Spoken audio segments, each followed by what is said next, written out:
mortgage, sign my deal, I pay my dues. Affiliated to this paper, I need freedom from my family line. Draw my life design up like fine art, I'm jumping off just an unfamiliar coordinate. Topped off the porch like I could touch the sky. Red, it's not one trillion. The ism, talk the water out your faucet. Look at me flossing, I'm so wavy, I could change the tide.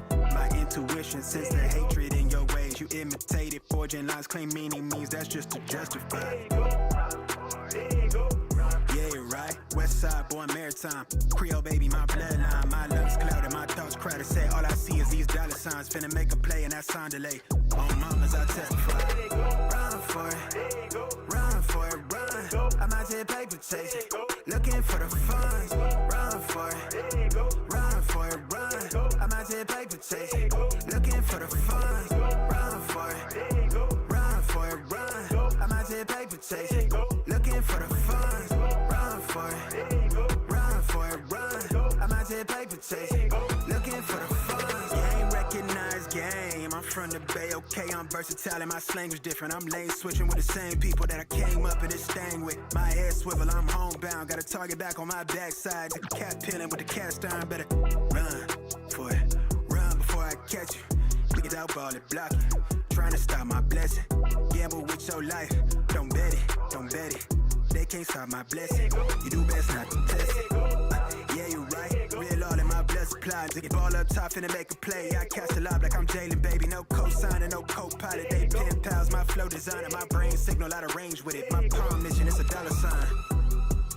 If I say it twice, then I meant it right. My brain signal out of range with it. My palm mission is a dollar sign. You know, co-signer, no co-pilot. They peptides, my flow designer. My brain signal out of range with it. My palm mission is a dollar sign.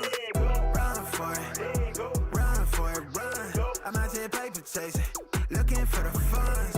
Run for it, run for it, run. I might take paper chasing, looking for the funds. Run for it, run for it, run. I might take paper chasing, looking for the funds. Run for it, run for it, run. I might take paper chasing, looking for the funds.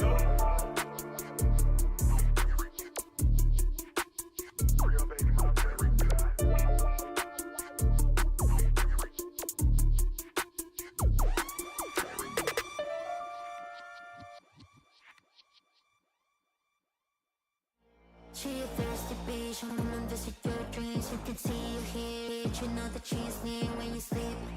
I be under your bed and I hear you feel. She a thirsty bitch, I'm a thirsty beat, real thirsty, like a snitch on me. Now wake up, wanna hear you scream. It's not a dream. Run for your life, I hunt your heart. You can chase me, but I make you starve. You're a punk bitch. Just a punk bitch. Run for your life, I seek you hide. You can chase me, cause I'm right behind. You're a punk bitch. Just a punk bitch. Run for your life, run for your life, run for your life, run for your life. You're a punk bitch. Just a punk bitch. Run for your life, run for your life, run for your life, run for your life. You're a punk bitch. Just a punk bitch. Shoot me, you can't afford it. I am the pilot, you're just a tourist. I threw a decoy in our valley, and if we stand here a while, so don't panic. No, what better than dancing with it. Better be safe to get into heaven. Just be yourself and you end up in hell. Do as I say and I might break the spell. Run for your life, I hunt your heart. You can chase me, but I make you starve. You're a punk bitch.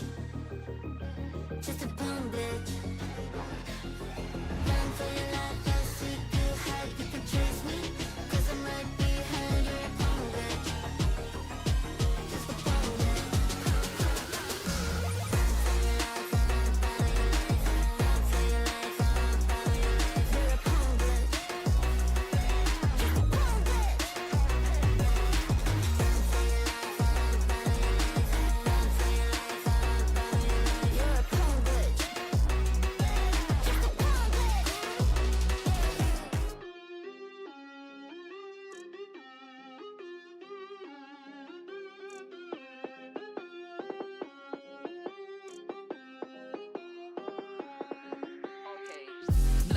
nah, don't try it. You can't feed me lies, won't buy it. Question everything, told them, nah, don't try it. Yeah, but you're moving like some sidekick. But you're moving like some waste man. Trying to impress me, won't like it. Be yourself, man, please don't try it. Really, why do they always? Nah, don't try it. You can't feed me lies, won't buy it. Question everything, told them, nah, don't try it. Yeah, but you're moving like some sidekick. But you're moving like some waste man. Trying to impress me, won't like it. Be yourself, man, please don't try it. Really, why do they always? Yeah, you know I'm back like black tracksuit with a black top cap. People love to try, people love to lie. People forget, stop, remember that. We done them good, do you remember that? We needed someone, here's the facts. But people love to try, people love to lie. Yeah, this is London, mind the gap.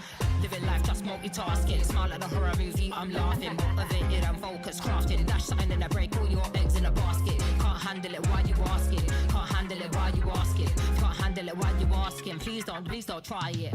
Nah, don't try it. You can't feed me lies, won't buy it. Question everything, told them, nah, don't try it. Yeah, but you're moving like some sidekick. But you're moving like some waste man. Trying to impress me, won't like it. Be yourself, man, please don't try it. Really, why do they always? Nah, don't try it. You can't feed me lies, won't buy it. Question everything, told them, nah, don't try it. Yeah, but you're moving like some sidekick. But you're moving like some waste man. Trying to impress me, won't like it. Be yourself, man, please don't try it. Really, why do they always? Yeah, you know I'm right. Vibes are here when I am outside. Born for the flows to keep the flows tight. Tell me why they love to lie. Soul is dark but the mind is bright. Nocturnal, we live for the night. You wanna try but yeah, not quite. Monster with the bars, yeah, I might bite. If I have to, I tighten up the mic. See me, I don't do it for the likes. Keep it Air Max, yeah, like my nights. Ooh, I like to plan before I strike. But what do they know? Frequency's high, it never gets low. But yeah, what do they know? You're dripping in drama from head to toe. Nah, don't try it. You can't feed me lies, won't buy it. Question everything, told them, nah, don't try it. Yeah, but you're moving like some sidekick. But you're moving like some waste man. Trying to impress me, won't like it. Be yourself, man, please don't try it. Really, why do they always? Nah, don't try it. You can't feed me lies, won't buy it. Question everything, told them, nah, don't try it. Yeah, but you're moving like some sidekick. But you're moving like some waste man. Trying to impress me, won't like it. Be yourself, man, please don't try it. Really, why do they always?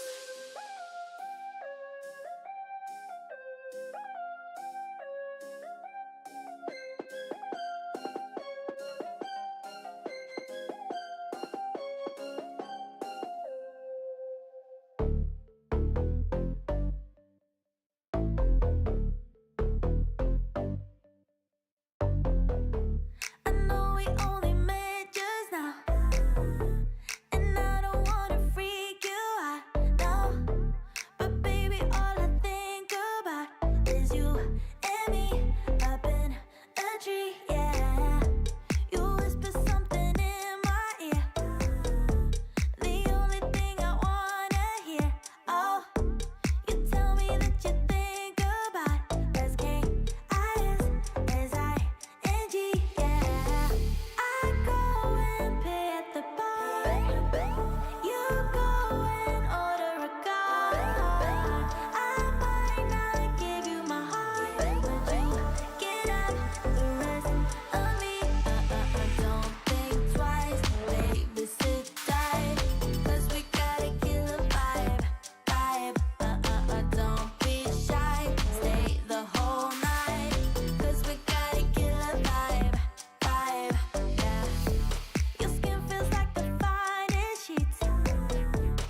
Loading, loading, strike with the lyrics like I'm bowling, bowling. Keep pushing on, keep rolling, rolling. Didn't wanna listen, but I told him one more time. Your favorite MCs, bronze or silver. These raps here are golden, golden. Cards on the table, there's no folding. Spit bars at the club, zoning, zoning. TikTok come to London, get ripped off. Man get pissed off when I start lift off. Sweet like flavors, cookie and biscuit. Planty, yeah, the bars I get ripped off.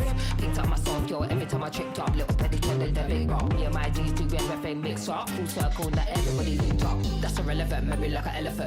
Keep it hard, but you know that it's elegant. Get mad, but always benevolent. Always moving up, just leveling. Constantly telling them rhyming, riddling. Cycle through these streets, I'm pedaling. Hibernating and boom, she's back again. Oh, cause a little fire on the track again. Turn the music up, vibe like an icon. Icon, icon, yeah, if you want buff, we can go psycho. Psycho, psycho, head to head, bar to bar, turn a mic on. Mic on, mic on. Turn the music up, vibe like an icon. Icon, icon.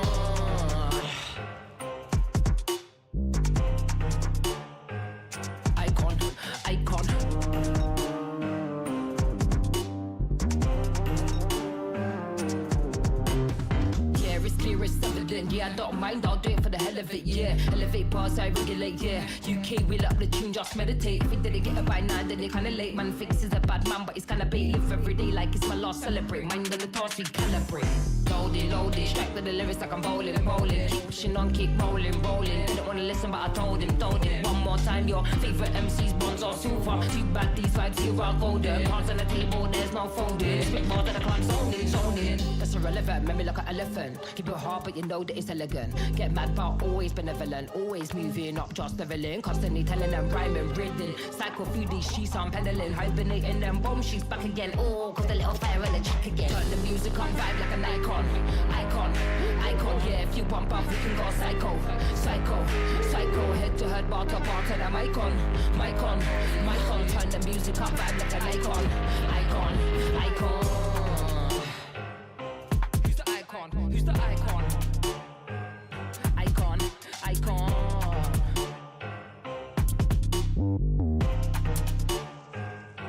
Who's the icon? Who's the icon? Icon, icon.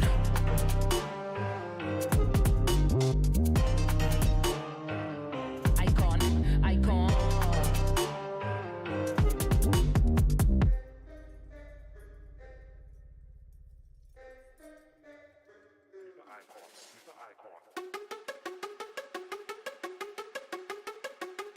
Make a life for myself.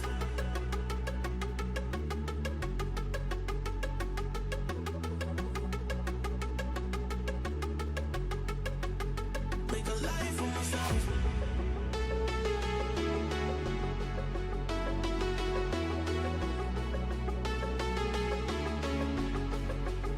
Make a life for myself. Make a life for myself.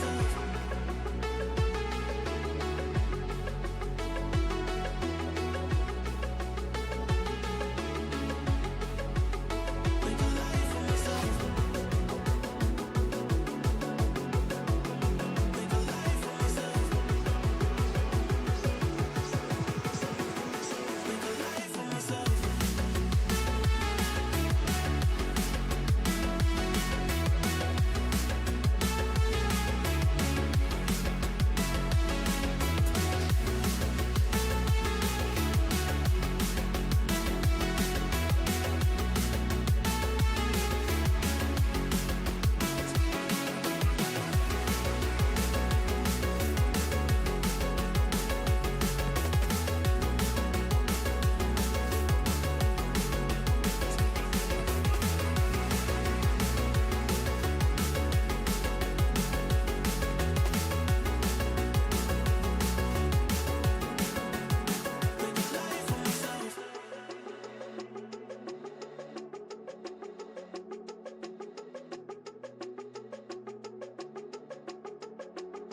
Make a life for myself. Make a life for myself.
Hey.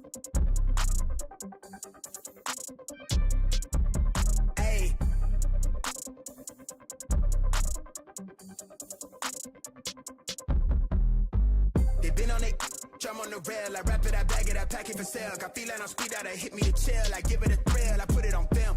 Facade get applaud, that ain't real. Come to my section and flex, we can tell. I gotta show it, she dipping them nails. I'm flipping my L's, I know they can tell. I did it too major, they hit me for favors. Been him since the cable was cut in the cradle. What's up, only right that I do it. Colossal until I'm a fossil, they want me to fail. Look, we prevail. Jump on your tail. Know that they talking, they telling them tales. Just know how to tell, that for the sale. Hey, they talk like they got it, but they need to stop it. I'm leading with logic, my heartbeat is frosted. I seen it, got optics I needed from Shorty. She mean with the top and it's obvious. They need him a target, I'm dodging in darts, make him reach for the stars. I'm dumping, I'm forcing the pun off the runs. I'm moving with caution, I'm saucing my nigga is nothing. From nothing to something they'll never be. Tycooning, I'm Dre with the thizzle face. I'm nothing my section has ever seen. Run the ice so I'm clutch, I don't need a screen. I'm Curry, I spit you from 30 deep. Do the pin in the pad like it's surgery. She been curving you just to flirt with me. Totally tucked off, but the jewels out. I just in a home with a full mouth. I'm a rare breed when the moon out. I'ma stop playing by the rules now. I been ran plays, need a new route. Queen said she needs space in a new house. Mom told me that she pray for the kid every day. No wonder I'm getting paid for the tunes now. It ain't ass, bitch, I'm on the rail. I wrap it, I bag it, I pack it for sale. Got feeling on speed out, I hit me to chill. I give it a thrill, I put it on real. This facade get applaud, that ain't real. Come to my section and flex, we could tell.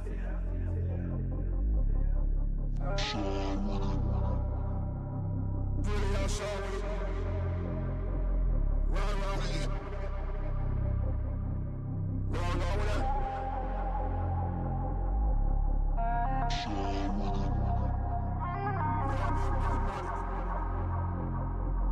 Run with it.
driving downtown, foot pushed on the pedal. Move to songs we play together. Feel like we're on holiday. I got a feeling it's a good...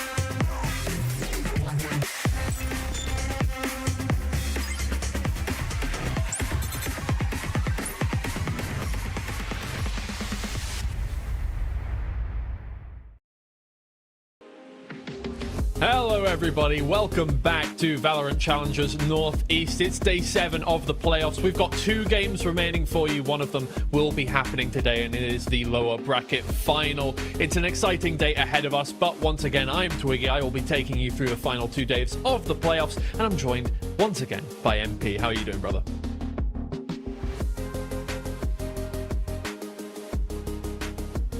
Oh, you've got the same thing going on. No audio. I'll bring you through it then. It is the last 2 days. Once again, it is going to be Zero Tenacity versus Bitfix Gaming today. Yeah, I think you're back. I hope so. Okay, yeah, cool. You're back. So how are you doing, brother? I'm doing good. I don't know what is happening. Tech issues. It seems to be ongoing issue in EMEA. TMEA. I'll continue that trend. But hey, like I said, you didn't hear. Yeah, I'm happy to be back, and I'm really glad. The last 2 final days of Northeast before we go to Challenges EMEA, and I think this is gonna be the proving ground before Challenges EMEA. A lot of teams have been through this, and there's only 3 left that want to prove themselves right before Challenges EMEA.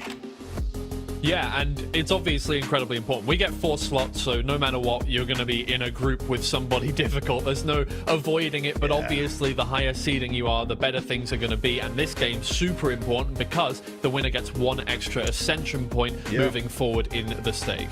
Oh yeah, and Ascension points, they could become very, very crucial. Only that 1 Ascension point. Yeah, it doesn't seem too much, but when you're really close with each other, like Bitfix, Zero Tenacity, they are 1 point apart from each other, so that could be very crucial. If Bitfix actually wins this game, they are gonna go even with Zero Tenacity. So in the end, when we go to like Challenges EMEA, Ascension, all of that, I think those Ascension points are gonna be one of those crucial parts, and those Ascension points are gonna be the ones to qualify you through. So those are crucial, even though it's just 1 Ascension point.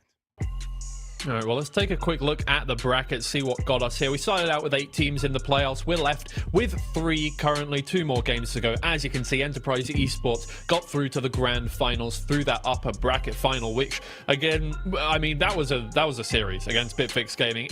Look, it was during a holiday, so, you know, we can give the 2 teams the benefit of the doubt when it came to a little bit of silliness, but it was definitely an interesting series. I think Bitfix Gaming could have won it on a different day. Oh yeah, absolutely, especially in the Haven. I think they definitely had the chance there. They had the runs, but couldn't quite close it out in the end.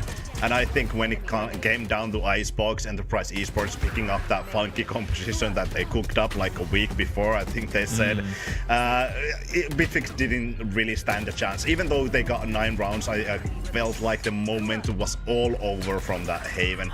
And that's something that they have to focus on, because I think Haven is going to become really prominent in today. And if they can't get that dialed down, it could become hard. But I do think there was some really good highlights from Bitfix Gaming as well. Quicks popping off. I think that was one of the best things for me. Quicks, Razzies, that Russian duo, both 18 years old, popping off. That is one of the best things that you can see. These young players absolutely going ham in the Northeast circuit. Yeah, for sure. I don't think Bitfix Gaming have gone unchecked throughout this playoff so far. They've obviously lost a map in every series that they've played, but I think that last series was probably a bit of a wake-up call for them, having gone so well into that series, 13-2 to start things off, and then managing to lose out so closely on their second map. It was just So close. But the other team we're here to talk about is Zero Tenacity. Of course, we didn't watch their game against Pixel Lumina. We didn't get to see it. It had to be postponed for a couple of days. This is how that series went. Zero Tenacity relatively handily winning it, obviously going to 3 maps, each team winning their map pick. But in the end, Zero Tenacity were able to take Icebox 13-4. So pretty well handled in the end. It sets them up nicely for this game against Bitfix. Yeah, the scoreline is actually, especially in Haven, is really surprising for me. Pixel Lumina actually being able to dominate that Haven in such a fashion against Zero Tenacity. That would be really interesting to see what happened overall in there, because like I said, I think Haven is gonna become really prominent, and Zero Tenacity, they are one of the better Haven teams overall. But yeah, in the end, it's all said and done. 13-4, 13-6, 13-7. Not even a close match or a close map inside right there. And I think that's gonna all change today. I'm pretty sure we're gonna see some close maps. I think we're gonna see some very, very dominated maps as well, but it's gonna be interesting to see. Yeah, I do hope we do see a good series out of this one. Obviously, Bitfix Gaming, we know that they're a high-quality team. They could have got first seed already in this playoffs. Now they're up against Zero Tenacity for that 3rd seed and 2nd seed positions, and seeding is incredibly important as we go forward. Obviously, Pixel Lumina ending up 4th seed, they're probably going to be going into a very difficult group no matter what, and I think it is possible that they can go up against 2 first seeds, or is that only possible if you're a team outside of Northern Europe? I don't know. Either way, look, the seeding will affect things. We saw that, the problem is, even with our first seed in Team Liquid Academy last time, they had a difficult time getting out of the group. They didn't quite get out of it. In the end, they were the closest to, but didn't quite make it. So, you're going to be wanting to win this game, obviously, not just for the Ascension point, but for a better chance in EMEA challenges. Oh yeah, of course. And I think that's going to be really interesting. For me, Bitfix Gaming, they have been incredible, have been on this kind of redemption arc, I would say. Bitfix, they got stopped last time at the lower Swiss phase, facing against Shockmot in a 1-2 situation. And obviously against Shockmot last season, there was nothing you could do when you're Bitfix, but they actually grinded their way back to North qualifiers, then lower Swiss, then upper Swiss, and now they're playoffs. They're the top dogs in top 3, and they already got their revenge against the former Shockmot roster under Go Next Esports right now, obviously, and now they just want to fight against Zero Tenacity and prove that they are actually worthy of this trophy of Northeast winners. And I think this roster is such an interesting roster because there's so many young players. Like I said, this Russian duo, Razis, Quicks, both 18, Lamelli is 17, but then you have Martux, who's the IGL, maybe voice of reason on the roster as well. I think it's an interesting dynamic inside the team, and now I'm gonna be honest, I think these youngsters, they have been the firepower of this team. Obviously Martux, Syntax, they can absolutely aim, but Quicks, Razis, incredibly powerful, and Raz is one of those players that I really want to take a look at because he's been incredible. Great player, varied skill set, who is like looking for the big break, in my opinion. He's like a new guy on the scene, not necessarily in terms of having played in a team previously. He has under Gnome, but when you compare against these other players, other duelists in this league, he's trying to go for that big break. Yeah, I mean, in the last series they played against Enterprise Esports, maybe not the most outstanding performance, considering that Quicks was absolutely on top of things the whole time. It's difficult to top frag when your teammate is going so insane, but still having a marked impact over the course of the series for sure. They were so close to winning that one, and I think if Razis was able to get just a couple more kills on that final map, things were looking a lot better for them. Obviously difficult when you're against 3 duelists on Icebox, but as it is, a very, very good team. They're going to be coming up against, however, Zero Tenacity, a team that themselves have had, some trials and tribulations. This is a team that got knocked out a couple of, just before the top 4 in the last stage. They managed to make it this time around, and they are heading towards top 2 this time. So definitely making improvements since last stage. Yeah, and they got left into the dust against Enterprise Esports, which is like, obviously for them, they really want to have that redemption against them in the final. They want to go all the way there. I feel like they're now back stronger than ever because they picked up Pyro. He's been incredible in this season. Has the highest kill count in one map in Northeast right now with 43 kills, which was incredible. That match was insane. And I'm gonna be honest, I think this team should be called the Kingslayers because they have taken revenge on Go Next, Team Liquid Academy, actually the top 2 teams in Northeast right now. Such a strong roster, and I think they're just trying to build their dynasty. And I think one of the maybe I would say the spearhead of this organization, of this roster, is Alexic. The incredible duelist. He had the Ascension run with the Go Next, played under Enterprise Esports for 2 years, so definitely has that experience over Razis, but also really incredible. Played against Apex. Actually, that team was only one who won against Apex in the Ascension run, which was incredible. And Alexic dropped 28 and 6 in Haven with that Jet. And let's just say, if we get Alexic, Haven and Jet combination, it is incredibly dangerous, which I think we're gonna see. That is one of his kill records in Haven as well, 38 kills in this league, on top by Pyro, his teammate. This guy is incredible. When he's on that Jet in Haven, I feel like sometimes it is really hard to stop him. Well, here are their map pools, and I mean, look, the big one we're looking at right now, obviously, Bitfix, we've talked about it so many times, Lotus, right? Unbeatable so far on this map, and it's not like it's a small sample size. 11 times they played this map. They didn't play it against Enterprise Esports. Maybe that was the factor that lost them that series. Who knows? They left it as a float, in fact, and Enterprise Esports banned it out the second time, so they could have picked it at some point. They chose not to. It was fine for the first map. Obviously, they won Ascent very handily, but towards the end of the series, definitely could have been a reason that they didn't manage to get as much out of this as they would have liked. It's probably going to come up today. It's a best of 5, right? They're going to pick it at some point, you would think. Yeah, absolutely. I think it's going to be their first pick, depending on what Zero Tenacity is going to ban. I think it's going to be the Ascent. They could go with the Pearl ban, but against Bit Phoenix, I wouldn't.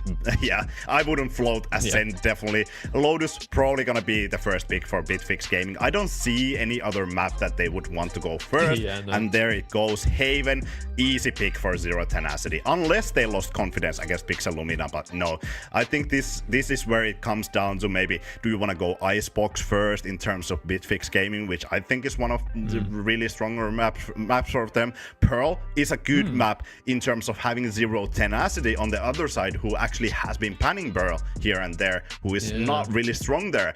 And funny thing is, these maps already on the screen, Bitfix Gaming, they have 100% win rate in 2 of those maps, Lotus and Pearl. Sure, the sample size is kind of smaller on Pearl, but I think that's a crazy statistic when you're going to a best of 5 against Zero Tenacity.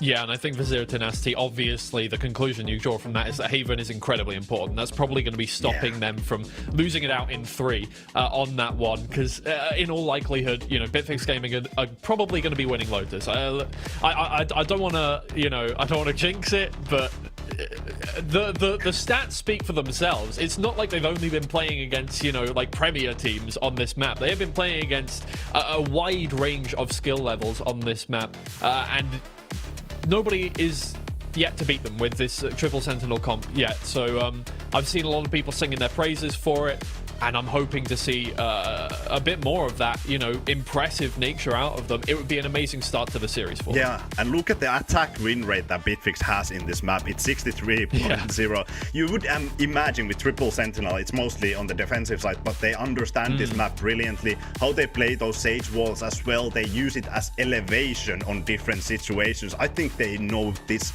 compositions ins and out, and I think it's brilliant to see. All right, well, this may be EMEA, but we don't have many tech pauses for you this time around, hopefully. We're going to get straight into the start of the game with Pavlos and Winter.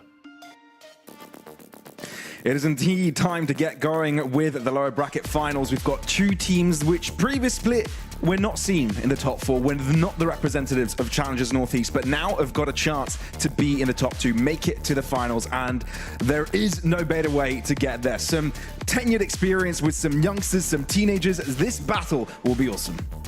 I'm so excited to see if maybe Zero Tenacity are the ones that can finally end this green carpet that Big Fix have been able to get on this map with this off-meta comp, right? They're pulling the meta into their own hands, and I want to see if Zero Tenacity have the answer for BFD on this map like they did for Go Next. Well, we've already got a start towards this left-hand side. Zero Tenacity will buff it up with 3 defenders total. You can see Pyro nestling himself into a nice little corner as Bitfix cut noise completely and double back their position.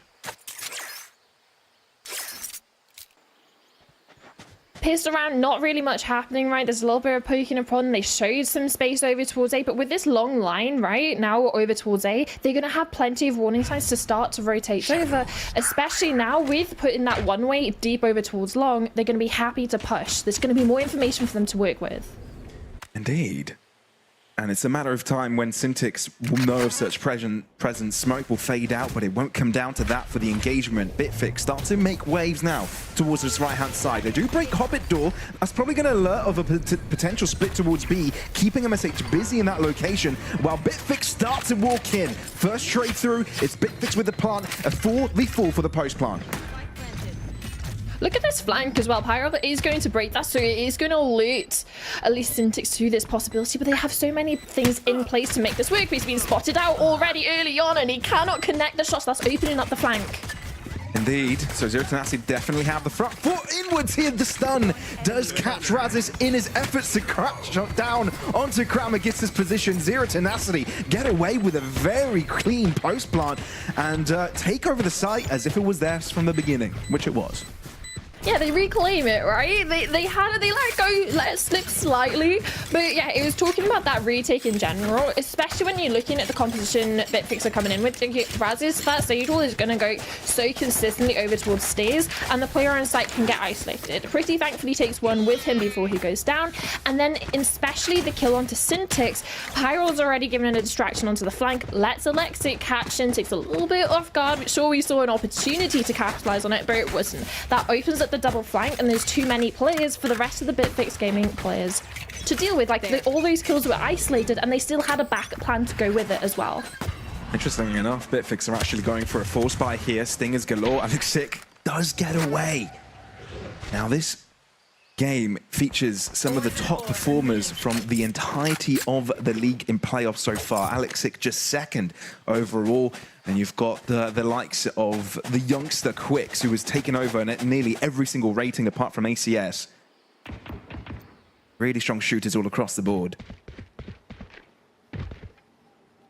But again, similar to the pistol, they haven't got necessarily the best equipment to work with coming into this one. They want to try and get up close and personal with these stingers. Putting that smoke lets them scale up a little bit, try and go for a pop out onto site. But then your question is, it's a B split coming through. They might have an opportunity to isolate Gramakista here, especially with Cypher coming in from main. Well, that aftershock will delay them just a little bit and disjoint the effort to push through. But this should be a simple ordeal. Pretty does a great job to deal with Razis with just the pistol in hand. And suddenly Bitfix may be in trouble. You've got to take ground for yourselves. Pyro gets isolated, and all of a sudden Bitfix seem to put their feet deep into the ground. Still, the effort's not over. Zero Tenacity group up, hold hands in their effort to cross in. It's MSH and Gramakista to get the first pickups, but Latmely's got a good line of fire, and Syntix is going to try and be a thorn as well on a different direction. Spike starts to tick a little bit more frantically, and down to a 1v1. But when you're not sticking the spike, it's Latmely that is fully under control. Sure, Gramakista will get a triple kill by the end of a round, but it's going to be Bitfix for the taking as they are quickly to find their way onto the board on this attacking side. And you know what? The fact that it was Raz's who died at the start was absolutely perfect, because they can only see a sheriff. They possibly weren't actually expecting this force buy to come out. Nothing was hinted towards early on into the round, so when they do start to flood out onto site, expecting possibly just upgraded pistols like the sheriff or maybe a couple of frenzies, they actually meet with stingers, and sure, they eventually do all go down in the end, and you have a bulldog save for Gramakista, but look what the fact that they've won the pistol, lost the follow-up in such a fashion. Look at the money now. Yeah, not looking great. It's on the weaker side for sure for Zero Tenacity. It's not ideal. Upset by stingers, no. Although, pop out this smoke. I don't know if Alexic actually, he definitely saw Lameli. Peng going out as well. So that's a little bit of information. And you can even see Gramakista starting to walk over, wanting to reinforce over towards the C site. Same goes for the TP that comes in, because look how much space they have over towards A. That's actually brilliant. How far Pretty's allowed to go, how much information he's been permitted to gather. Will Lameli peek into this angle though? That's the question, especially if he starts to walk over back over towards C. It's exactly what happens. Lameli caught looking the wrong way and away of that little pocket by the Cypher drip. You can hope that the Bulldog of Gramakista and some Sheriff shots can net a couple of kills, but that's all there is to it. It feels like Bitfix can now, one foot in front of the other, take over the round in its entirety. Sharp shooting for Martix as Bitfix look to upset. Now, look, the story for Challengers EMEA has been all about youngsters, all about Zoomers taking over the scene. Now, that was carried by the most part from Team Liquid Academy and Go Next the previous season, right? It feels like it's Bitfix now in the Teenagers Club carrying their hopes. I definitely see that. We do. You have to admit, though, we do have some of the older, more your age Pavlos players competing, and they're doing fine. They're doing fine. You don't have to be a Zoomer to get to the top. But I will say, especially with this composition, I feel like just having the triple sentinel is such an old school thing to do. Admittedly, Valorant, sure, it's like 5-6 years old. Like, it's not crazy old school, but it gives like that sort of reminiscent vibes. And the fact that they're getting away with it in this meta right now, I'm generally in awe, and how creative they're using utility, which is definitely something that you don't necessarily talk about Valorant players as being creative. No. But I do definitely like it. Oh yeah, you've definitely got to stay creative. And especially in this region, we see a lot of players, a lot of IGLs, a lot of coaches doing some cooking of their own. It's not necessarily sort of dry copy-paste from what the top teams do in the region. Keeps things interesting. Thought MSH was able to get away, but Martix was too quick to the trigger. Yeah, that is a bold jump peak. Especially when you didn't have deeper angles covered, you hadn't cleared out early on towards the round. Gets caught on slight overstep. And a pivot into B. As well. It feels like Zero Tenacity thought it'd be an A site execute. Instead, a quick turnaround towards B, and Zero Tenacity need to figure out how they're going to take this. All their players very split apart from one another. Pretty gets challenged, but he's quick to fight it. That also means Zero Tenacity can fight on equal ground when it comes to numbers. You've got to respect the Cocoon. You do not want to be part of that annihilation. Oh, he's got someone! Oh, he got Lexic!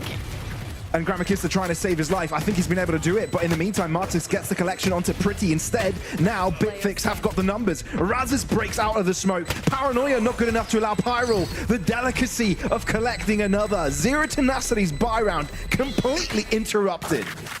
I was going to say how, yeah, it might not necessarily get anyone this annihilation, but the amount of time it's actually buying, you could see how reserved the Zero Tenacity players were, and yet he still snipes Alexic. Obviously, he does get freed from his cocoon, managed to take one down with him, but again, it's just this lack of info, right, from Zero Tenacity. When the Bitfix was starting to go over towards 8, that wall that normally gets put up from Razes towards Stays was actually deeper down on where you see sort of the start of the round line. That was where the barrier was. And, well, Gramakista's ultimate got used so early on because they had a lack of info. They thought they were running into A, but they've walled themselves off instead and walked into a free B site. Indeed. Bitfix playing Zero Tenacity like a fiddle for now. Still early on. Still anything can happen. You step back into how these two teams met earlier. It was Bitfix Gaming's last matchup in the Swiss stage, where they're able to get themselves into the playoffs rather. Zero Tenacity had to do it in a more difficult fashion, having to knock out Team Liquid Academy. You've got to respect the Sheriffs, a lesson that Martix learns the hard way. Yeah, they just want to try and punish the player pushing into Mound. The only issue is gets one TP's back out to safety. Positive is they can't recover that rifle, and especially as Pyro wants to take things into his own hands, does get at least a kill back for Electric. He's such an intelligent player, by the way. Electric, you can look at his numbers, you can look at the way he's been able to score a lot of multi-kills and be one of the most influential player in numbers, but the way he dances around the fights, how intuitively it all looks, how easy he makes everything seem, makes rounds like this very dangerous. Not over though, as Bitfix need to get the spike down, they will be able to do it. There's a res as well on this spike plan, so they could, after Razes gets his plan down, if he can get back over into main, there's a player ready and waiting by the door. MSH, he gets all the information he needs, gets a player down as well. Rez, does Razes have the comfort to get to use it? Stun out from Pretty, has to bide his time. Knows where to look, that's an off angle. Draws out the Sheriff as he ran out of bullets on his rifle, and it's just enough to put Pretty into the ground. Damn, those Sheriffs can hurt, but it is Bitfix Gaming to save the day. Doesn't even need the res, Pavlos. He thought about it, couldn't get across, and he was like, do you know what? Nah, I can do this with the Sheriff instead. Nice play from MSH just to try and catch them off guard as they're getting this spike plant down, getting into the post-plant positions that they're not yet comfortably in. Gets the timing, but unfortunately only good for one. Razes then in the clutch manages to convert. And talk about conversions. Zero Tenacity need to get another round on the boards. Yeah, they really do. Is this the time they do it, Alexic? Very, very deep. And it's not even him that's getting most of the kills. It's Pyral that's there to assist, though it is not without the trades. And with a resurrection available, Bitfix have actually regained number superiority. And especially resing Syntix as well. That's the neural theft online. Also, Pops, they're going to have a lot of information to work with. The fact that Pretty is isolated and alone here. But there's so much delay utility. Zero Tenacity are just going to hold their ground, one player per site, but that's all you need if it's Pretty doing it. That's ridiculous. You've even got the Rolling Thunder if you can sense that Bitfix are going for an aggressive stance, but a Nightfall will be used to deplete Pretty's chances of hearing anything. The cross comes in, they will execute. But the thing is, there was absolutely no rotate from Zero Tenacity. They were playing 1-1-1. So the fact that they are showing presence over to say they even used 3 ultimates already in this round. Zero Tenacity are looking at this is we've gotten so much off the board. We have the Rolling Thunder as well for the retake you can use off the drone that they're starting to pull in from Grimmakista, trying to get a little bit of information, but it's being starved. Yeah, that's a great drone as well. Clears out most of the site. You know, that there's potentially one player hiding out in the over position while the rest are in mound. Bitfix find a lot of damage through the cross. Smoke fades right on time. And now MSH has to toy around with 2. He hopes he can get the defuse halfway. He is capable of doing that, but Lamely just crosses in to his sideline and retrieves a beauty of a frag. That's Bitfix continuing their streak here on the attack. Yeah, well, that was a nasty shot. We saw it from the other perspective, but just imagine Bitfix Gaming, the shot that came through. This one as well, I guess for the rotates, they only killed the Cypher. They're not actually sure where the commitment is going to come through on. But at the same time, Zero Tenacity, 3 ults have been used from the side of Bitfix just to convert that round, but a lot of them are starting to come back up online already. Right, Martix is close to their quicks after that 3k after using the Nightfall. Even important to get his back up online soon, and the money for Zero Tenacity. They have 1 hero rifle on MSH. Trying to get that involved early on this deeper angle over towards main, but no one's over peeking from Bitfix. They're waiting for Zero Tenacity to make a move. It's so uncomfortable when you see players move out, try to use their utility when there's an impending doom approaching. Lamely gets out. But Martix is a sacrificial lamb. Can Bitfix rotate towards C soon enough? I think they can. And they don't take any more casualties in the process. Instead, Razes pops off, doesn't even need to see Pretty to get that kill. And all of a sudden, they make the C site their own.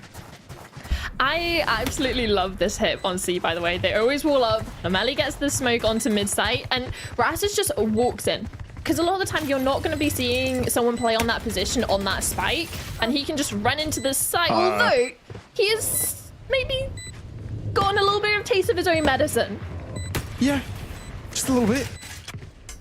All of a sudden, this round is doable. You've got MSH with a Vandal, and you've got Alex6 shooting with a hand cannon. But, okay, enough fun for Zero Tenacity. Not that they've had too much of it this game. Gramek, is this seriously a round where you deliver madness even if you did get the last 2 kills? I think time is no longer in your favor. That will be bad. Bitfix are unrelenting on this attack side. No notes. You lose the pistol, but the fact that you win the follow-up and then you've just been putting rounds on the board, round after round. Sure, a couple of them come down to 1v2s or 1v1s, but at the same time, they're still getting these rounds on the board, keeping their ultimates relatively healthy, and from Zero Tenacity, we've yet to see a round-changing ultimate be used from them to try and turn the ties. They have the opportunity in this one, though. 4 of them are online. Makistas is back. Well, Lameli is back in the spawn. Indeed. Freak. And no longer there. Maybe a little bit too confident. Yeah, just a little bit. Now, Armageddon again available for Gramek.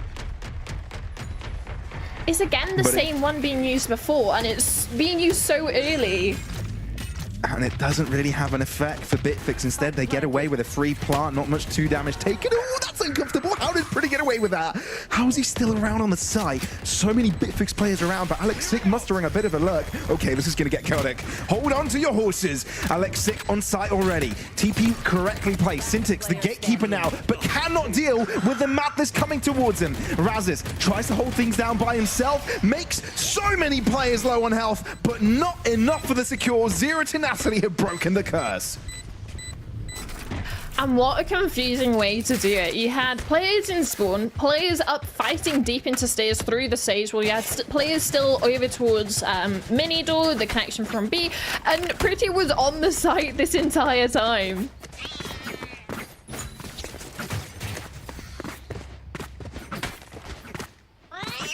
Okay, coming into this one, again, ultimates still in favor of Zero Tenacity right now, but looking at Razes and also Martix's, these are going to be great after the site hit comes through, or to take on early engagements, especially if they want a hard commit to fight in an area. They have that resurrection coming in from Razes as a fail-safe. Fail-safe. Martix. Oh, I think he's gotten away with that position. Doesn't matter. Or maybe it does. He's often been the first player to die. Now gets the delicacy of first blood. One A-side defender, Alex6. How much more damage can you do realistically? Not much. Zero Tenacity get away with quite a lot here. And with that ultimate as well, it clears out over towards heaven. The only thing is drop, which is being cleared out by Martix again. And with this wall towards heaven, the deadlock wall and the stage wall over towards main, they are pulling a bunker onto this site right now. They are not wanting anyone in. And they're happy with it right now. Look at this utility. Sure. It's a complete fortress. It's booby-trapped.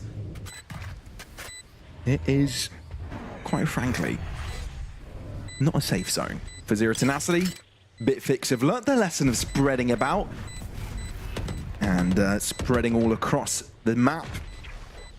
In post rounds like this, MSH looking to pad up his stats at the end of this round, deny some rifles, but it's not like Bitfix will suffer economically from it. Maybe a little bit, maybe just a tad, but there are drops around for now. Bitfix are able to regather their strengths. Yeah, it was also important for them not to lose too many rifles, right? They are going to be able to drop one over from Gramakista to Pretty, so the exits there are going to be super important for them.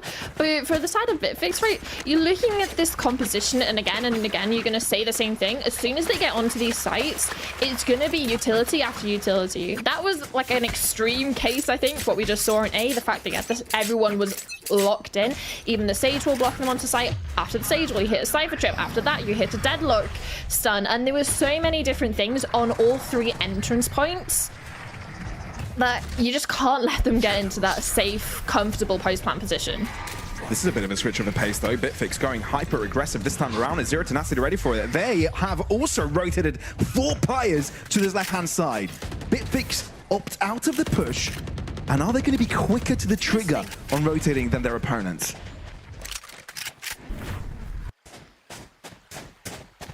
Can even see the uncomfortability for Zero Tenacity, and they don't want them to get onto these sites because it's not even just the fact they have to get through the utility, but after the utility you have the players to deal with as well. There's so many different layers. You have the players playing on site with the utility, then you have the ones all the way back in spawn playing for these post-plant situations. So for the side of Zero Tenacity, they really need to earn and win these early engagements. It's a hard thing to do when Bitfix features 2 18-year-olds like Quicks and Razes that can take over a server in a moment's notice. Nightfall drops towards the left-hand side. Pyro doesn't see anybody, so alerts his teammates to hold their ground in B. And it seems they have done their job valiantly. A complete stomp over the Bitfix bodies as they fall flat on their face on their attempt to move into B. And that's exactly what you need if you're Zero Tenacity. Sure, it's towards the tail end of the half, but there's still a chance to recover this. 3-7, not the prettiest scoreline, but if you get to maybe a 4-7, think about the 5-7 halves, or even just getting another round here, it's going to be a little bit more of a buffer when they go into their attacking side, which is a side this composition will thrive on. Yeah. We'll see if they're able to adapt on time. Zero Tenacity this time go a bit aggressive. They are caught. Could be an issue, but the fact that Bitfix delay their push, never mind, they do a lot of catching out. Again, Zero Tenacity find themselves at a disadvantage. So nice to see how Sentinel utility has been used as initiation, right? I mean, there is also the rotating power coming on from Zero Tenacity, which is why they are electing to hold as much as possible the line before they enter the A site, so Pyro can do a lot. That's one. They find the spike, gets out, make things a little bit easier, a little bit more stable. 3v4 still at a disadvantage, and with Bitfix not moving onto site just yet, there's just a small chance. Oh, the timing! Alexic looks away. It is on time, still a flash available, takes the wide swing, but 2 on his screen is just too much. And they were already aware of the flank pressure coming in from Pyro. Sure, he's not the one flanking anymore, but it's going to have to be a group up with Gramakista coming in from main. They're going to have to try and get away with this. Full utility, though, on the Teo. No utility on the Teo. Yeah, not given a chance. Not allowed to breathe. And even though Pyro has completely changed the trajectory of Zero Tenacity and this split with his addition, he won't be capable of adding to that this round. Only Survivor. And after this, only 1 round remaining in the half. And sure, you've got a couple of players that could buy up. Maybe you can drop one of your own. But it is cutting things close. Bitfix, on the other hand, have had an amazing attack start. And it's nothing short of what we expect from them at this point, right?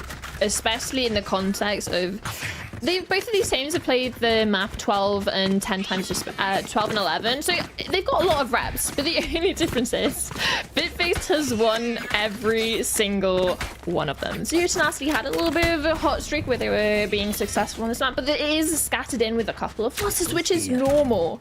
Bitfix are not normal, especially with a comp like this, and I'm loving how they're using it, especially when you're looking at this A fight, which you would once be favoring the Breach Teo comp.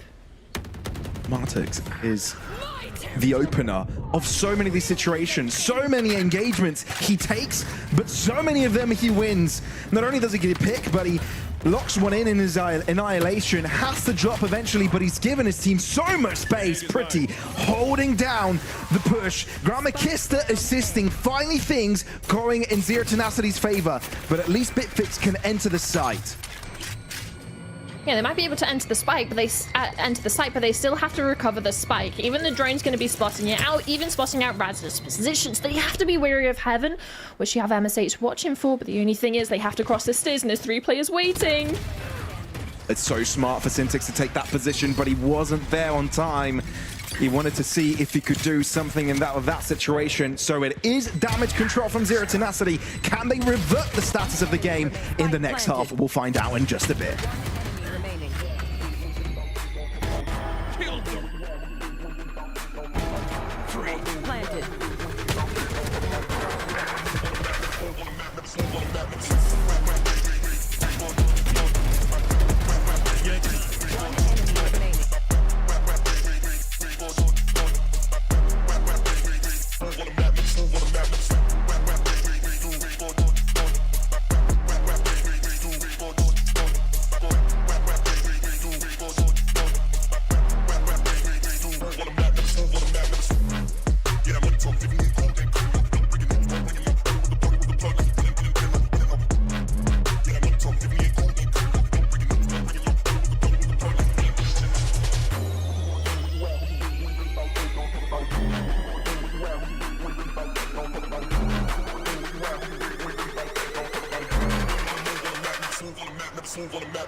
Bitfix Gaming in the lead, 8-4 from the first half.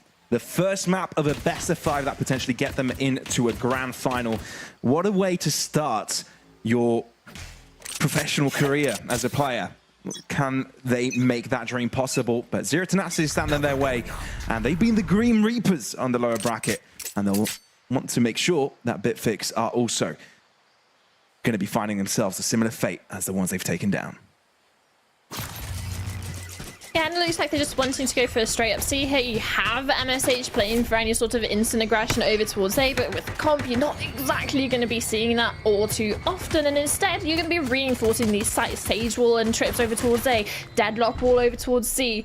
On B, you have 3 players and a Cypher trip, so there's always going to be a stopping power with this composition every step of the way. So my challenge for Zero Tenacity is, how well are you going to be dealing with them? Because a lot of the time, it's going to be a lot of mid-rounding and just defaulting with a comp like this. And so far, MSH realizes there's not much pressure towards A, but Zero Tenacity don't really account for that, instead start to cross inwards. Martux available and ready.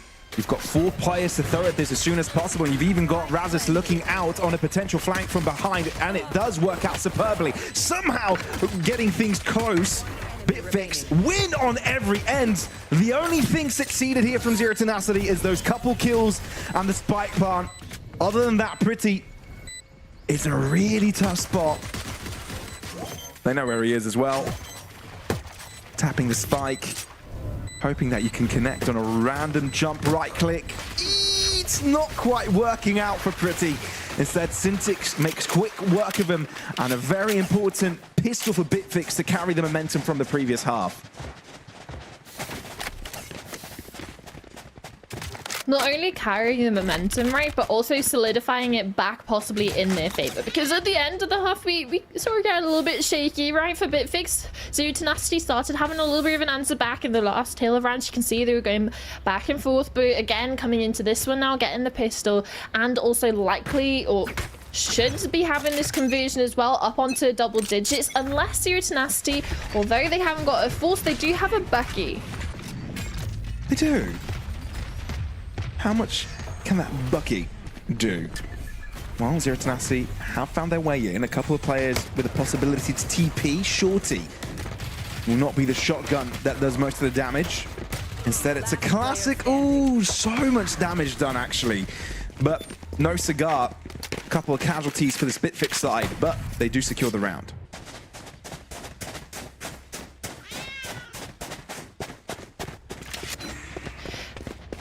I'm interested to see, obviously it's still in context of this game, but more of the composition of how Zero Tenacity, with this Yara Omen, they can bypass a lot of the on-site stuff. Although you're saying that, they've had a little bit of an adaptation on B with Martex's trips, even putting one for those TPs coming through.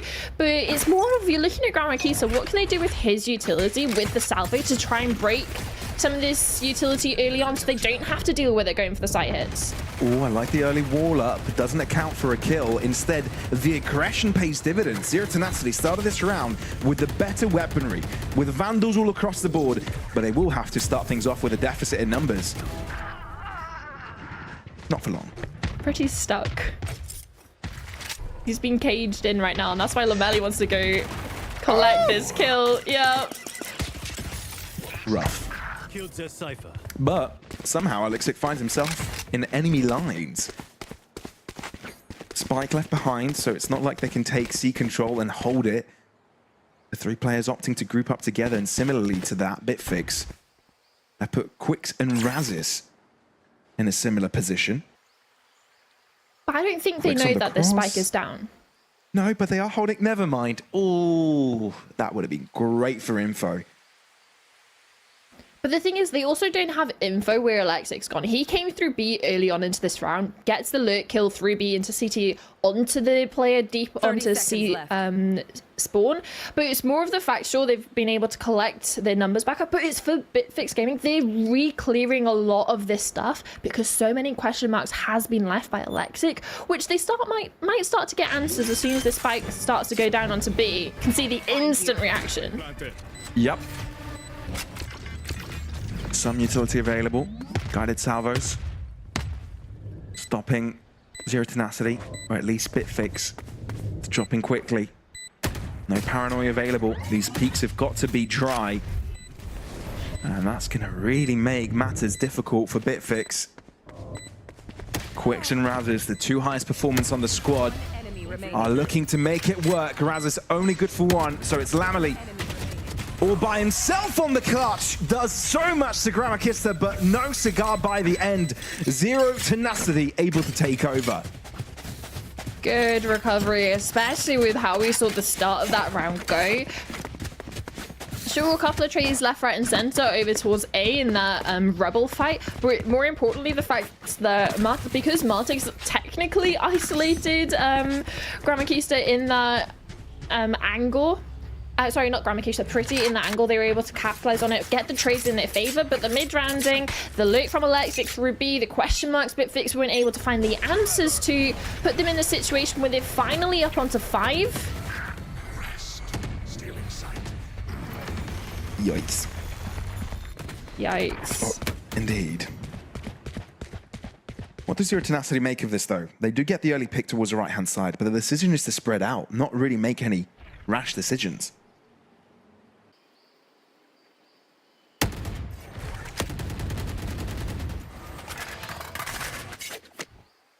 Efficient dealings with the wall coming in from Martex, and especially the utility that's been destroyed over towards B as well, that Alexic's been sort of taking on board as that's his role, is that B area for utility.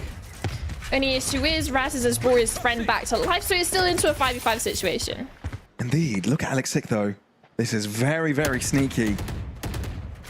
And so many of the Bitfix players are preoccupied with going towards C. Alexic is hurt so much. Again, Razis on lurk duty. Will he be able to find him? He does not. Instead, Zero Tenacity overwhelm from every single possible angle. Alexic did his job. Sure, he'll go down. He'll go down with a ship. He steered it in the right direction. Bitfix stuck. They've got to let this go. They've got to take the rifles to the next round. Zero Tenacity are adamant to stay within the contention for Lotus. And that's the second time a look from Zero Tenacity, from Alexic in particular, has been round defining against, well, a composition with 3 Sentinels. Pavlos, what do you make of that? Yeah. I mean, look, the reason they were successful so much on the attacking side was because once they got themselves on site, it was difficult for Zero Tenacity to take it. But now they're sort of spreading their resources thin, and you kind of want to be proactive as well, preemptive with the information like you're gathering, because it's not all about utilities, it's about having the right players at the right place at the right time. So maybe that's where Zero Tenacity are getting the edge here on the buy rounds.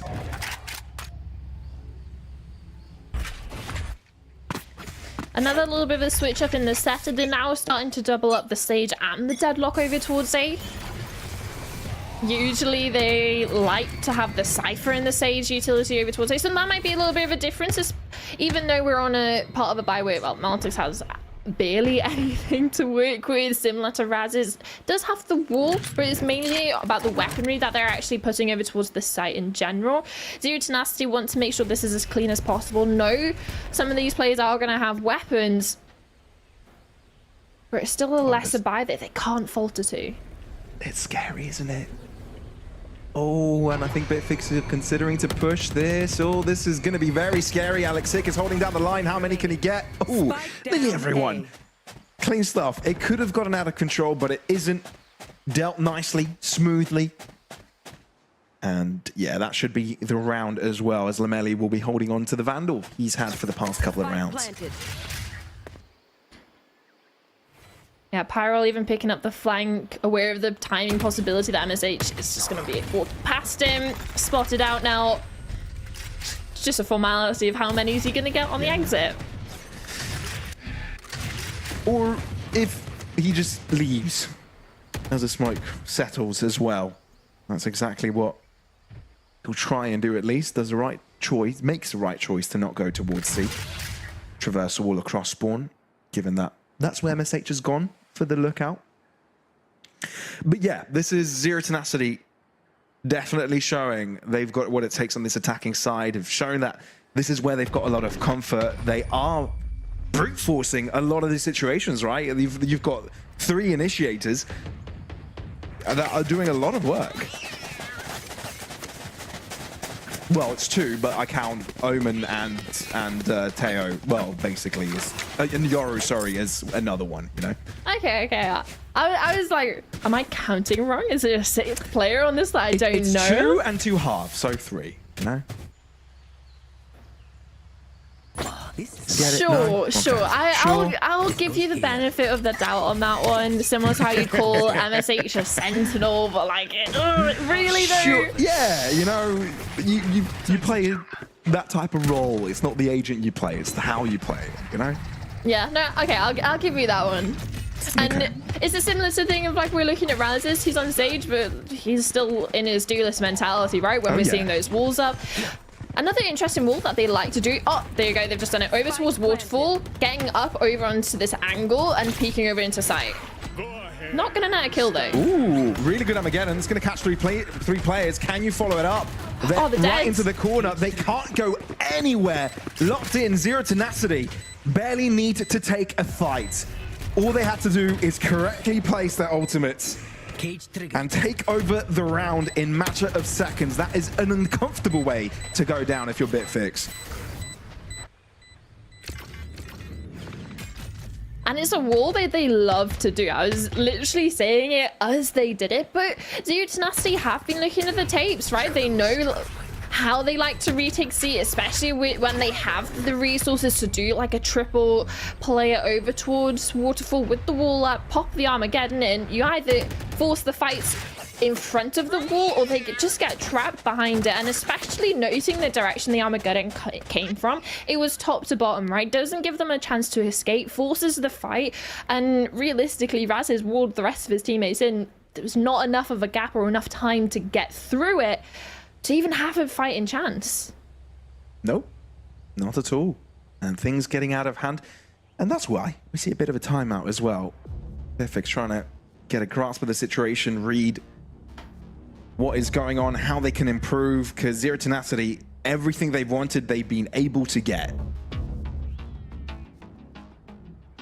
Bitfix feeling a little bit of sweat though, right? Coming into this one. Sure. It's not a map they've really been contested on, right? I think the closest scoreline was like the 13-11 against Sky Next. But other than that, a lot of this has been like 13-5s. Last time they played against Zero Tenacity was the 13-5, 13-6s, even 13-3s, and even worse, like some 13-2s, right? They haven't necessarily been challenged that much on this map.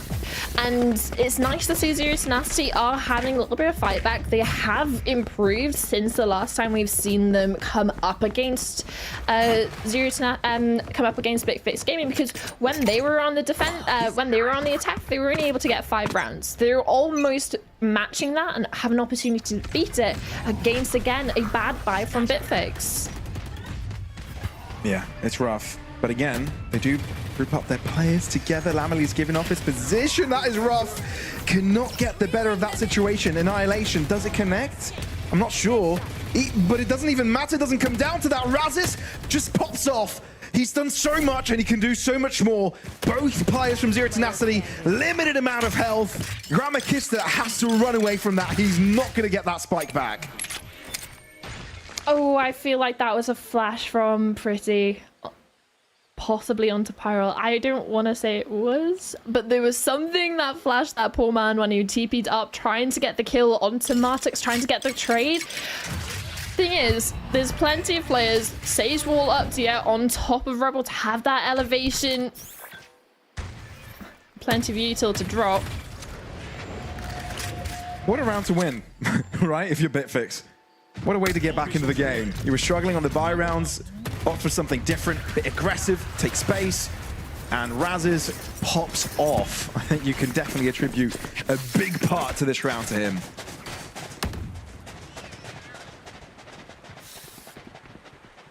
I think we get to see it in the replay perchance. But yeah, like you said, Razis obviously one of the spearheads of Valorant, but in particular Martix, right? Came down, gets the kill with the Sheriff, gets the Armageddon, his cocoon off, gets a lot of pressure with that. That allows the follow-up from the rest of his teammates, allows Razis to have the chance to get up elevated onto Rebel. And just be a pain in the side for Zero Tenacity. Puts a stop to the streak that they were starting to run. Yeah. Run off a timeout as well. Really good timing of it. That is a bit of an uncomfortable fight.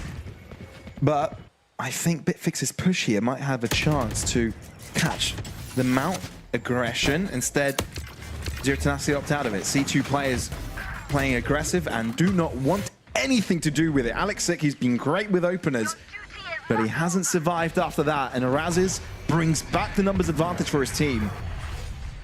Shadows traveling.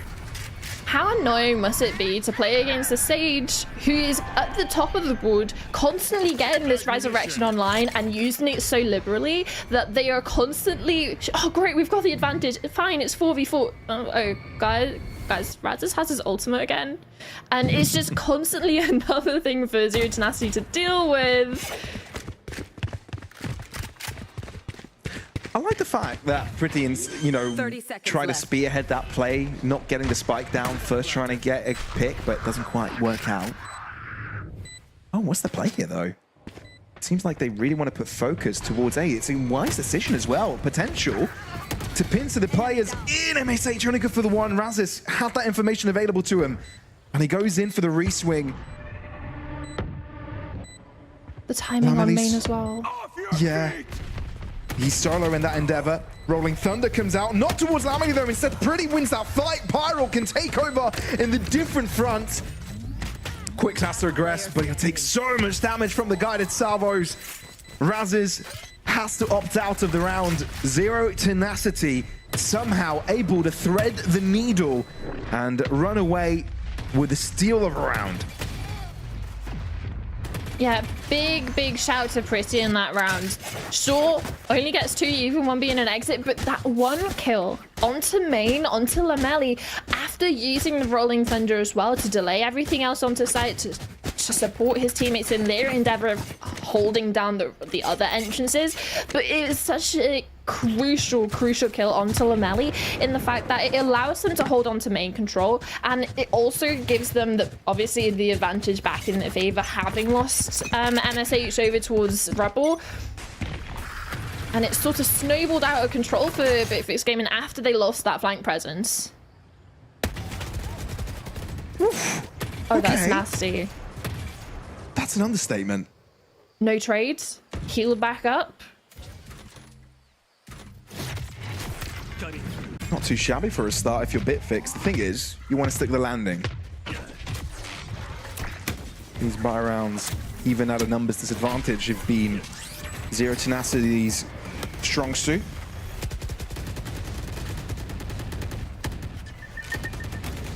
Alex Sick for now isolated, but Bitfix closing in. They've gone a little bit too aggressive. Wait, did he just TP in front of Martux? A bit of a misplay that might cost Zero Tenacity greatly. It gives them a free ultimate. Now they have all the information to work with, know exactly where these Zero Tenacity players are, and look at Razes. He's going to be capitalizing off the free space gained. And there's even going to be early warning signs for Bitfix Game if they start leaving C. That's why no one has rotated. At least Razes is smoked off, so if he wants more information, he's going to have to work for it. And that's exactly what he does. You could see him swing through the smoke. He knows that there's no presence towards A. Instead, they can now collapse onto B. Zero Tenacity at least are given the spike plant. Okay, this could actually be doable. You just need a pick. Get the first isolated player. A Bitfix are playing the steady, playing the slow. Make sure they're not giving away too much. Smoke drops. Gramakista tries to walk within it. Isn't there on time. Pyro is capable of one, but Syntix has been unleashed. A triple for him this round. The defuse over to Martux. And just like that, Bitfix are just a single round away from making Lotus their own. Again, for the preface, it just feels like you have to say it of how dominant they have been. And sure, we've had signs of life, but after the first half, how long it took for Zero Tenacity to get themselves into this, not necessarily this match, because we are talking this is FEO5, it can be elongated in that sense, but to get into this map in particular, to get into the swing of things on Lotus, it's been a struggle. Yeah. I guess we've seen signs from both sides that this could actually be a competitive game. You want it to be the case. Armageddon used very early. You want to make sure that this B site execute works out. Oh dear me, that's an Armageddon. You should be able to steal or save your teammate here. And I think that's exactly what has been done. Alex Sick delivering again, has to be taken down in the process, but Pyro does a lot of heavy lifting. Blink and you miss it. This round falls apart for Bitfix in a flash. Did Martus's ult take the clone? Ah, that must have been it then. That's because it looked like it had someone, right? Yeah, it was definitely reeling someone in, but by the time they actually shot it out, no one came out of it. So maybe it was the clone, or It must have been, yeah. Yeah, it must have been. But still, another round for Zero Tenacity. They're going to find themselves onto 10. Again, the gap is starting to close, but they have no room for error coming into the next couple of rounds. This next set of 2 are going to be so important for them to put one, not only to push it into overtime, but have an opportunity to be the first players, to be the first team that can take this map, to take Lotus off Bitfix Game in this entire year. Out of the entire 2025 games that they have played, they have not been contested. They have been a green streak this entire way through, but also the more of the implications of taking this map off them in this specified puts them an extra step closer to the grand finals, especially going into Haven, a map which they are more comfortable on and Bitfix Gaming have had struggles on in the past. That's a very true point. Valid. It's definitely uncomfortable. This is not going to be a simple best of 5. Zero Tenacity knew of this coming into it. There. Bitfix are not to be underestimated.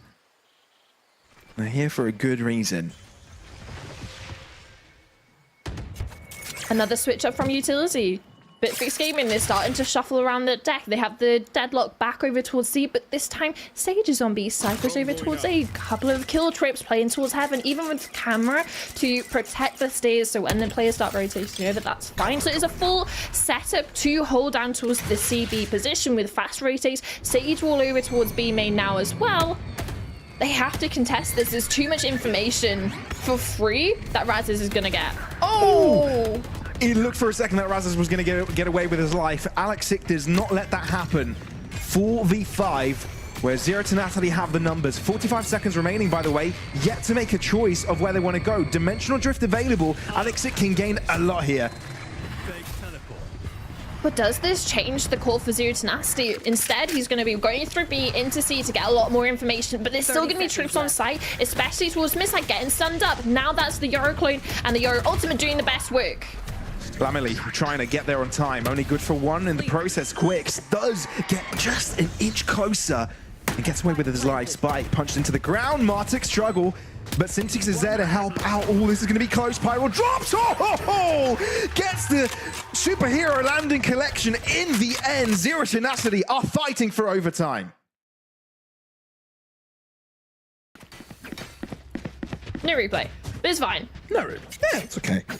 I don't think we need to replay that for the Bitfix fans. It's going to be not the best experience for them, right? Coming into this now, it's the last chance for them to close it out into regulation. And Razes is a glass cannon and a Vandal. You have half shields across the board. You have a couple of Guardians, a Bulldog, and, well, Gramakisa's read exactly into this, and he has an Outlaw. So if he has an opportunity to get these longer sight lines, or even just to get one shot off, like exactly that. Oh, he has a Vandal as well to trade up into. So he has everything he wants in this round. Sure. I think you've got the extra cash.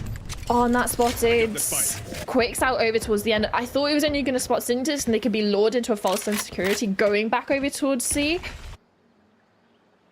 2 players spotted out. Alexic again past the utility on B and again getting a pick off it, even possibly doubling up.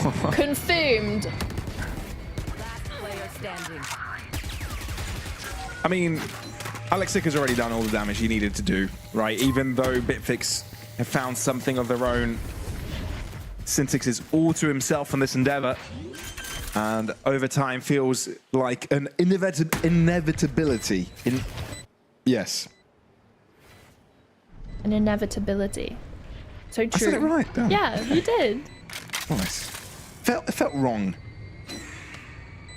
But let's see if Syntix can make this one right. Tough one. Especially with half HP, 3 players in very different positions and elevations. Yeah, simple work in that one. Zero Tenacity are able to bounce back and get themselves a sweet overtime deal.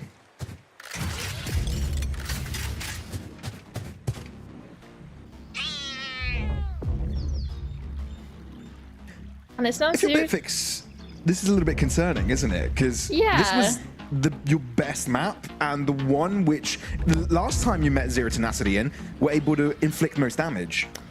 But also, not even just in the context of against Zero Tenacity, this is the first time they've had to go to overtime. This is the first time they've experienced, sure they've been close, but this is the first time they've actually been pushed into a position where they have to win it out in 2, get those 2 back-to-back on defense and attack. Last timeout being used for Zero Tenacity in this one.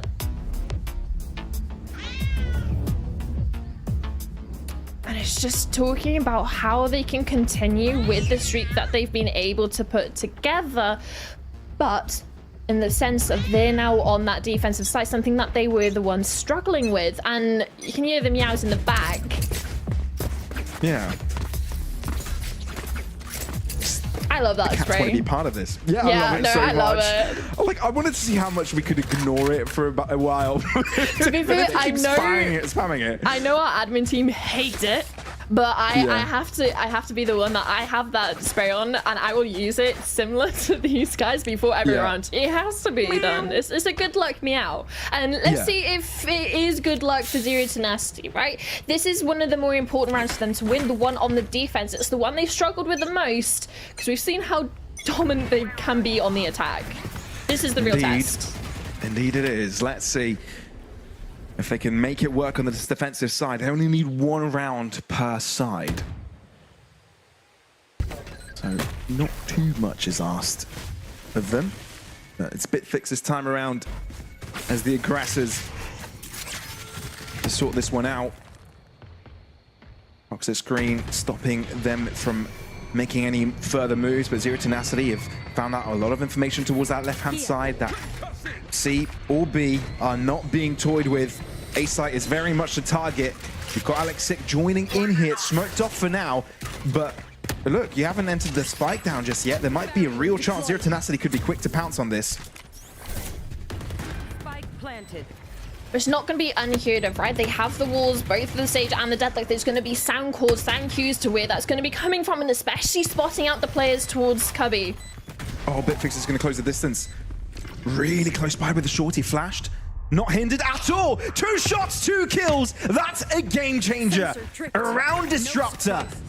BitFix could now just put 1 foot in front of the other and seal the deal. The attacking round goes to them in a flawless fashion.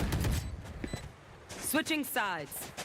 Match point. And again, this is what we were looking at to be the round that Zero Tenacity could finally put their foot down on these retakes, on this defensive side, to say, do you know what? Yeah, maybe the first half we were still trying to get into the game. It was an improvement from last time, but instead, it's this double shorty kill, and it's with the wall still up over towards stairs. The rest of the players, when I say the rest, everyone, flank was covered, midi door was covered, stairs was covered. All they had to do was hold back sight, and Zero Tenacity were forced into unfavorable engagements.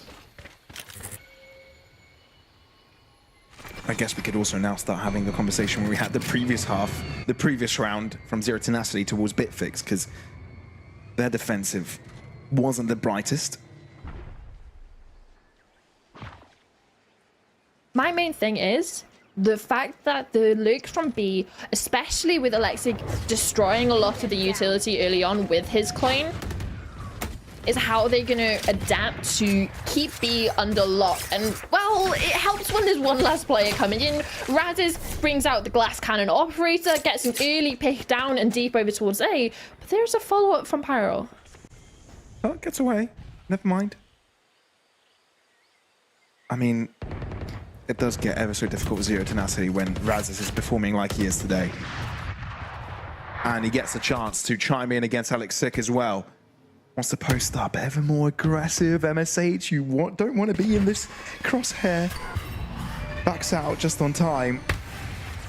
And Razes turns his attention at a perfect timing against Pyro. He is completely unleashed this game.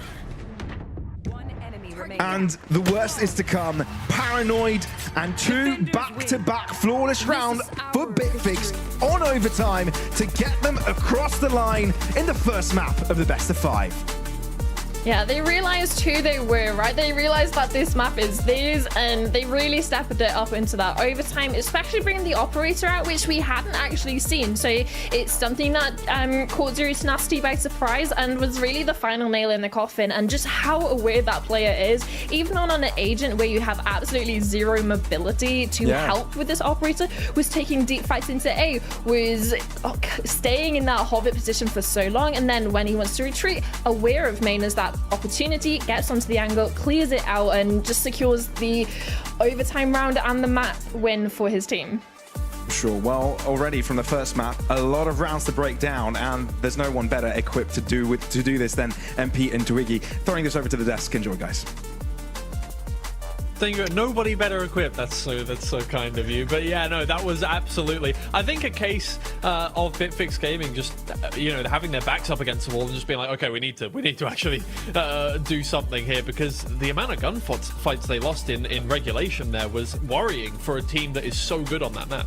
Yeah, and it felt like they were as confident as some of the other days that they are. I think some of the fights that maybe Martux took, Lamelli took, it lacked some confidence that you usually see from this roster. Martux is usually brilliant with that deadlock, literally entering, finding a lot of picks, and he did that. I think he did that brilliantly on the attacking side, but I think when we switched sides, it kind of it wasn't quite kind of there. But on the other hand, I think Zero Tenacity, they definitely understood how to play the attacking side. They had to default quite a lot, and in the end, that defaulting is what costed them the whole map in that overtime, because Razzies was like, okay, I'm gonna play this operator. If they are just gonna walk in the crosshairs of ours, I'm just gonna hold my angle and go for those picks and just absolutely smash Zero Tenacity with the operator. Yeah, it did seem that way, and I mean, it was a great call, obviously, at the end there. It's, I think, just what they needed, you know? There was something lacking on that defensive half for them. I think it's something that they're going to need to think about going forwards. Obviously, Lotus being one of their kind of mainstay picks. That was a worryingly close round. It was not round, sorry, worryingly close. It was definitely not worryingly close, those last two overtime rounds. But the map as a whole, obviously, the only reason we're saying that is because this is a team that has a 100% win rate on Lotus. Otherwise, it was a good map for them. You know, that was encouraging. It's the start they needed and the start they probably thought they were going to have. And we can go into the rest of the series relatively safely, thinking that Bitfix Gaming have slightly the upper hand, though. Do you think the way they performed on that map compared to how they usually do has changed your thoughts on how this series progresses? I don't think so. I think this is going to be even series anyway, and I think it's going to be exciting series. I'm really happy that Bitfix got really tested on this map, and I think I have few illustrators to show how they actually really got tested in this map, and I think it shows the brilliance of Zero Tenacity on how they ran this map. So what I talked about previously, I think a week ago, was like how you want to play against this defensive side of our attacking side of Bitfix Gaming. Obviously, we have a really heavy setup on the mount area. You have 4 players coming here, only 2 players holding, but the breach is always kind of floating around. When you want to fight against this heavy setup on Bitfix Gaming, you really want to make sure that you have everything dialed in. And this is really good round for Zero Tenacity. Let's see how it goes. They break the reveal, the cage is there, they want to be holding there. Breach is fast rotated towards that area to bring the stun. Oh, brilliant. 2 picks coming in instantly. Pyro, 5 vs 3, exactly how you want to see it for the side of Zero Tenacity. You won that fight, you got the advantage. But see what happens. Somehow, Bitfix Gaming, in matter of seconds, they just bring it back. 3 vs 3 situation, and because you have Resurrection, they're back on the advantage. Another ultimate coming through. Brilliant understanding of how ultimates works. Let's forward this for a little bit. This round is kind of downtime here. They played a little bit slower. Syntix eventually goes down. Bitfix is like, okay, we kind of want to stick on the C side, use the Nightfall as well, go onto the side. But let's see what they do right after they plant this spike. You have Rolling Thunder on the side of Pretty here. Obviously don't want to stack fully on C side, and I think this is brilliant. 3 different positions. Rolling Thunder can't catch all of them. 1 inside, 1 main close, but 1 is deep in main. This is such a good positioning for them, and I love how they played, because when we play this round in the end as well, look at how Pretty uses the Rolling Thunder. Uses it on main, there's only 1 player caught on that, that's Lamelli. You cannot really follow up on it. Quick's just holding on side, just sticking around there, being a nuisance, and there's no chance for Zero Tenacity. Bitfix Gaming, they played this really well, but there's this other side where I think this is brilliant. We want to stop right here. Look at the map. I think I'm just gonna show the map as well. We want to focus how we are focused right there. Alexic understanding this map completely. Let's see what happens there. A lot of pressure towards the A side. I think there's 4 players known for the side of Bitfix Gaming. Alexix is like, okay, I have to go forward. Now there's information that the Yoru clone is there. Now there's information that the Yoru is there as well. But what happens here to accommodate Alexic is brilliant. Gerbekista going forward with MSH. They are like, okay, we have to find this cipher so Alexic can actually go forward here. Alexic slowly going forward. the little drone spotting Alexic or spotting the Cypher. Alexic gets first pick, and that's pretty much the round over as well. I think that is the brilliant situation or brilliant game knowledge that Alexic showed throughout that map on how to utilize the attacking side, how to find those gaps on the map and actually utilize that for your advantage to find those picks. And that's why Bitfix Gaming were really, I think, tested in this map. Yeah, I think so. I think the main kind of takeaway from me that you highlighted really well there was that Bitfix Gaming definitely strategically on top on that map, but Zero Tenacity definitely gave them a run for their money just in terms of pure gunfight skills. Yeah, the 65% of rounds get their first kills on that one. So for Zero Tenacity, lots of positives to come out of that one. They haven't started the series in the way that they might have wanted, but I don't think they were expecting to win that map anyway. We're going to head to a quick break and we'll be back with the second map, Zero Tenacity's pick of Haven.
Hello everybody, welcome back to Valorant Challengers Northeast. We're back with map 2 here of the series against Bitfix Gaming versus Zero Tenacity. Again, the winner of this gets one extra Ascension point and gets into the grand finals of this playoffs. It went in the favor of Bitfix. That is predictable, obviously, on Lotus, but maybe not in the fashion that they would have liked. 14-12 is a bit too close for comfort for this team on their map with a 100% win rate.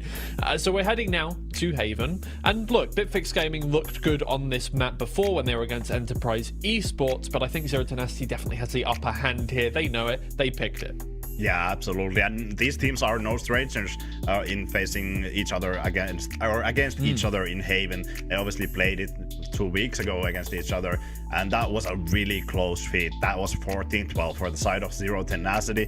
Bitfix Gaming, last time they faced against the Enterprise Esports, they did a bit of choking here and there. I think if they fix that, it could be very well a very contested map, that Haven. Honestly, I do think Zero Tenacity is favored here. I think Alexic is one of those players that can absolutely drop 28 kills, 30 kills in this map if he's on fire. He's done it previously against Apex. He's done it in this league as well, dropped 38 kills when Pyro was popping off. But it's really interesting to see. Bitfix Gaming, they are going for this new composition that they played against Enterprise Esports. It is something that I do kind of like, but seeing that previous map where I think Lameli and Martux, they had kind of, well, they didn't quite have that confidence needed in terms of having that ISO Yoru composition there. I think this could be something that we need to focus on, just bringing up that focus and that confidence in this map. Yeah, look, this was a good map for them against Enterprise Esports until they kind of choked it towards the end with a couple of very sloppy rounds. So hopefully we don't see a repeat of that. It's going to be a little bit closer. And either way, we'll throw it to Pavlos and Winter for this next map. I'm really looking forward to this one. I think the first map really set the tone nicely when it comes to how close the competition can be and which players to really look out for. Now, Haven is a match where historically these two teams had quite a go on, right? Over time, it follows this theme of the previous map as well, and I'm looking forward to seeing how close will this be. Is Bitfix ahead a map? Can they continue on that streak, or Zero Tenacity make their own map pick go their way? Do you know what I'm worried about, right? Is we saw an improvement on Lotus. It was previously 13-6. Haven was a 13-11. I'm scared we're going to have a repeat of a Zero Tenacity Sweet and Sour 23-21 game, because just how closely matched these two teams can be and the improvement that they can face from the last time they faced each other in Upper Swiss to now. Well, there is going to be an early start towards Garage. Bitfix showing their mark for a little while, but it's a bit of an isolated play here from Martux, while the rest of the team groups up towards the right-hand side. That's a pretty barren sight. Only pretty in a near proximity. You sort of realize due to the silence, there's probably playing around that location. And Alexic might want to help. Ooh, Martux doesn't get the timing right, so Pyro gets the numbers advantage. So 5v4 for the post plant. One open spike plant they've managed to get as well. That's going to open up possibilities to play over towards long, but it doesn't matter because they're fighting through CT. Indeed. And Zero Tenacity still continue to win on their fights. Doesn't end up being the case for long, but they do revert the crisis as Gramakista and MSH line their shots up nicely. As 3 survive, Zero Tenacity start their own map pick on the right foot. Right foot for now. We need to see a clean conversion, something that they were unable to get over towards onto Lotus, and especially with how close it was. And with sure, you maybe add the context of they were able to convert, they didn't give over that early lead to Bitfix. We could have been seeing them one up already in this series in regards to maps, and especially with Bitfix Gaming again with the force similar to something Sweet and Sour love to do. Stingers are so dangerous, Pavlos. They are really, really dangerous, especially in close proximity, and that's where Bitfix are going to elect to play. Garage, a lot of close corners, not much of a long distance, and there's 2 players on Zero Tenacity that are only playing with pistol. Stun does connect. Pyral double kill, that was mighty important. But Bitfix aren't going to slow down.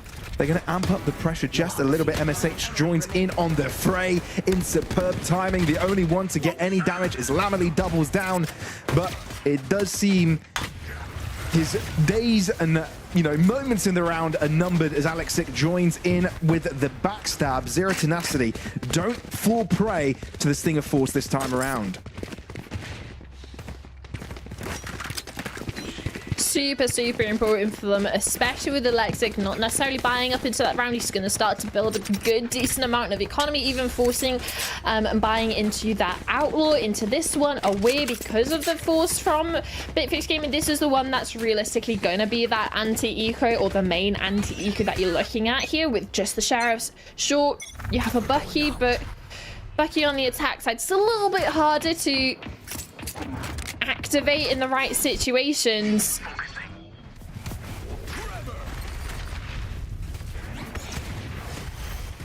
But without too much resistance, Bitfix will enter. Razis gets a pick. That wasn't through his smoke, actually.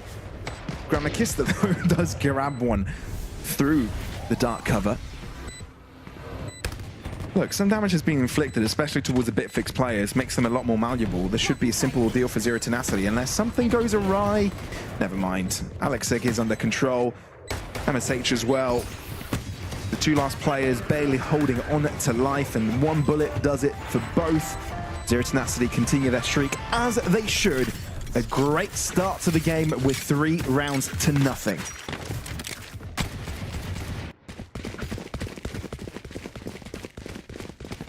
Honestly, dealt extremely well with that anti-eco, right? They're not heavy fighting towards B. They're aware that they can get in onto site early with the TPs and whatnot from Bitfix. They get the spike down, but even from losing the initial first blood, it's more of how they get back out onto B, clearing each angles promptly, and then just being able to fight through into the cubby onto the left and the right. You even have Alexic taking the elevated position. Just being a little bit of a menace with the Outlaw. And talking about menace, he's now taking for a walk down long with an operator. It's not exactly the best gun to be in that situation with, especially with Lamely wanting to cross back over. Gifted with a first blood onto one of the main like round winning conditions that you're looking for Zero Tenacity to come into this one with. So an early good start for the Bitfix youngsters. But they may have elected to move towards the most inhabited side of them all. Well, they haven't quite made the decision just yet. Spike is towards the left-hand side, and that is the emptiest. It's down to Martix to distract Zero Tenacity from rotating. We can only hear 1. It's not enough to keep 3 players busy, and Bitfix are starting to make ways towards Garage now. It's still only 1 player actually showing presence though, Gramakista with the stun and the aftershock. Well, the camera does reveal what the play looks like. MSH not going to slow down. He's holding a deep angle, and it pays off. Spike goes down, but he's still out onto the open, so he's easy pickings for the rest.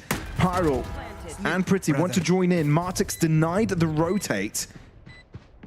Still a 2v3 though, and the chances don't seem great for the Zero Tenacity roster.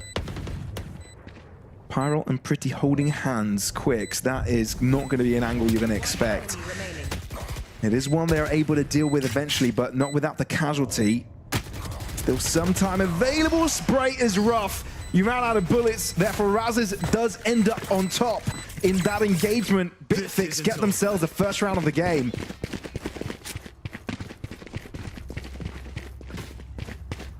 An important one is always the first, just to stop the ball rolling for Zero Tenacity. Especially a couple of early picks, you were looking at the flank opportunities, you even saw it come through. For Pretty, then when he reflanks from A, getting the timing onto Martix, but the only issue is the players over towards site, they're losing their engagements in a deficit, so the kills don't necessarily matter that much when you're looking at the flank kills, because the ones on site go so in favor of Bitfix. Razis with the opener. Pyro very far forwards. Does he catch anyone here? Does he get away with it?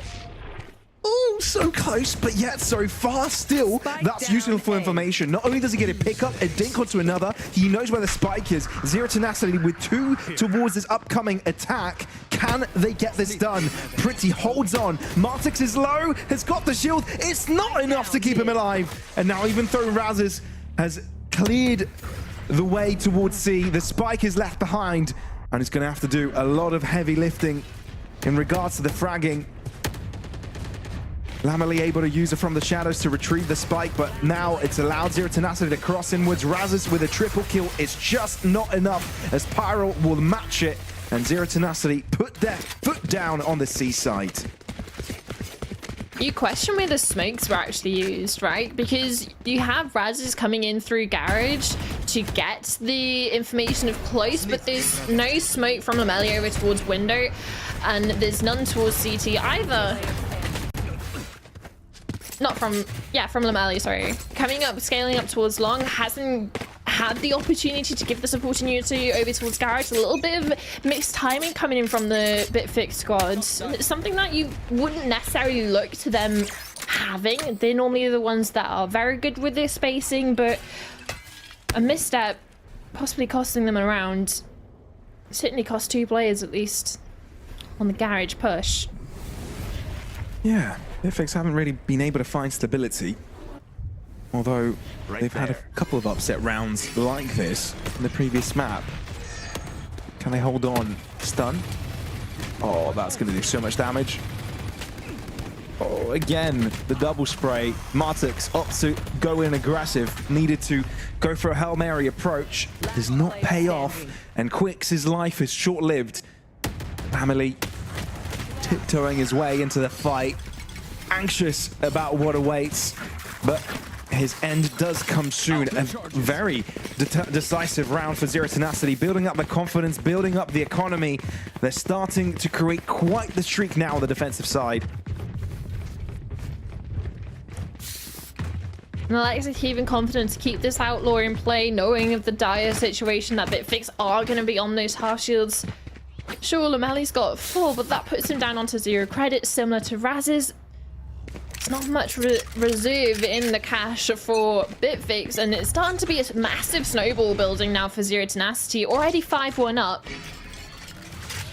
Prime position to take advantage of the poor economy of Bitfix, especially with players like Electric with the Outlaw.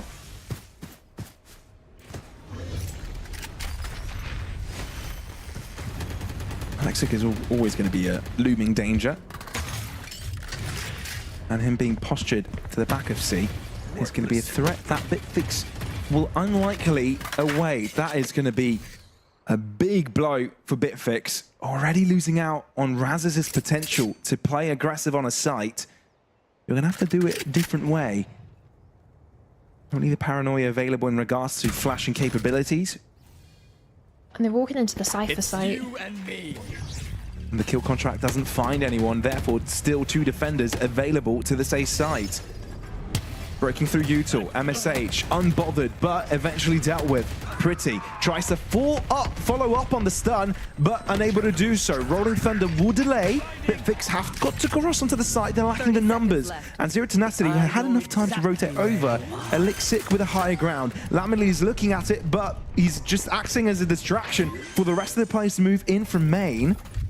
Spike finally to go down, but 3v2 is tough. Lamely to hold on. Steps made, Zero Tenacity showing intent. It's rough around the edges initially, but still a clean follow-up from Zero Tenacity. Bitfix unable to hold on, and the buy round goes to waste again.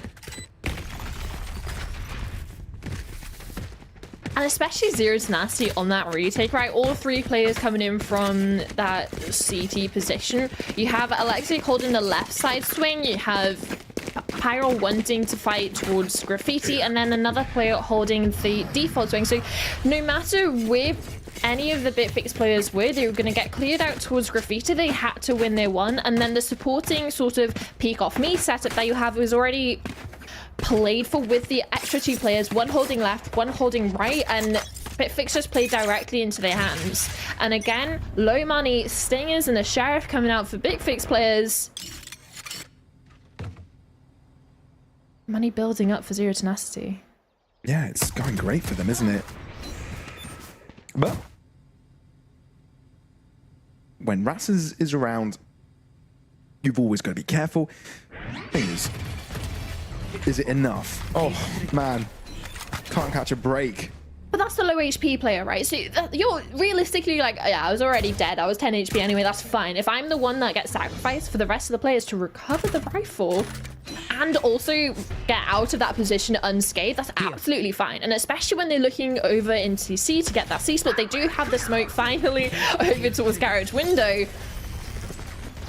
Dastan does a lot of work, actually. Aftershock does not get there in time, but Zero Tenacity have closed in the distance. MSH can't be saved. Instead, Hunter's Fury used from afar to try and join into the fight, and it does so perfectly. Syntix keeping things very close. He's brought himself down to a duel. Spike tucked, but due to the Aldro, there's a clear indication for Pretty to move in. 4 bullets as well. Not even going to be given the breathing space to go for the reload. He has to hit the shot. Recon. And it's Pretty side swing that does the job eventually. Syntix gets shut down. Zero Tenacity really aren't giving Bitfix a chance.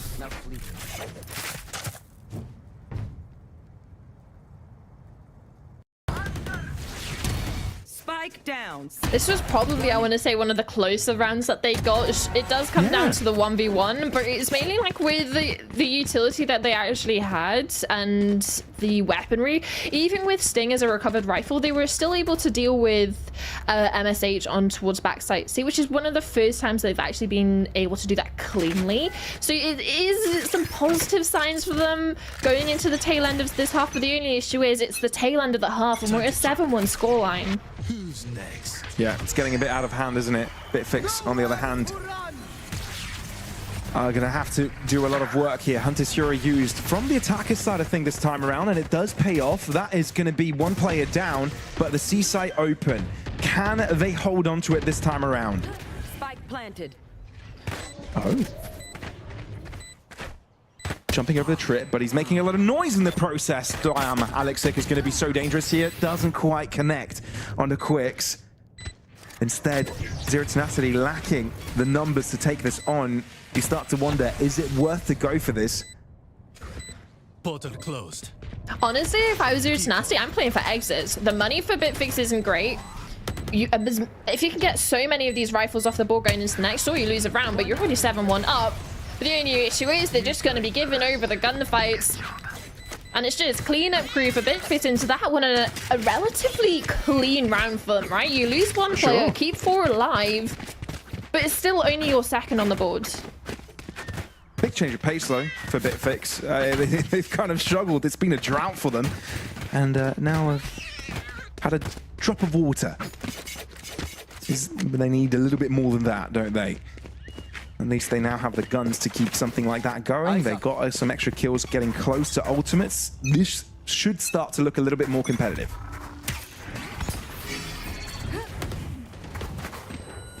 Well, they've at least quelled the aggression of Alexic early on with the flash, gets the operator off the angle, puts him onto a little bit more of a reserved position over towards short.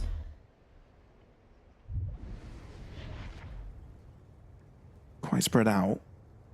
But the 2-player stack up from Martix and Razis, trying to see what the setup looks like defensively. There must be a looming chance of an operator. In their minds, Razis, that is very aggressive. Unexpected, but it doesn't catch Pretty off guard. Therefore, you're working off a disadvantage already. Surely Gramakisa doesn't go with that. Or at least goes with the recon, does tag someone out. It's a lot of utility just being thrown at Martix right now, and he's still almost going to get out for free, but it doesn't matter. Alexic boxes boxes him in with a push-up from short. And look at the Bitfix Gaming players. Look at where they are. They're all over the place. Yeah, but it actually might just be enough to keep them going. Instead, Alexic is so quick to the chase. Syntix gets off card as well. It's all going awry. All going astray. Zero Tenacity have got everything under control. Not a single casualty that round. It's as clean as it could be. Alexic getting away with that kill as well towards the end. That ridiculous. I feel that puts the context of this map so far into a perfect collection, because it has been so rough and sometimes you have those unlucky timings. But yeah, Alexic being able to flick up, get the kill, and sure, we couldn't have Lamelli, realistically, was he going to be able to win a 1v5? Probably not. But it's still coming down to the mentality and how hard this game is going to be feeling for Bitfix coming into this, especially after coming off Lotus, a map that they've been dominant on, and they were even pushed to OT. Bitfix again going to switch up the pace. When they played aggressive last time around, it paid off. Can they do it again? B site open. So the spike should be simple for them to drop into the ground. My ult is ready. The complexity comes now. Martox has the ult online, so possibly yeah, there you go. Popped it already early on. Kill contract wants to get any sort of advantage in his favor, but the only issue is he falls, so does his teammates as well on the other side of the map. It's ridiculous. Zero Tenacity do not hold back at all. Alexic is entering with the operator time and time again. How does he even do that? He just dry peeks with his big gun as if it's nothing. He has something to prove. They were not happy about how Lotus went down. An improvement, sure, for them against Bitfix Gaming the last time that they faced it, but it was not enough.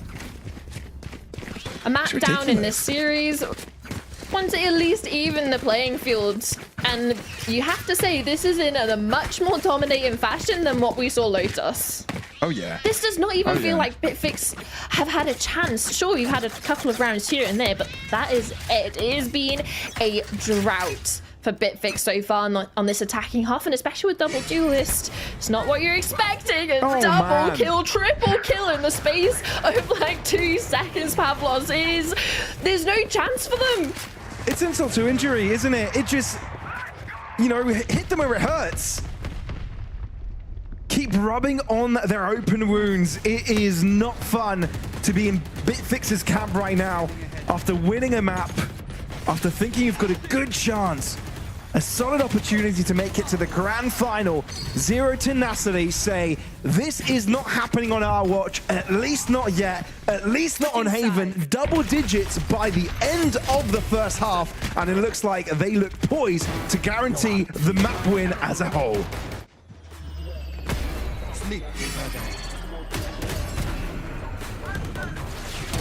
Spike down.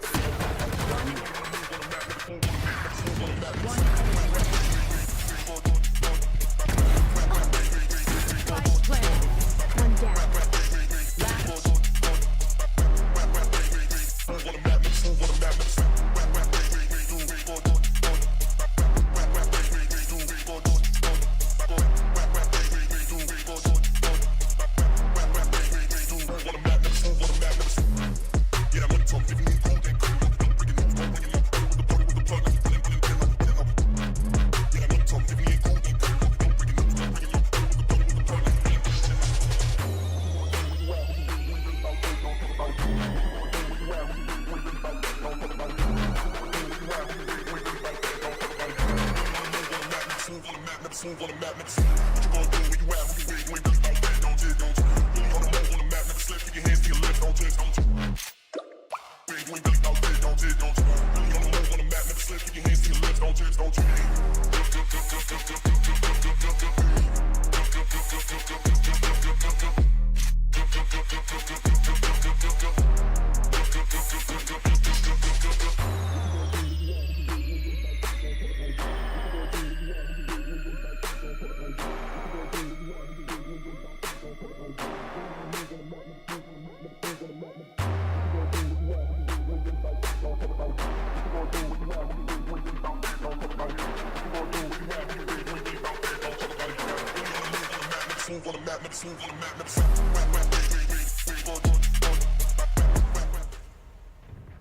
over there. Different map and a complete change of pace here for Zero Tenacity. Struggling on Lotus, but a completely different story on Haven, fully under control on the attacking side now, and a pistol win that could put them right next to a potential map win.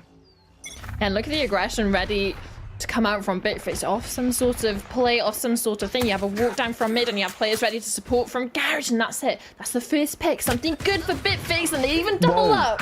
One enemy remaining. But it goes astray so quick. You have Razis getting a double kill, and instantly all your defensive line from Garage, from mid, in the ground in an instant. Lamely's there scratching his head, I'm sure. He is not having fun right now. What on earth happened, he must think. After it going so good, blink and you miss it, and now your backs are against the wall and you're saying goodbye to Haven. An opportunity for isolated 1v1s, but the only issue is doesn't get past the first hurdle. Grammakista puts him in the ground and puts an 11th on the board for Zero Tenacity, which realistically Bitfix had the best sort of setup to deal with what Zero Tenacity wanted to come with, right? You had a double walk down from mid, you have a double players Garage, but the only issue is Zero Tenacity was so ready for that. They had players window. Sure, you lose a couple towards the start, but the answer back is there from them, and it was sort of like a, oh, you can get 2, oh, we can get 4. We can double what you've done and sort of pass it on to the next, and realistically, we're looking like we're going to be passing on to Pearl soon. Yeah, and no Stinger Force is going to help you do anything here. Just Sheriffs all across the board, hoping that those one-tap headshots do the trick. But I wouldn't want to be Bitfix right now. This is a complete different story. You know, they haven't felt in control at all, at least on Lotus for Zero Tenacity. They were in the conversation, right? They did have a bit of a comeback. They brought things to an overtime score. But this is complete domination from the Polish org. Razis with a lurk, flank, flirt. No! But Grammakist and Pyro will turn just in time. That is rough. Bitfix can't catch a break. Wanting to play sort of trigger discipline, but the only issue is the trigger discipline's not getting away with anything but Quicks. Okay, Quicks has a little bit of damage, right? Yeah, the Russian duo is not too bad at their job when it comes to Sheriff and clutches, but obviously Zero Tenacity had way too many bodies to throw at that problem. So 12-2, and only one round separates Zero Tenacity from evening the map score up in this best of 5. And you just have to look at the context of it. We're 12-2. It's not just a map win, it's a complete, almost full flush for the side of Zero Tenacity. They've let 2 rounds through the board so far, getting both pistols short gives a little bit of a boon to the number of rounds. But they've been doing it on the rifle rounds as well. And look at this stack over towards the left side of long. There's 3 players. Okay.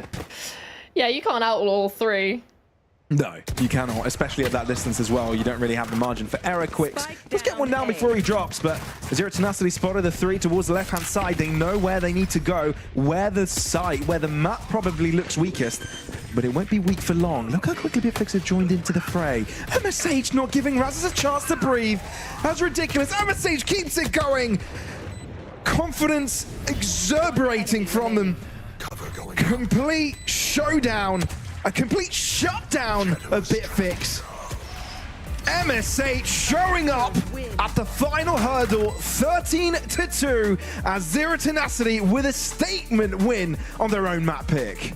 I think a statement is understating it, honestly, Pavlos, because do you know what we've just watched? We've watched a team come out and it's like, we should have won that first map. That was us letting the ball slip, and you did not see well, you saw 2 rounds slip, right?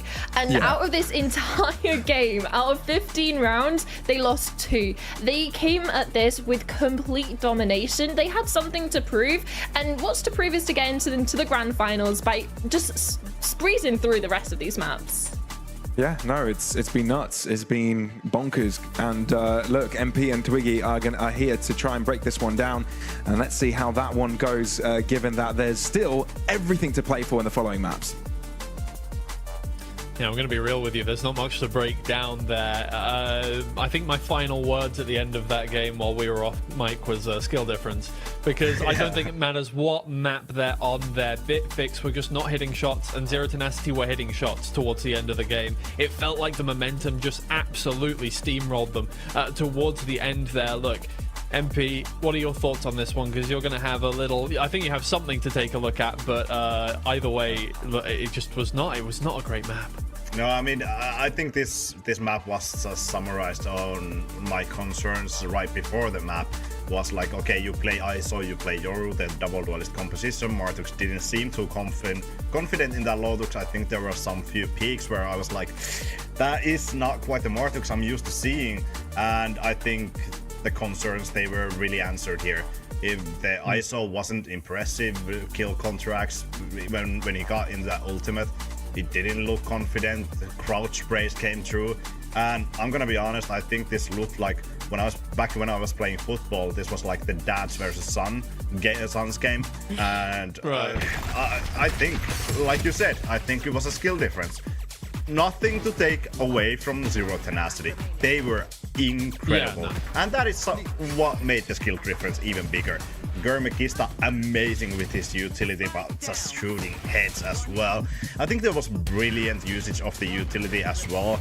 Breach is usually known for having like great stuns, but that clip right there, he just played time for Alexic to get a free kill with the utility just because he spammed the utility down. That's where Alexic found the gap right behind there and provided a lot of utility for the team that might not even get shown in the assist department. Yeah.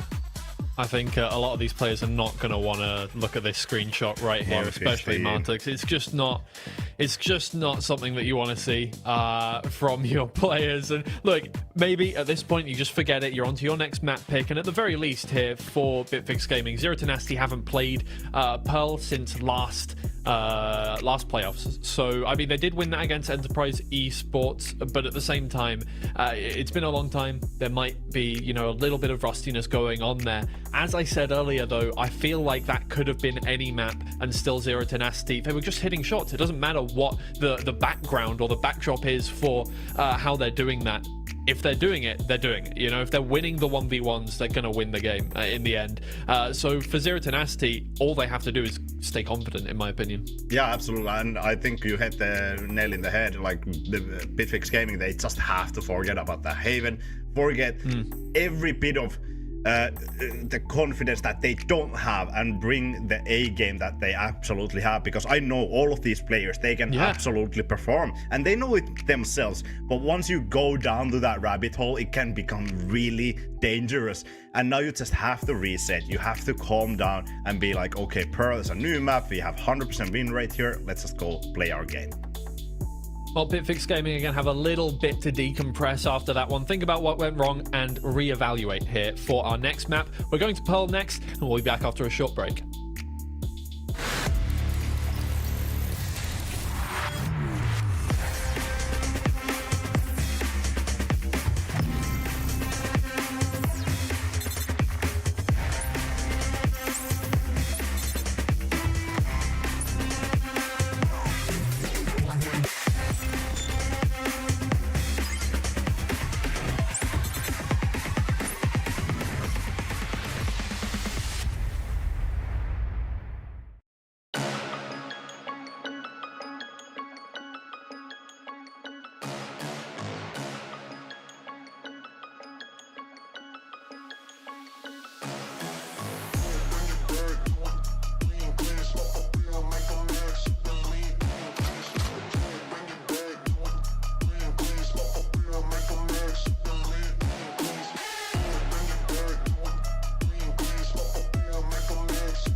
Welcome back to Valorant Challengers EME. Not quite yet. Northeast, everybody. We're almost there. 2 more days to go. 1 more best of 5 after this one, and we are midway through this best of 5. And you know what? Zero Tenacity definitely clapped back after map 1. I mean, we technically expected the first map to go in the favor of Bitfix Gaming anyway, but it was a close affair, and Zero Tenacity really pushed to the limit on that one. 13-2 to get started on Haven with their map pick. We're heading to Pearl next. Zero Tenacity haven't played this for quite a while, but if the momentum is anything to go by, if the way they're feeling is anything to go by, this could still be a very rough time for Bitfix Gaming. Oh yeah, absolutely. If the difference in duels in the gunfights are like that, like we saw on the previous map of Haven, I think Zero Tenacity, they have a really strong claim in Pearl, because Pearl, yeah, it is very tactical. You obviously have multiple different avenues that you can take on the map. You can default very much, but I think in the end it comes to very long gunfights. If you're not confident in those gunfights, especially B long, I think that's gonna be a rough situation for your Pearl. And I think the good thing for the side of Zero Tenacity, this could be wrong, but I do think they're gonna be changing composition. It's been 2 months since they played this. I think I think that is something that they really want to, or they should at least bring into their composition. I think the Sova is a bit outdated maybe here, and with the composition of Teho Astra, it's very easy to control many points of the map instantly at the start. So I think that would be really good for them. But for the side of Bitfix Gaming, they already have 3 games here. They have 100% win rate. Sure, have they been tested well enough? I think that's yet to be seen.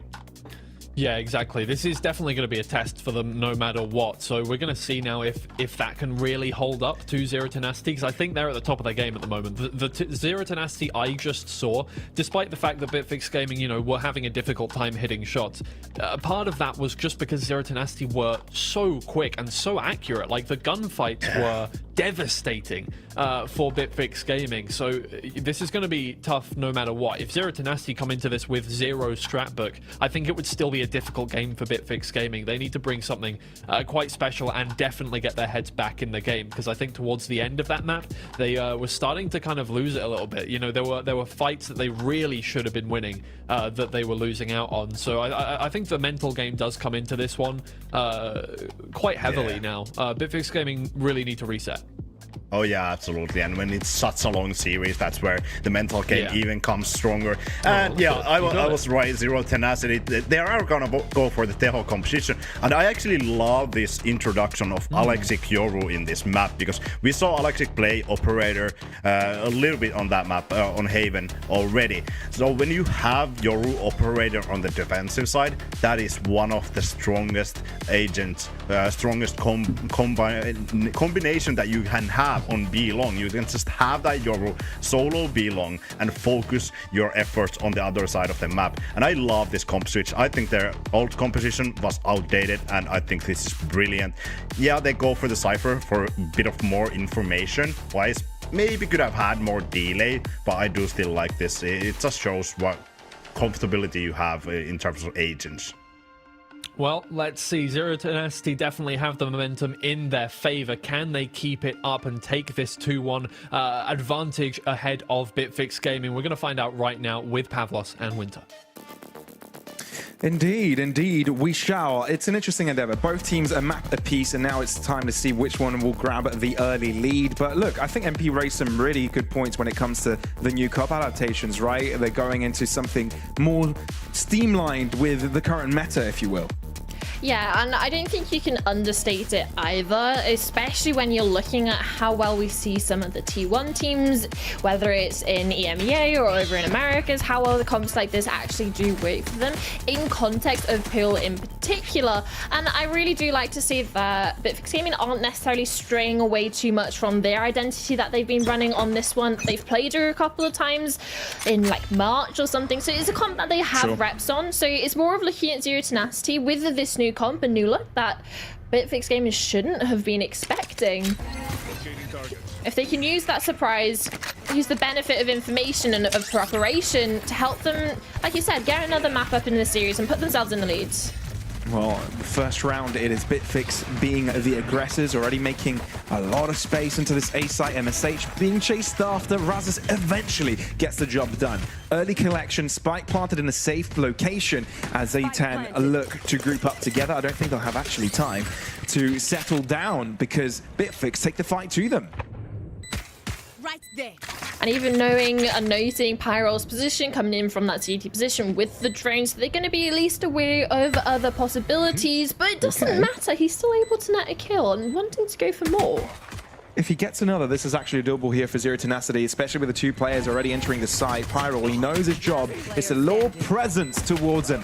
Instead, the two players on site don't quite get the result they were looking for, so Bitfix start things off in a positive way on the third map of the best of 5. I mean, he did lure 2 players to him. It's just the other 2 players left on site. One there. Sure. Ones, and it's just too many players to deal with at that point. Last player Good couple standing. of kills, but in the end, it's numbers from Bitfix that remain. And finally for them, they actually start a map off on the right foot, right? They've been losing the first round time and time again. We saw on the first map on Lotus, it didn't really matter that much, but especially coming into Pool, it's so important for them to be able to stop any momentum carrying over from Zero Tenacity on a dominating map of 13-2 into Pool as well and start to snowball the series itself rather than just the map. That was my only concern. So it's nice to see that they have got the pistol on, and Zero Tenacity aren't necessarily going for any crazy force. They have a Marshall coming in, putting a Lexic up along, already dealt with. Indeed, indeed. So that Marshall won't be an issue for now. You can also see Grammakista going for it, collecting it. But you were also having the conversation earlier, Summer, about the fact that Zero Tenacity have come into this series prepared, right? We saw it a lot on the Haven. After it being a very close series between the two, it seems they've corrected a lot of the mistakes, aware of the flanks their opponents like to go for. Different phase from the last time we saw them. My camera is destroyed. At least in this head-to-head.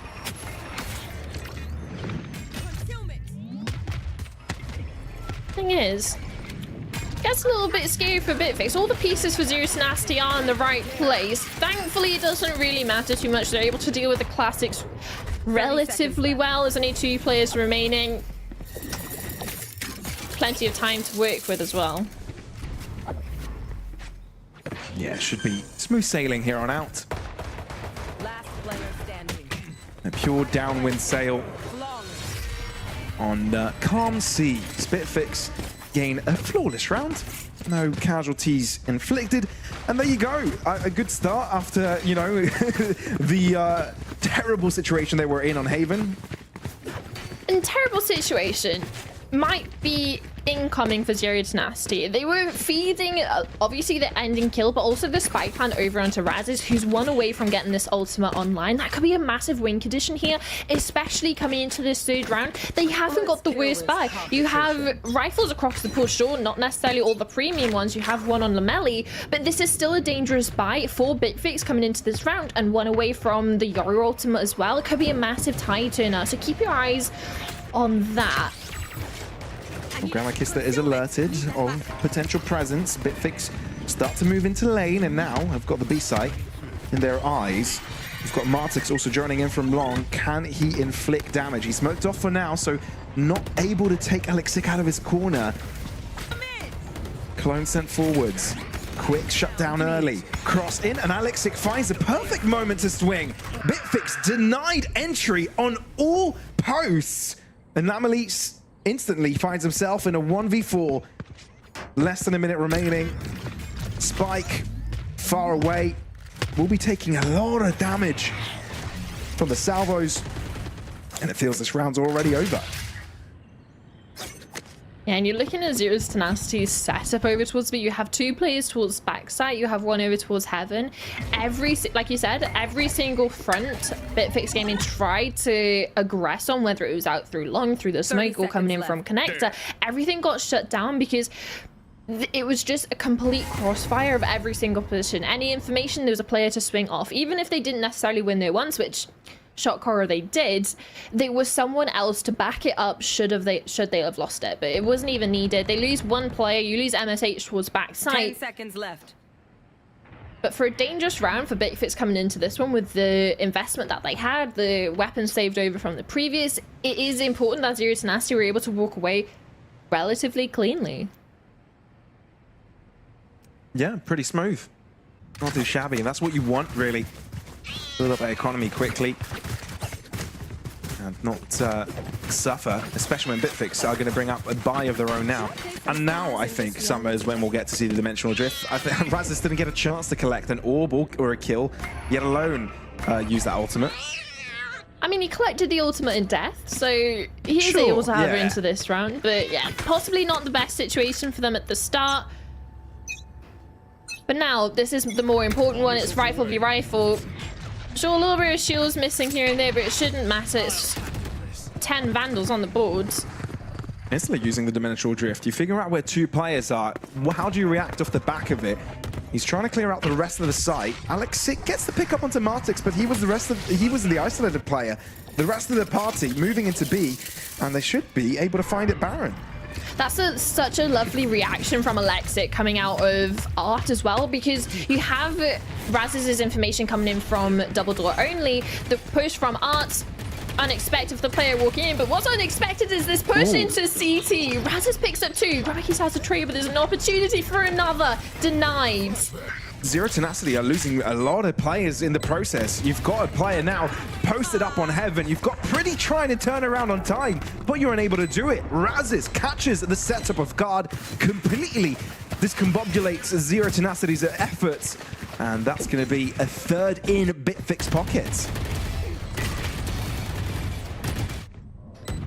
Oh, shooting the clone as well just gives an added boost to Bitfix's push into CT.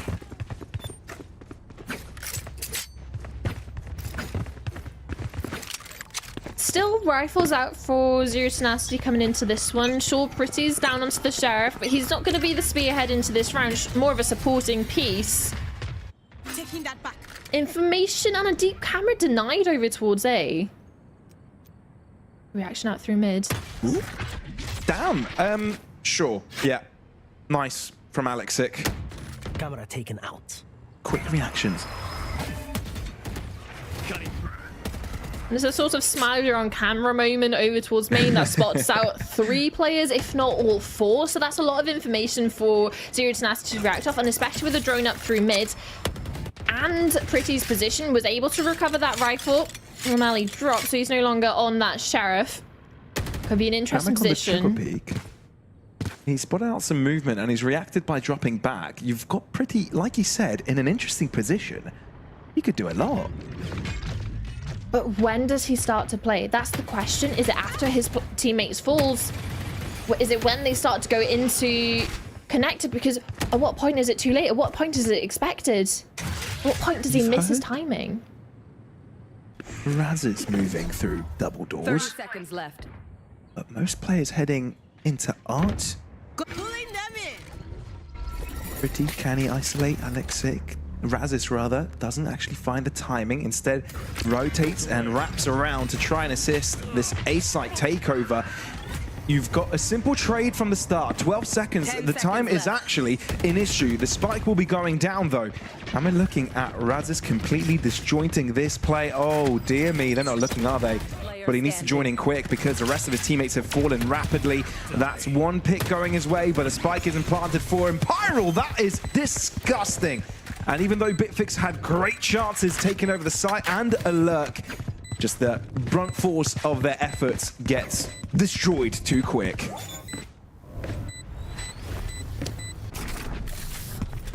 Yeah, I was definitely concerned on Pretty missing the timing, right? Wanting to look over towards the double doors. Only Razis is left there and it's going into A, but thankfully Alexic wasn't able to activate in time for that missed timing to really be a factor because, well, we saw it by the time that Razis was actually getting activated on the flank, getting his name in the hat, coming to that defense of the spike. You already had Pyral's already dispatched of the rest of the teammates on site and even turns his attention, picks up the last kill.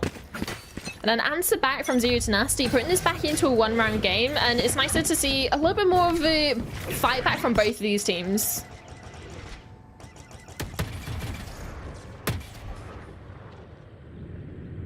It's not the domination we saw on Haven. But Pyro, after that Quadra, he has the ultimate back online. Looking ready to use it, especially over towards this double door position. They start to come in. That Armageddon can be deadly.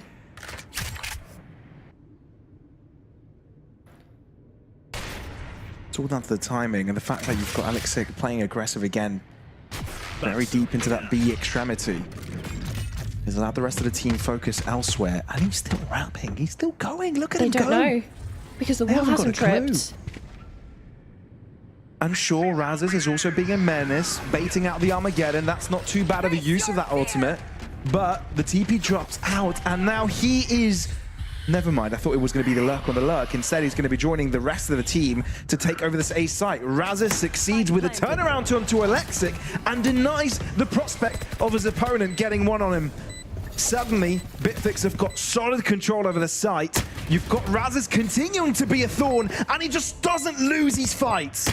Duel after duel, he comes out on top. Flush out. Does it work out in favor of Zero Tenacity? I don't think so.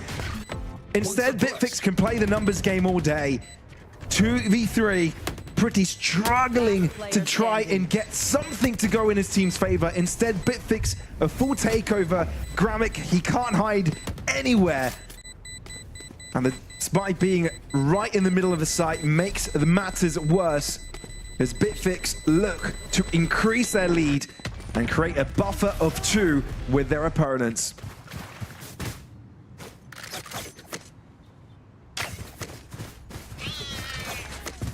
This map is getting a little bit scary with these timings because we're seeing the lurks upon lurks multiple rounds in a row with players getting past Cypher trips or getting past Vice utility, and it does get scary in the sense of for both the teams aren't aware of how close they are for a round just unraveling just based on timing. But yeah, like in the previous round, right, we saw Razes have a quick turnaround onto Alexic, another round defining kill, keeps that flank offline, and then they can turn their attentions over towards the site itself, and the rest of the players of Zero Tenacity have no chance for that retake, especially when players are winning their ones like Lamelli over in towards main.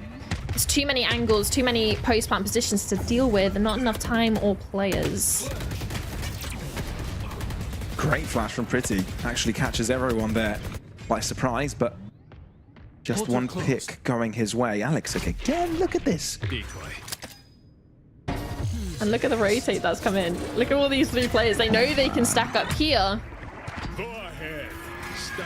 Huge dimensional drift as well, giving the information of where Pyrol is trying to hide. Wait, MSH gets the kill through all of that? Wait, the Sheriffs are doing more damage? Hang on a second. Not like this, Quicks. Can he salvage the day? Him and his teammate are very low.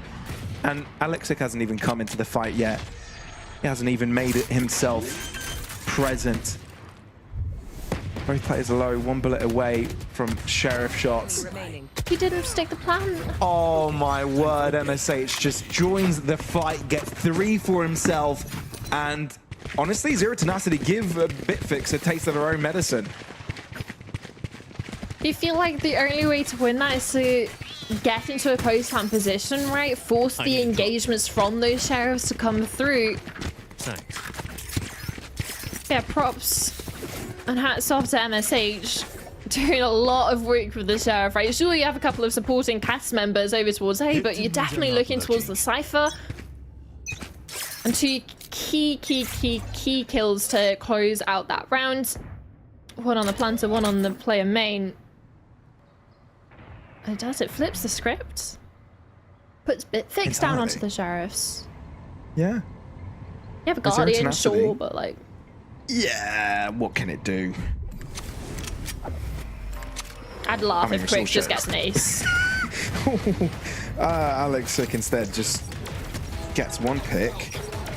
And that stun was actually brilliant because it denies Bitfix the opportunity to continue with their cross. For a moment it could have been scary, but no ground gain. Instead have to complete double back from their initial decision.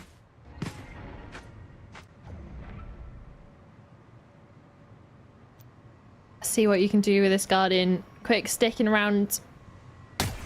Spots player towards backside. But information traded, weapons spotted as well. So they're at least going to be a little bit more cautious from the side of Zero Tenacity, even rotating MSH back over towards Connector to be in close proximity to assist. But at the same time, the Cypher utility is still up towards mid. It's on Art as well. So they have the ability to just fully stack 2-2 towards these sites. With Quick still being a nuisance over towards B, it's going to be equal footing in numbers, but a massive disparity in weapons and utility. And the pressure of time as well. When Pyro sprays at you like that. Very intuitive. Brilliantly done. He can smell you through the smoke. Yeah. He's got that sixth sense.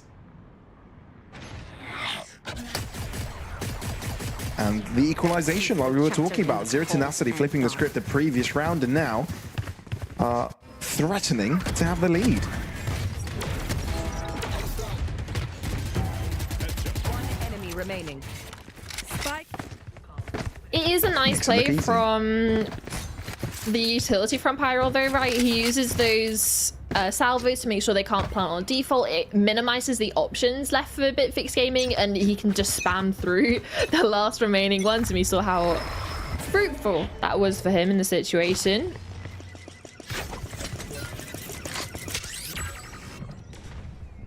Ooh. Wait, oh my god, Alex Sick! Oh, how did he just get away with that? The thing is, they knew where he was, so they tried to go for the fight anyway, but that is complete disrespect. Like, you hit him as well with the drone, you can't TP out. They're like, okay, fine, he has to stay here, he can't get away. Although, saying that, the rest of the players are struggling to convert off the back of it. You get a double kill early over towards Maid, and yet you are still down into position where it's a 2v1. Lamelli is low, but there's a utility to help him out. Surely not. Surely he doesn't win this. He's kept things close, but with 14 points of health, I feel like that's a lot to ask. Just put one player in a deep angle and you're a theft. Okay, you know, sure. It's quite simple. Figure this one out. Gravity Well can't quite block the player from moving out of position. And again, having a second player defending the one defusing is enough. That one bullet did find its mark. The defuse given over to Pretty. Try and get that null command back before the end of the half. Zero Tenacity, albeit the weakest start, are the ones in the lead.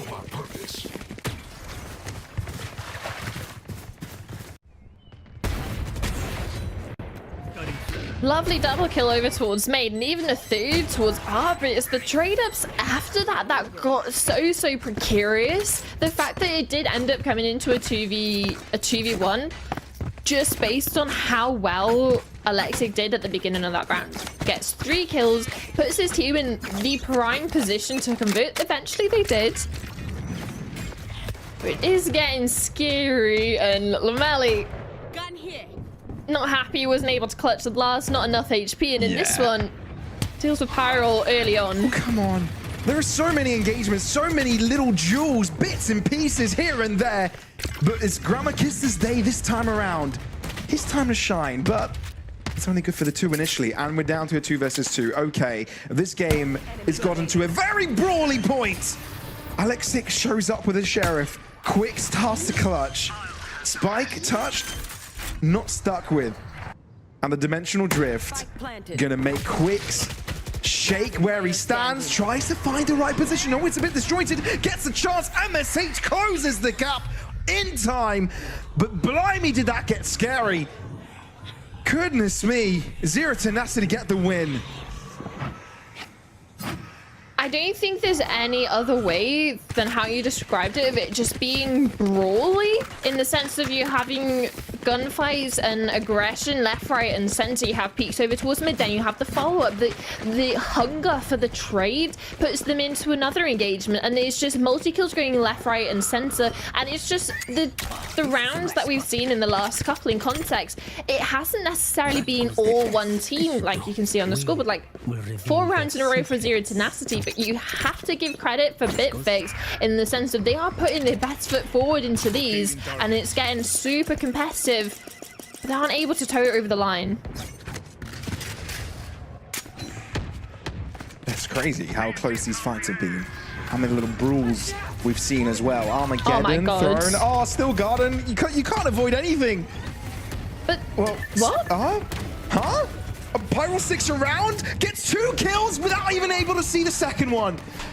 Come on, this game is entering a different realm of absurdity. Razes gets away!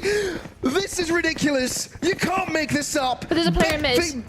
Oh, they're just trying to run towards the B side. The mid player not able to interrupt. Bitfix have turned this round in their favor, but Zero Tenacity have closed up the gap. This is still close. They haven't entered the site just yet. Oh my word, Pretty just walks out of the Cosmic Divide and loses his life. So does MSH. They have given the round back to Bitfix. Spike planted. So chaotic.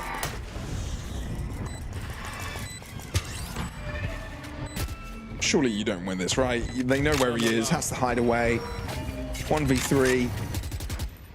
Sure, Quicks is low, but other than that, Bitfix but Gaming are going to stick. I mean, they this. shouldn't. No. We've seen some crazy stuff already. This whole round, how do you even start breaking this down, Summer? How do you even look at that round?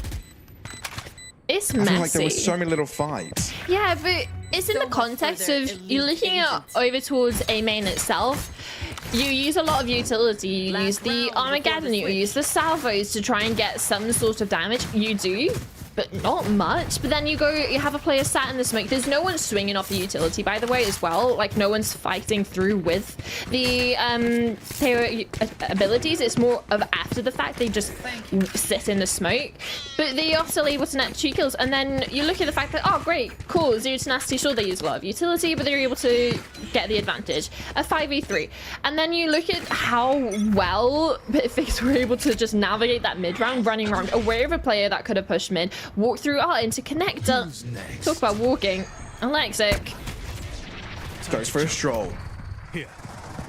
Oh, it's because Raz is TP'd with the ultimate, doesn't clear out close. Yeah, but Razes will be clearing the backside. Oh, come on, he's being toyed with. Who's the better Yoru? Well, I think Zero Tenacity know the answer to that. Pretty joining into the fight, trying to assist. Alexic surely doesn't just dry peek with the operator. He thinks better of the situation. Oh my god, how does he get away with that? This is ridiculous. He's feeling it. He's the one in charge today and wants everyone to know it. Lamely, all by himself, but he's locked in. A player from behind to seal the deal. The half ends in Zero Tenacity's favor, 7-5. The chaos seems to suit them, but goodness me, has it caused us to shake where we stand. Bitfix Gaming have got a lot to do to catch up. Sure, 2 rounds of difference, but these engagements from Razes as well from Alexic have been crazy. Enemy remaining.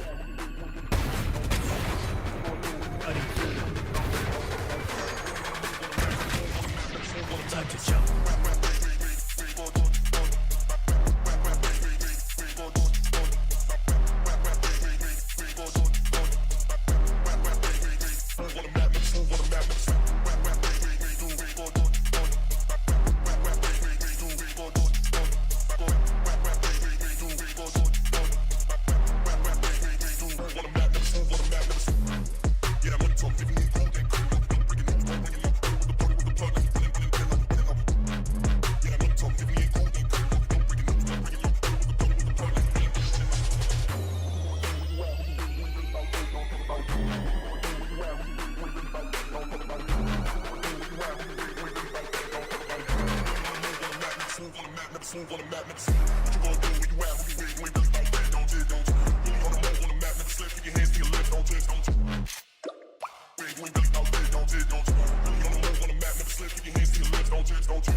Well, the first half was the story of two Yorus going berserk. Alexic versus Razes. But it's Zero Tenacity that have the slight lead by the first half's end. They do switch sides though. Can Bitfix close the distance? Or is Zero Tenacity going to knock on that map point to get them into getting them into a grand final? And I don't think we're going to be seeing much different from the first half. A look, brawl towards mid looks like it's on the cards. 5 players from Bitfix. Yeah, they do try and go for an aggressive play, but it's not like Zero Tenacity are greeting them in that mid-fight.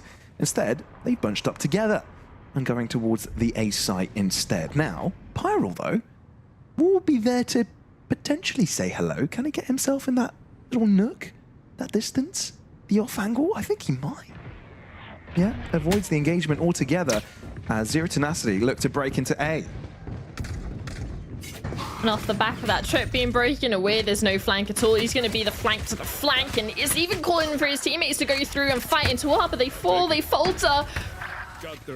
It's brilliant from Pyral. The timing is superb. He alerted his teammates, keep them back. I'm coming in for the back sub. They don't have a clue, and it works superbly. Razes, though, has done a lot of heavy lifting for his team the first half, but this time only good for the one. Lamely, similar position he's been in before, but this time the one defending, this time the one wanting to defuse. He's drawn things to a duel, but again, struggling on the health department. Does not make things simple. Pretty just lines up a shot across the smoke, and Zero Tenacity with an important pistol to try and stray away.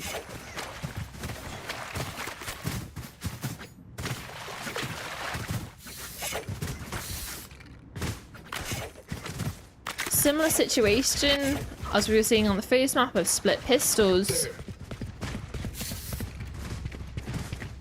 But for Zero Tenacity, already up so far in this map in particular, regards to the rifle rounds, the string of rounds that you can see on the screen, that just little green carpet that was put out for them. Now they're in the driver's seat of being able to dictate the pace, which we saw both of these teams trying a lot to do in the first half in regards to just being the stopping power to the attacking team and having the answer back. But the only issue was it got so messy, and down towards the end of the rounds, it just got so chaotic, and it came down to players winning their ones. As simple as that.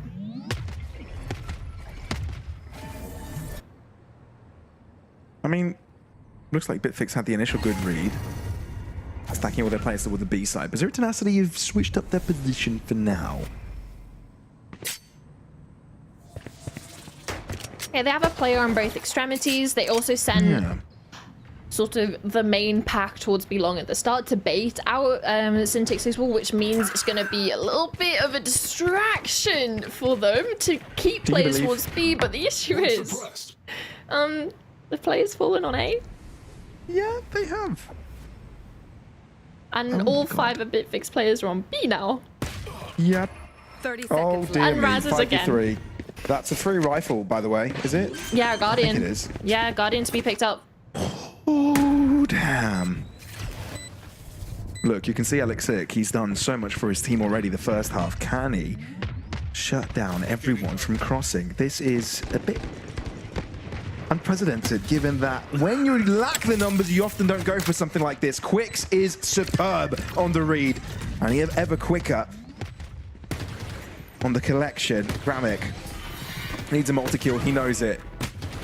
Martix looking to close the distance. Pyral is able to find one, but one apiece will not do the trick. Bitfix overwhelmed with sheer numbers. The early Sheriff kills do the job, give themselves a second round win in the half. And you were talking coming into the start of this half of it being Yoru v Yoru as that sort of aggression for both of these teams. Of course, it's Razes that gets the alert kill on MSH over towards A main, has a TP back over towards B, then gets another Sheriff headshot kill onto Pretty, is able to pass over a Guardian onto his teammate for Lameli to be able to upgrade. And yeah, for Zero Tenacity, you can see they needed to go for something aggressive in that post plant because sitting as 3 players in main, it's not going to work against the sheer numbers Bitfix had to work with. But again, it's just Sheriff shots being hit. It is. It's kind of mad, actually, that that's the case. This time, the Sheriffs don't work the same way for Zero Tenacity. It's just in certain hands, you know that. The Sheriffs have magical powers. Some damage inflicted there.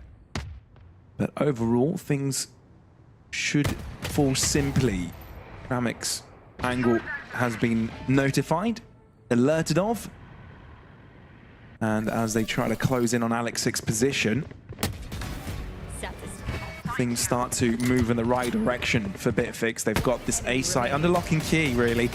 And all these corners are being checked from so many of the defenders. It's hard to have something unchecked. Stone not covered. And yeah, a flawless round for Bitfix to be a bit of a confidence builder as well. This allows Zero Tenacity to do the same thing that they did to them. And realistically for Zero Tenacity in that round, they didn't really have much going for them, right? You're obviously on the low buy onto the Sheriffs, but at the same time, everyone was just kind of going for a little bit of a wander, right? You had players taking their own initiatives in the round, just trying to see what they can get done or any sort of opening they can find, and every step of the way, Bitfix were able to win out those engagements. And sure, they have the weapon advantage, but at the same time, you saw situations where we could have been seeing the round, or at least a way into the round for Zero Tenacity. But Bitfix stopping them at every turn, forces a timeout out from them as well. Because it's not the best start to the second half that they were possibly hoping for, especially being 7-5 up, winning the pistol, and now they're at a point where they're within one round.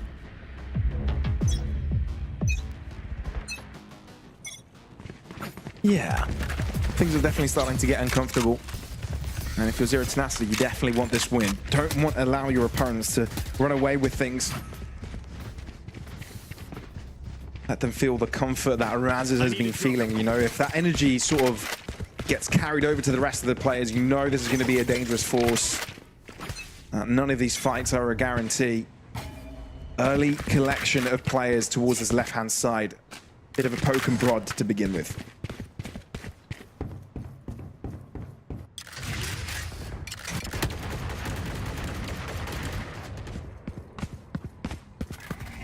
Also sending the clone down over towards B, trying to break out any of the utility from Syntax. It does force out the Razor Thorns, but the wall is still up over towards mid, so there's still a little bit of safety for Bitfix to work with in regards to this defense, along with protecting the backs in regards to any looks that MSH is going to be trying over towards double door. But at the moment, it is that very much default, trying to see if they can get anything done for them over towards B with that pack. They are going to be leaving Alexic, but again, it's Theory, you can TP out of there relatively early on. And now they're turning their sights over towards A main. Here. Yeah, complete switch up on what they were initially going for. Martix. Fully alone. He knows there's presence near him. Let's break the dagger so he can still use his util to his advantage, but has to respect it as well. 30 seconds on the clock. Zero Tenacity have to amp up the pressure. Alex's position has been notified. You still got to wonder that there's a potential aggressive stance from Razes, which is respected from Z10. They're going to move towards this B bomb site. Now, they're going to have a lot of defenders nearby. This is going to be close. There's 10 seconds. Armageddon dropping in. It's going to inflict a lot of damage. They're going to have to lose out of the positions, but they do get the pickups. Bitfix coming out on top. Gramakista and Lamely doing work, but it's just not enough due to time. It's Bitfix to end up being on top in the round. Yeah, it's just a scramble, right? It's 20 seconds left. Your players are still towards top of B long. And then at the same time, you have everyone in the NAN rotating over towards this B side because you know it's not going to be A. You've re-cleared A out. You've spotted everyone from the side of Zero Tenacity towards that B long. And then you can just play to just absolutely decimate them as they try to come out onto site. They win the trades, and sure, the time was a massive factor. To just throw bodies at the problem. And it's an equalization.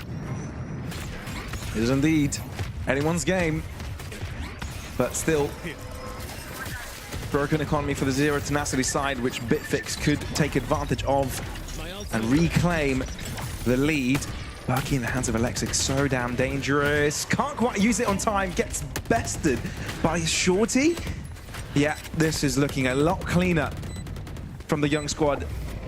Zero Tenacity struggling to take any fight advantages. Martix lines up his shots as well. We were talking about the energy carrying over to the rest of this BitFix roster. Safe to say, a lot of them are now here to play. Lead gained, and 4 rounds remain between themselves and a potential map win to put them in the lead in the series.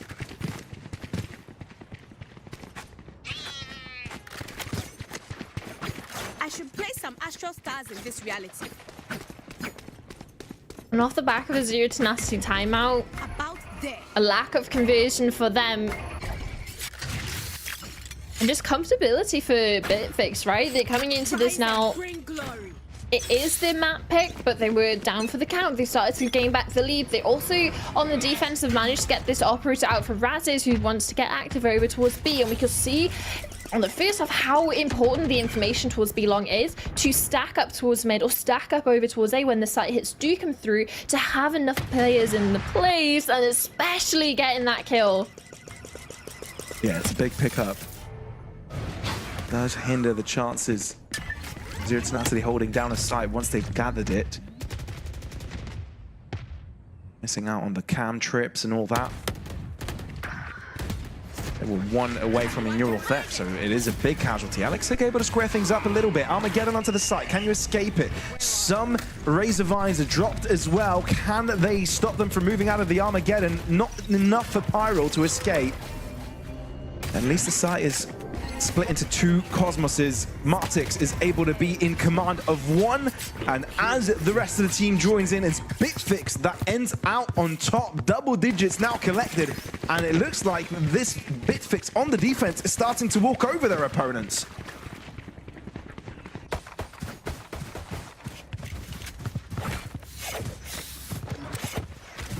String of rounds, and realistically, you have 2 different things contributing to this, right? You have a little bit of an overcoat coming in from Zero Tenacities, playing with the time a little bit too much, and then unable to pull the rotations in the way they're wanting. But at the same time, you have hero plays coming in from the BitFix players, like Martix in the last just walks through every single Zero Tenacity player that he meets, picks up a quadra kill for himself in the round, and that's done and dusted. That's double digits for BitFix.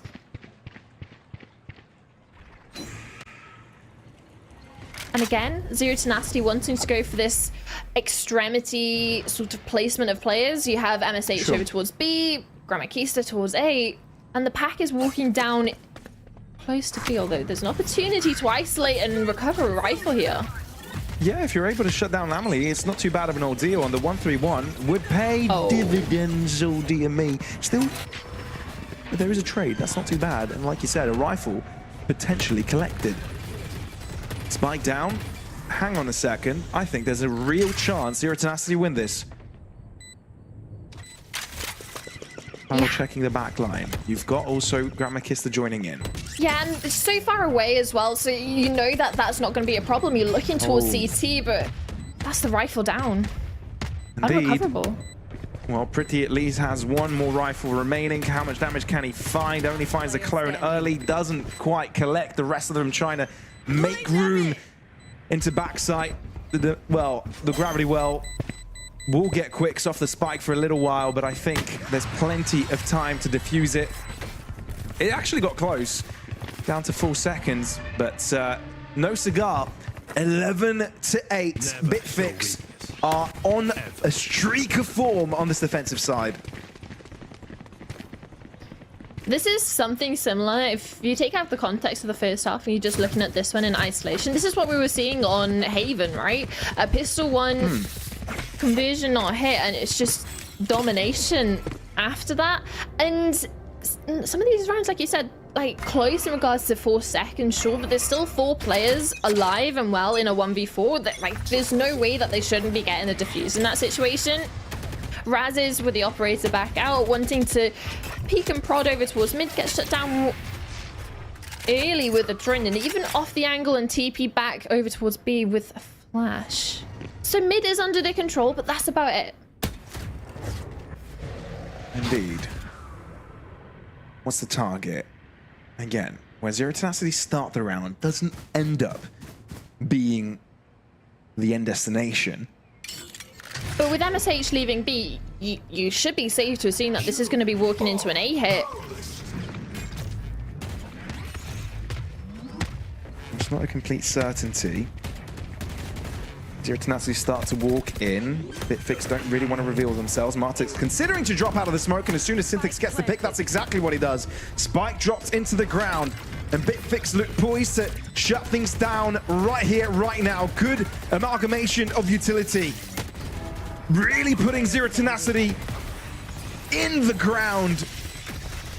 They walk right over them and get themselves on map points on Pearl, meaning they've got only one round left to potentially have the lead in this series, requiring, again, a single map to take Bitfix Gaming to the grand final. I've got enough time to go into the Astro 4. It feels very struggle central for Zero Tenacity, right? Like, obviously in the context we've barely seen them win any attacking rounds, but at the same time they've been going for a lot of mid pressure that they've been getting shut down, or the space has been given by Bitfix because they're playing for those chokes as they come out onto the site, and we've seen them time and time again on these retakes be hyper successful. Instead, a different look this time. They want to go 5 through onto A main with Pyro's ultimate and just force their way through to the site. The Armageddon misses a mark. Bitfix Gaming were aware of it and do place themselves in library. Suddenly, Quicks, they just walk into his line of fire. A quadra kill collected by the end of the round. And that is just insult to injury in that map as a whole. Bitfix Gaming, as soon as they went onto the defensive side, it seemed like flip was pressed and things changed. They just entered a world of dominance. Yeah, the big red button had been pressed and they decided to like, yeah, we've had enough of this map. Let's wrap it up. Let's go to the next. And yeah, I don't think there's any other way that we can say for that half and the tail end of the game to be, it was clean, it was dominant, and sure, Zero Tenacity just weren't able to get their attacking side going. Well, a dominant half that led Bitfix to have the lead now in the best of 5 series. Throwing this over to our analysts Twiggy and MP to break this one down. Thank you very much, Pavlos. And yeah, we are now getting close to the possible end of the series here with Bitfix doing a really good job. And kind of, it seems like they have this thing. They have like an overdrive button. They have a second wind sometimes. You know, they weren't allowed to have it last map, but it seems like both of the maps they have won so far, they've kind of just decided, all right, we're going to win now. So we know this team is capable of good things. Why can't they just bring it out every single round, MP?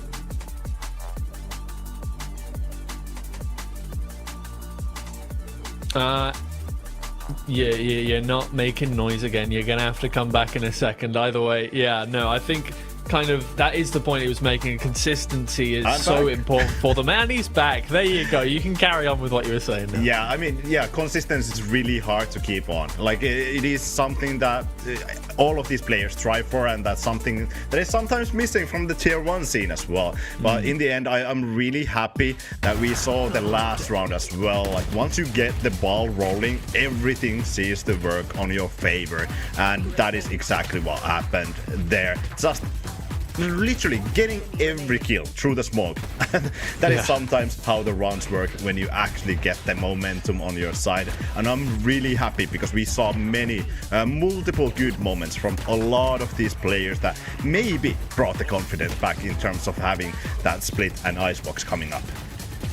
Yeah, and I think, you know, it's worth mentioning and praising Bitfix for their ability to reset after what was a very, very tough map 2 there. We kind of mentioned, you know, they need to get their heads back in the game. And when you say that, you know, what can actually be done a lot of the time. But Bitfix Gaming did a really good job of just not letting themselves get too down about the 13-2. They managed to start off the map, you know, very well. It was a good first half. Nothing went, you know, out of their favor, and they managed to close it out in the end. So I'm happy for them on that one. And moving into map 4, I am, I'm definitely hopeful for their chances of closing this one out. Yeah, absolutely. And I think Zero Tenacity, they started really strong, and I loved how like Alexi did multiple different flanks there with very promisingly looking rounds, but somehow usually the flanks were kind of nullified, and it was really rough to follow that up. But I think I have a good round of showing how Alexic really played brilliantly and is a brilliant Yoru. Really knowledgeable duelist as well. This round is the last round of the first half. Alexic obviously having that operator, but the one thing we have to take a look at is this ultimate coming through on Razis. The dimensional drift is a key part here on why this play was brilliant for Alexic. Obviously positioned in the long position. 5 players coming towards here. Alexic having operator, wanting to move forward. This is the classic Yoru play. This is why Yoru is so OP. Being long, going for that pick, finding the first entry, obviously TPing it back. Razis is trying to look for that pick for the Yoru. Obviously, Alexic's very vulnerable for that dimensional drift, but Alexis is just outplaying Razis with that Yoru. The TP is already set up there and goes for more. This is exactly why he is such a good player and smart player. Look how he peeks. Backside, that's the only angle he picks. Another kill. Lameli goes for a great trade, but Alexic already causing so much trouble for the side of Bitfix Gaming in that round. And I'm gonna be honest, if we see more plays like that from Alexic, already thinking 2 steps ahead, just completely outplaying Razis in that moment, was brilliant. In the end, it's not quite enough. Razis was actually the Yoru diff in that match, but I think that was just an amazing round from Alexic, getting a lot of confidence with the operator, thinking multiple steps ahead on what to do in that round. I think it shows brilliance in terms of having a really strong, competent duelist in your team. For sure. Thank you for taking us through that. We are going to be heading to Zero Tenacity's final map pick here, so hopefully they can bring something back against Bitfix Gaming. Split is up next. I'm excited to see what they come up with, but for now we're going to head to a quick break before they get started on that one.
place to be. Show them and visit your dreams. You can see you here. You know the trees near when you sleep. I'll be under your bed and I hear you fear. Shake a thirsty beat. I'm a thirsty beat, real thirsty. Like a snitch on me. Now wake up. Wanna hear you scream. It's not a dream. Run for your life, I hunt your heart. You can chase me, but I make you starve. You're a punk bitch, just a punk bitch. Run for your life, I seek you hide. You can chase me, 'cause I'm right behind. You're a punk bitch, just a punk bitch. Run for your life, run for your life, run for your life, run for your life. You're a punk bitch, just a punk bitch. Run for your life, run for your life, run for your life, run for your life. You're a punk bitch, just a punk bitch. Shoot me, you can't afford it. I am the pilot, you're just a tourist. I threw a decoy in High Valley, and if we stand here a while, so don't panic. Know what Marilyn Manson was said. Better be safe to get into heaven. Just be yourself and you end up in hell. Do as I say and I might break the spell. Run for your life, I hunt your heart. You can chase me, but I make you starve. You're a punk bitch, just a punk bitch. Run for your life, I seek you hide. You can chase me, 'cause I'm right behind. You're a punk bitch, just a punk bitch. Run for your life, run for your life, run for your life, run for your life. You're a punk bitch, just a punk bitch. Run for your life, run for your life, run for your life, run for your life. You're a punk bitch, just a punk bitch.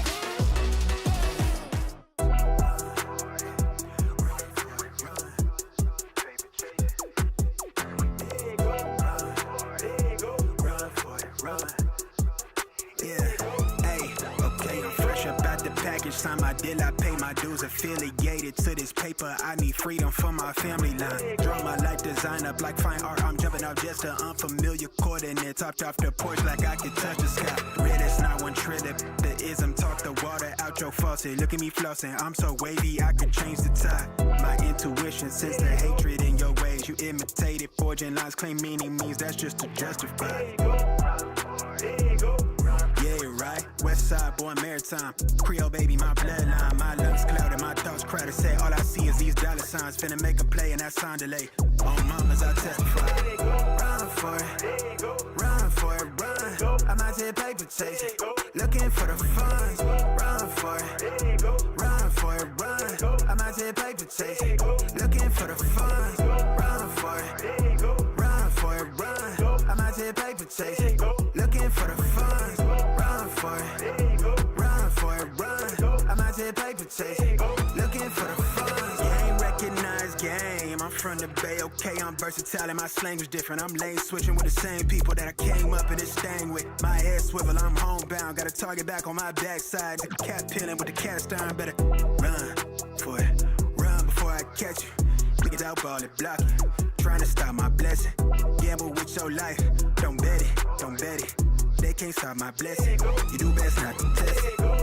Yeah, you're right. Real all in my blood supply. Dig it ball up top, finna make a play. I catch a lob like I'm Jalen, baby. No co-signer, no co-pilot. They pen pals, my flow designer. My brain signal out of range with it. My palm mission is a dollar sign.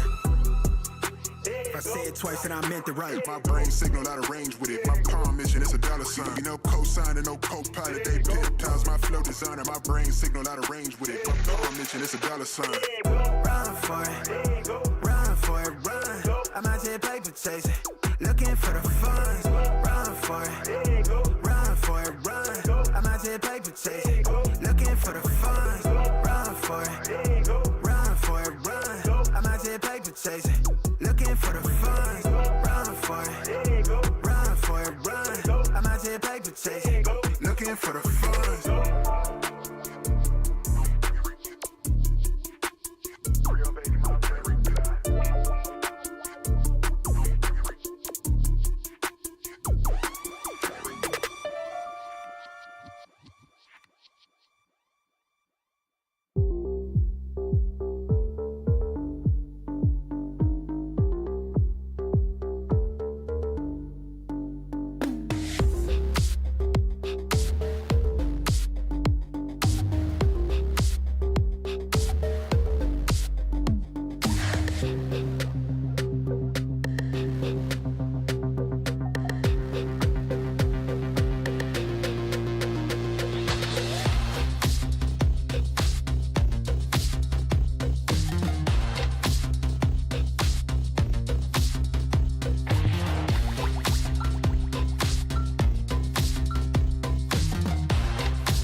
Welcome back to Valorant Challengers Northeast, everybody. We are on the precipice of Bitfix Gaming getting another shot at Enterprise Esports in the grand finals. They're currently 2-1 up in this best-of-5 series against Zero Tenacity, and next up is Split. This is Zero Tenacity's map pick. It's important for them to get this one over the line so that we can go to map 5 on Icebox and duke it out on there. But so far, things have gone in the favor of the teams that have picked the maps, and in some cases, very heavily so. Oh yeah, absolutely. And I think that Pearl was good showing of Bitfix Gaming, actually gathering themselves, bringing it back together. Martux had some really great rounds there. And I think if we can get that same ball rolling, if we can actually have that same showing, I think it could be good for Bitfix Gaming. But I don't really like the overall composition that they're running in this map. They're bringing in the Astro, which I don't really like on Split. I like Omen quite a lot. I think Omen it's something that is very stable in Split, and you should go for that Omen. Astra for me, I'm not too much of an enjoyer. Yeah, the last time we saw Zero Tenacity play Split, they lost it against Sweet and Sour, but off-stream they did play it first map against Pixel Lumina and won it 13-7. No changes in the comp or anything like that. Apparently just playing it a little better on that front. So Zero Tenacity definitely have cleaned up some things on that map. So, I mean, obviously if they're picking it, they're excited to show it off against Bitfix Gaming here. So I don't know what to expect, really. You know, we've got a lot of conflicting kind of results from these teams. As you say, an interesting comp going for Bitfix Gaming, maybe some stuff to fix on there, but we're getting towards the end of the best of 5. This is kind of what you expect. This is the lower end of each team's map pool. So yeah, I don't really know what to make of this one. I really feel like it could go to 5 maps. I feel like it could also go and finish out here for Bitfix Gaming. It really depends on who shows up on the map, because as we've seen already in this series, when either of the teams shows up, they can get a string of rounds that goes on forever. Oh yeah, absolutely. But I think one of the biggest parts here is, are you gonna be up for that long series? How are you gonna fare against this other team on map 4? If it goes to map 5, are you ready for that? Zero Tenacity, they already have had a really long series against Sweet and Sour back like 2 weeks ago. That was a really heavy OT map against the Sweet and Sour in Haven, then Lotus, that was really even, and Split again. Not really any new stuff in terms of the composition. I'm excited to see how Bitfix is gonna fare with this Astro composition, because like I said, I think I really love the Omen in this map, especially with that composition. I think you don't need that extra bit of layer. I do love the Viper here. I think that's a bit of a switch. I think they played the Vice previously in this map, so something, at least something new in this map to maybe bring that first win on Split. Yeah, I think so. Look, Bitfix's comp does kind of feel like an old Split comp with a deadlock added in instead of you know, a Killjoy or something like that. But you know, if they're comfortable on it, I don't see why they couldn't make it work. It seems like comfortability is what they've been scrounging for this whole series. So if they can get a hold of it, hopefully they can close this one out for themselves 3-1. Either way, though, it's going to be an interesting map. We're going to throw it over now to Pavlos and Winter to take you through this. I mean, it was obvious that there needed to be a change on Split, right? A change of composition for Bitfix. Nothing was working. The comp also a little bit weird, right? But now they've gone for something a little bit more traditional. Is that enough, do you think, here, Summer, to get them across the finish line, get this BO5 in their pocket? I think when you said the change was needed, I definitely do agree with that. But at the same time, we haven't changed to anything crazy massive, right? We still have a little bit of a bookie comp coming in from Bitfix. And again, respect to them as a team because they're making some of these bookie comps work, right? Like you look at Lotus, it's not meta, it's triple Sentinel, and they're absolutely dominating on attack. So coming into this one, you have to have a little bit of a faith on it's something that they have changed. They obviously have it practiced, and let's just see how the execution actually is. Well, Bitfix Gaming, this is the first time any of these players reach this point into a big prestigious event like this.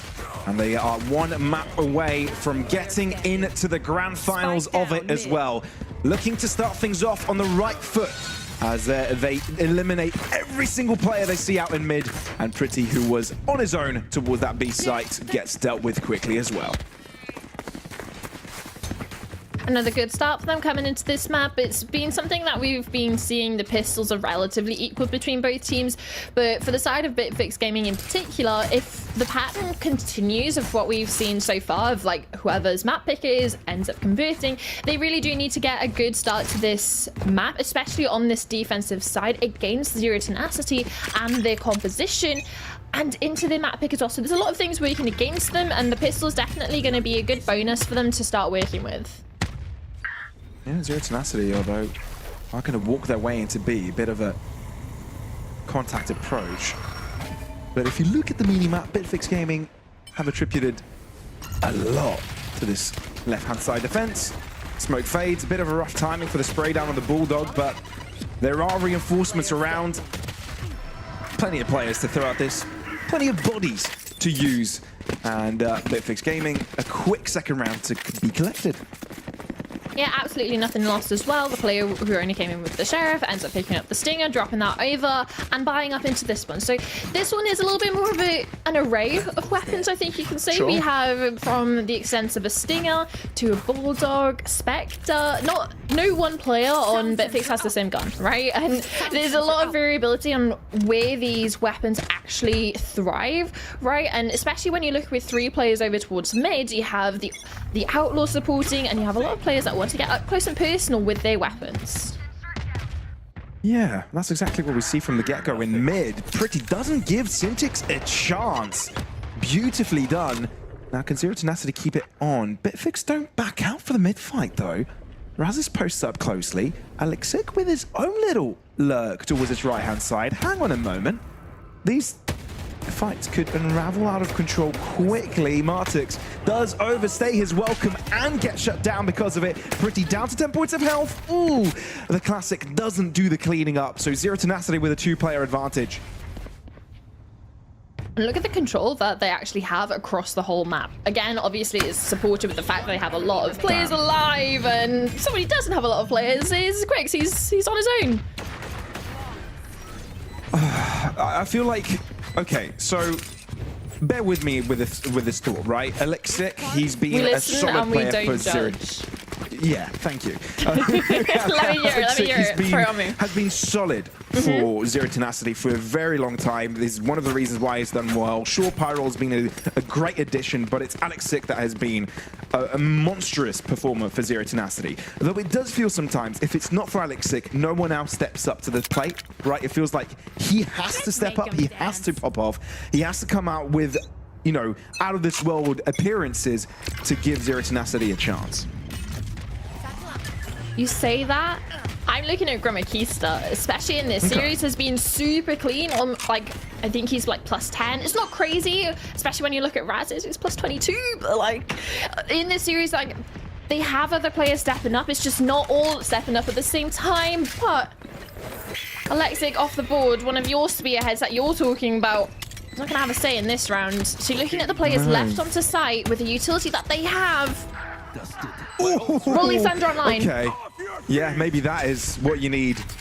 Rolling Thunder instantly taken use of. Bit of a crossfire.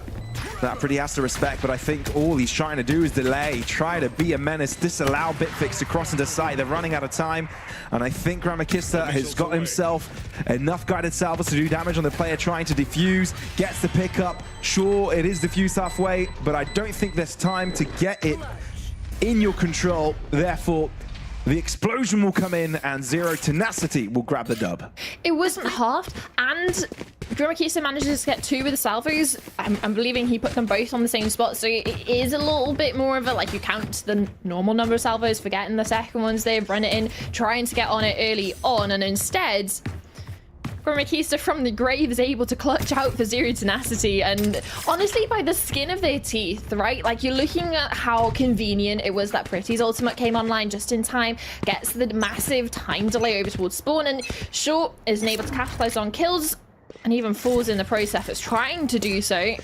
It's more of the context of time that was bought.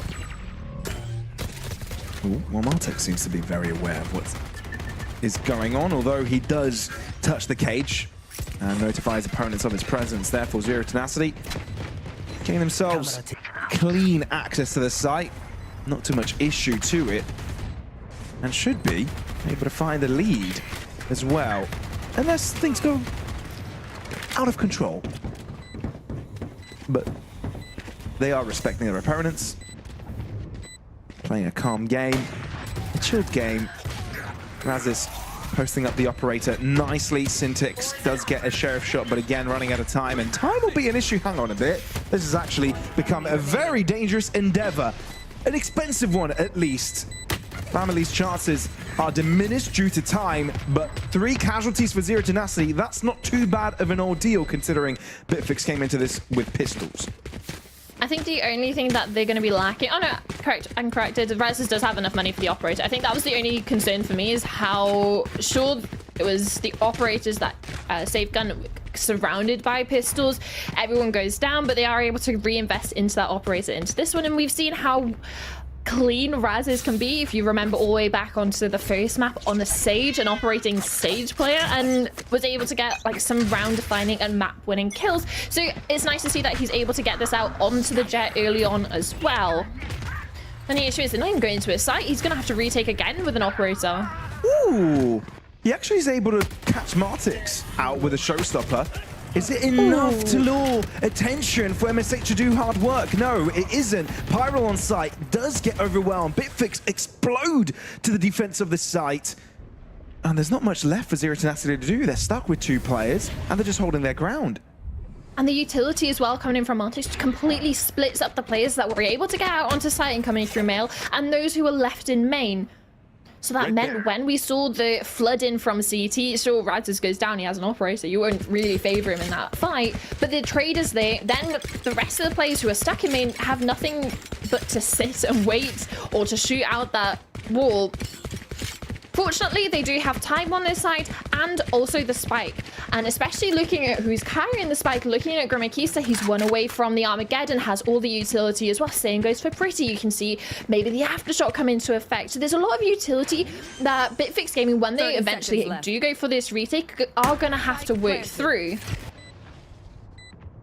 Oh, wait, you don't expect this? Oh, Pretty got ahead of himself there. Great stun. That's going to be good delaying power. And doesn't feel comfortable to reload either, even with 5 bullets. Takes cover. Invents. Oh, Armageddon will be used quite early. Quicks looks to aggress, and it pays off. Has to drop, though. That is still huge. Pretty had a chance, but Syntix reads the position quick enough. And Bitfix, their efforts, their quick rotations onto the B site, as well as their organized retake on to A, means that they'll be coming out on top here. A very decisive win by the end. Yeah, you can see the idea as well in the 2v3. They wanted to wait a little bit longer than the normal time you'd need to get the spike down, so Pretty could scale up into spawn, so he could get an advanced position. Unfortunately, with the players bouncing like bunny rabbits on the rotators, unable to connect the kill, has to fall back, hasn't got the, not only the ammo to support, it had 5 bullets left in his mag, or the utility to fight ahead into that 3-person retake from spawn. Grimakista makes an attempt for the ultimate. Quick thinking, pushing ahead, sacrificing himself for the team, really. That's another round. Yeah, a bit of a 1-2-2 approach here for Zero Tenacity early on. Bit of a lurk from Alex Sick towards the left-hand side. And you could say the same thing about Pyro on that A-site flank. Has to opt out of it, has to respect the presence.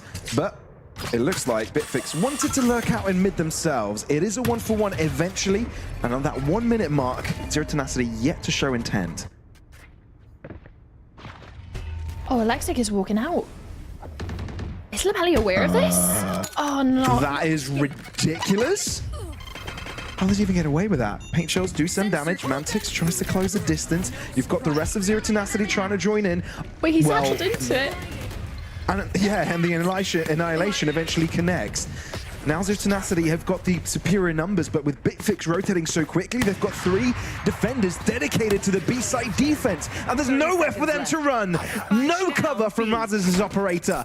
Bitfix are quick on their feet again, and even though Pyral is sprinting towards A and possibly able to get the spike down, this round is definitely looking to fall into Bitfix's hands. Yeah, they should just be able to run him down here. Should be simple, right? Yeah. Locked in place. Oh, gets away with one. Makes us think, right? Makes us wonder of what could have been. But it's going to be Bitfix to end up on top. Deny Zero Tenacity from gaining the lead. There's no need for the enemy to suffer.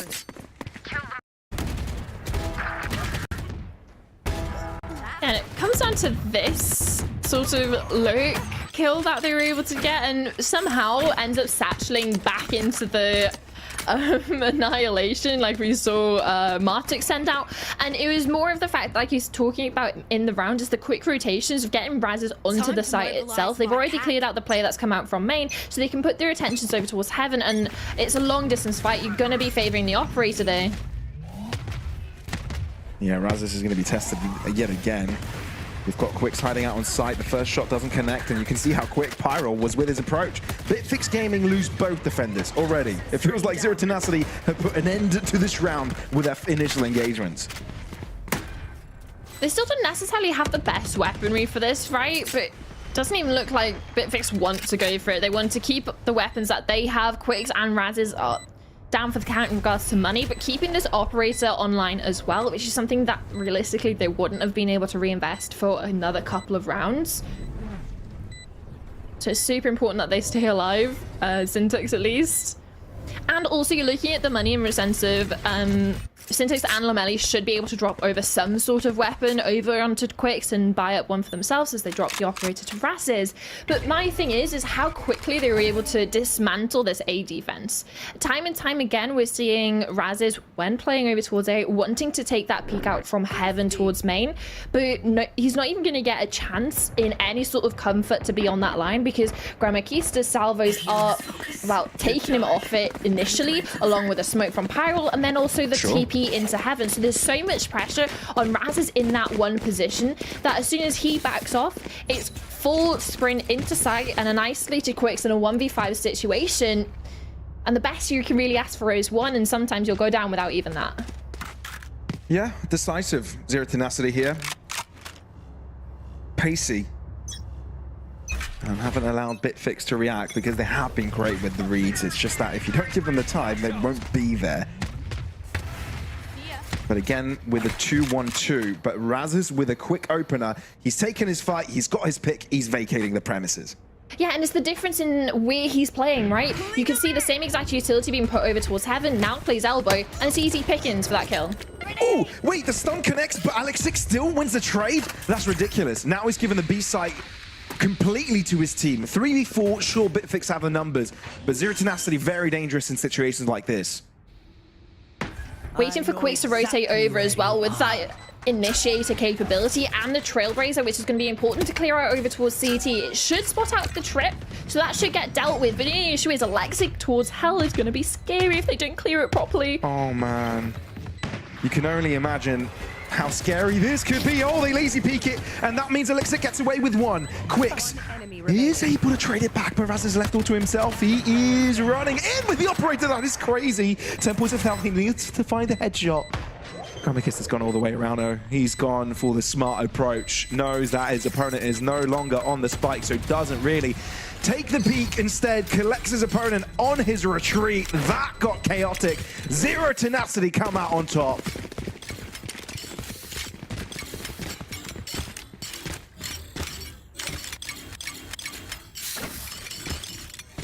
The flash as well, not hitting towards the hell position, and you just have Syntax leaping out, full faith that there's no one's been able to get up into that position. It's just a little bit of an oversight coming in from some of the players on that retake, and it's not as if they can be playing from a position of overall confidence. Like, this is a tight game.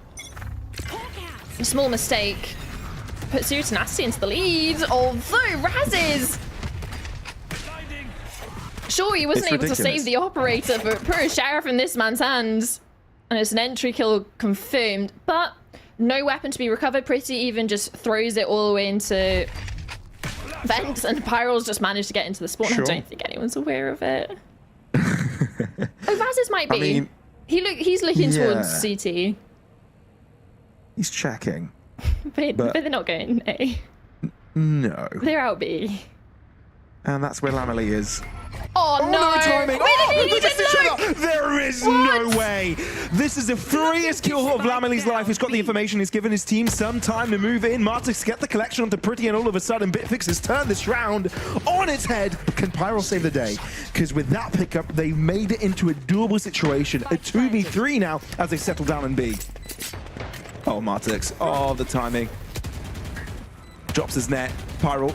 Oh, he's trying to hop, skip, and a jump away. He's got the Shroud of Step to get out of the fight. And he recovers on time. 1v2. Low on health. 8 points of health to be exact. And he's going all the way around. Smoke to cover his tracks. Oh, dear me. Pyro. They don't have a clue. Syntix pre-fires the position. Surely they must be aware his weapon must have appeared through the smoke. Syntix reads that moment. And honestly, they relieve themselves from a crisis. Bitfix Gaming, an eco round to go that way. Yeah, this just entire interaction, the fact that Lamely should have been dead to rights. We should never even see him get a chance to fire a single bullet, because unfortunately for him, yeah, short timing, he goes into his astral form just as they start rounding the corner. But again, it's sort of these slight mistakes coming in from both these teams. Before, it was when we were seeing the players go out from heaven, they weren't checking health. This time it was on the opposite. Zero to Nasty aren't clearing their corners. Next Lamely, the freest kill of his life. It's crazy. Yeah. That's a great stun. Showstopper followed up. Alexic does take a little bit of damage of himself, but it's for good reason. He gets himself the collection. Now, again, Bitfix have been great on the reads, and it's no different this time around. 3 players nearby. Razes has got himself lined up, and all 3 of them look to his direction. A great moment for Quicks to just jump in. And it's all down to Pretty. Blink and you miss it. Bitfix convert yet another round in their favor.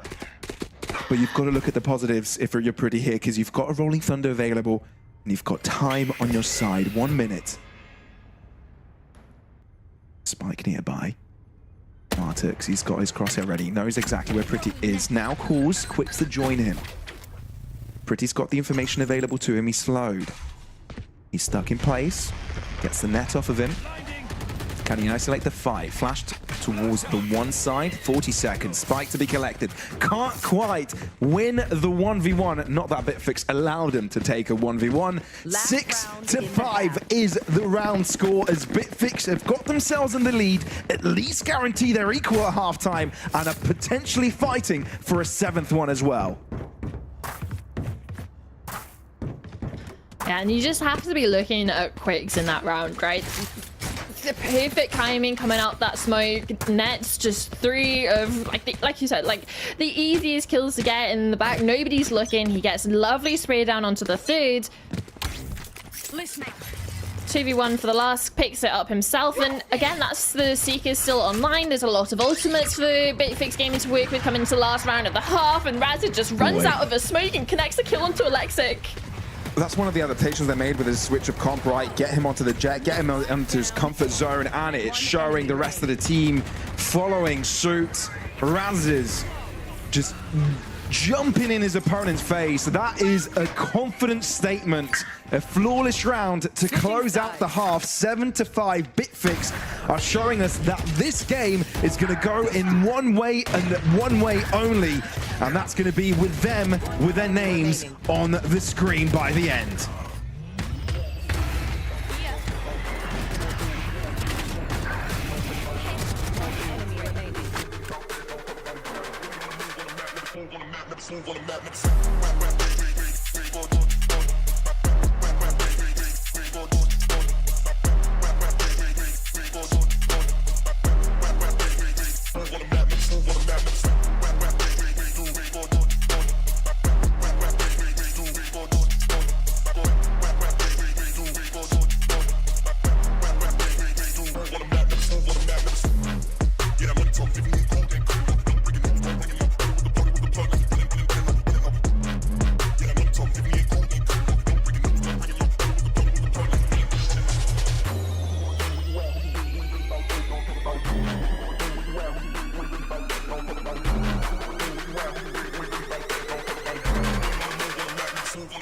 move on the map, never slip. What you gonna do when you at? Who you with? You ain't really about that, don't you?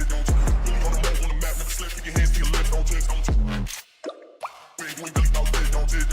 Really on the move on the map, never slip. Put your hands to your lips, don't you?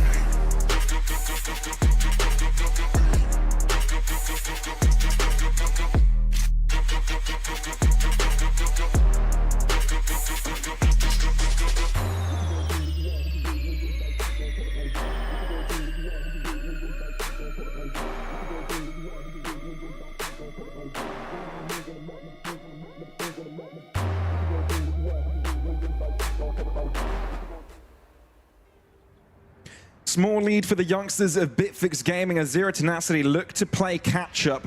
Previous to this, in the previous split, they were one map away from being amongst the representatives for Challengers EMEA. Now, they are one series away from potentially making it into the grand finals of the next split. A little bit further away, though, as Bitfix are ahead in maps. This map win could net them into the grand final. And again, it seems like the pistol round might be decided off of mid-fights. Both teams have 3 players each.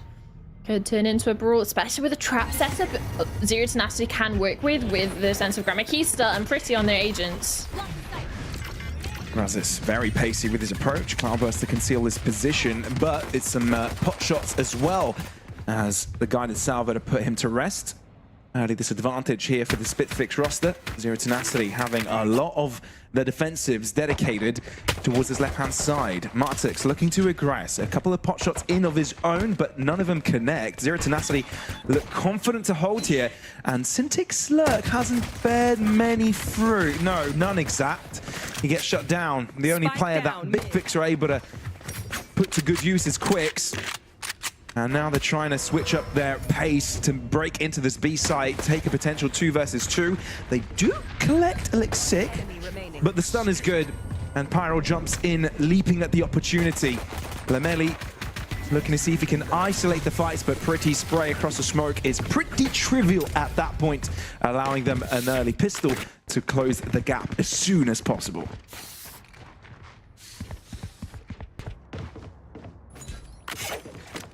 And they might actually have the opportunity to close the gap right now, right? Like, you're coming into the second round, they've won the pistol, they got it up to 1 gap.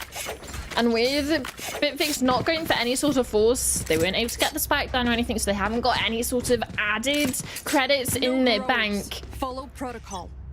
I see a couple of sheriffs out. And similar to Zero Tenacity in the previous, you're having a relatively top-heavy buy. You have a Vandal, Bulldog, Guardian, then 2-0 investments of Ghosts. Like the previous, it's the fight through mid that determined the round realistically, and now they're going to draw it into B heaven, but there's 3 players waiting.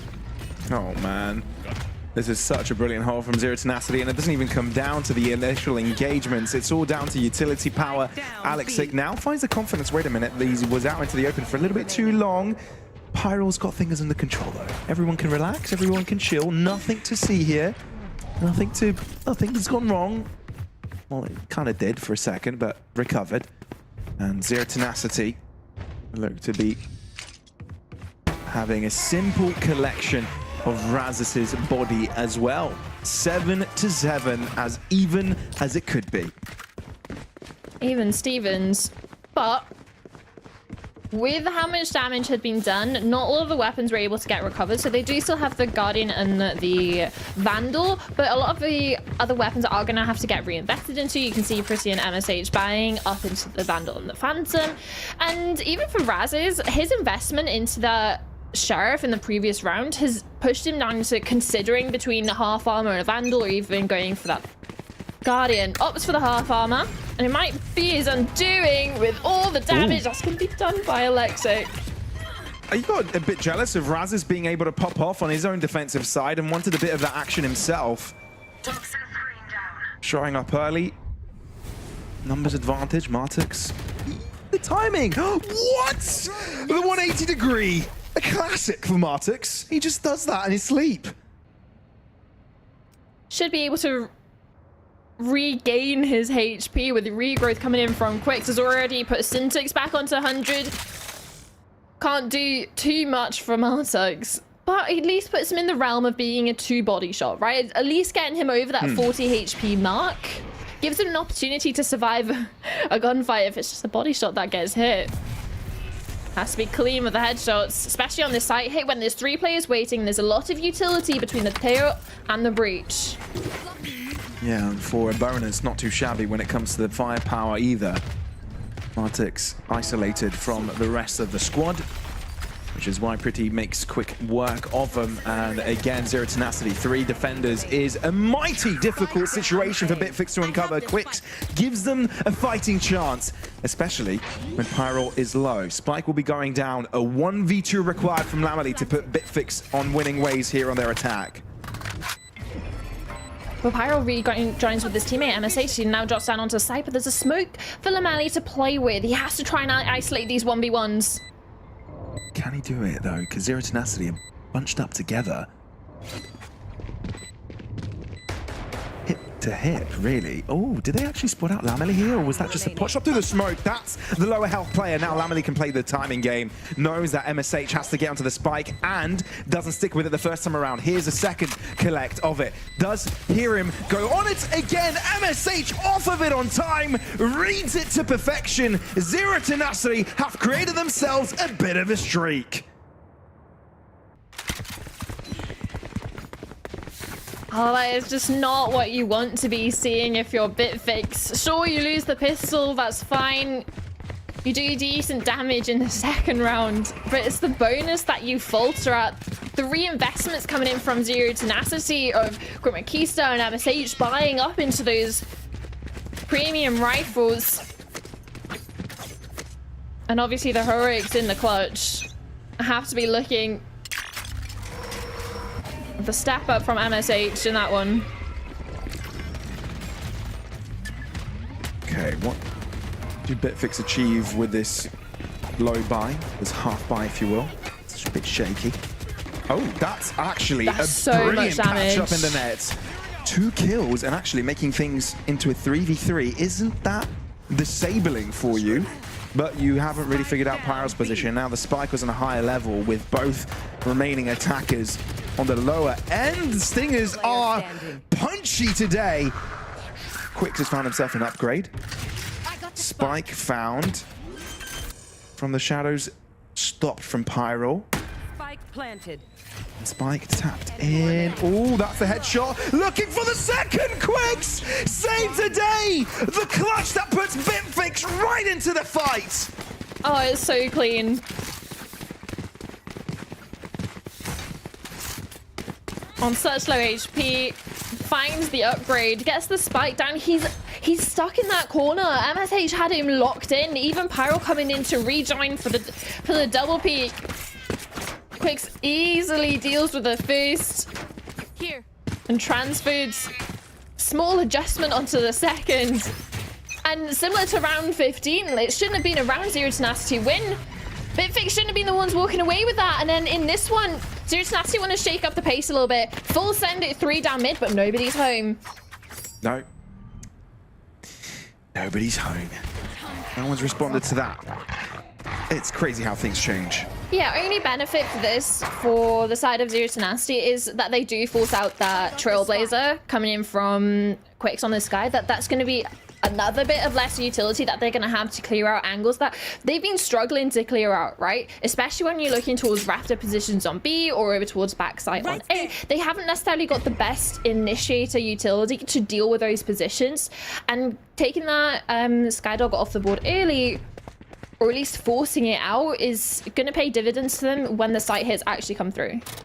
Martix gives a small audio cue that they drop back from mid, so it does lure Zero Tenacity back from that initial position, but now look to re-punch their way in. The triple defender setup towards B isn't too bad of an ordeal. Showstopper avoided. Some damage done, but not enough for the pickup. Therefore, Bitfix have got the lead with Razes getting up with the Outlaw, but somehow Elixir gets away with some damage. Still a close fair. But a 4v2 makes me think that Bitfix should be able to close things out simply. It's not without struggles, but It's a ninth on the board, lead regathered, and Bitfix definitely starting to garner up some speed as well as some steam on this attacking side. My only concern is now is the ultimate starting to come back up online for Zero Tenacity, specifically Pretties and Gramakistas, right? With this double initiator and realistically the meta initiators at the moment of the Breach and the Thayer, the Rolling Thunder and also the Armageddon can be crazy impactful when you're talking about stopping the pushes. We've seen how good the salvos are so far at doing it, especially when they're trying to split through heaven. It can be scary when there's another thing for them to deal with.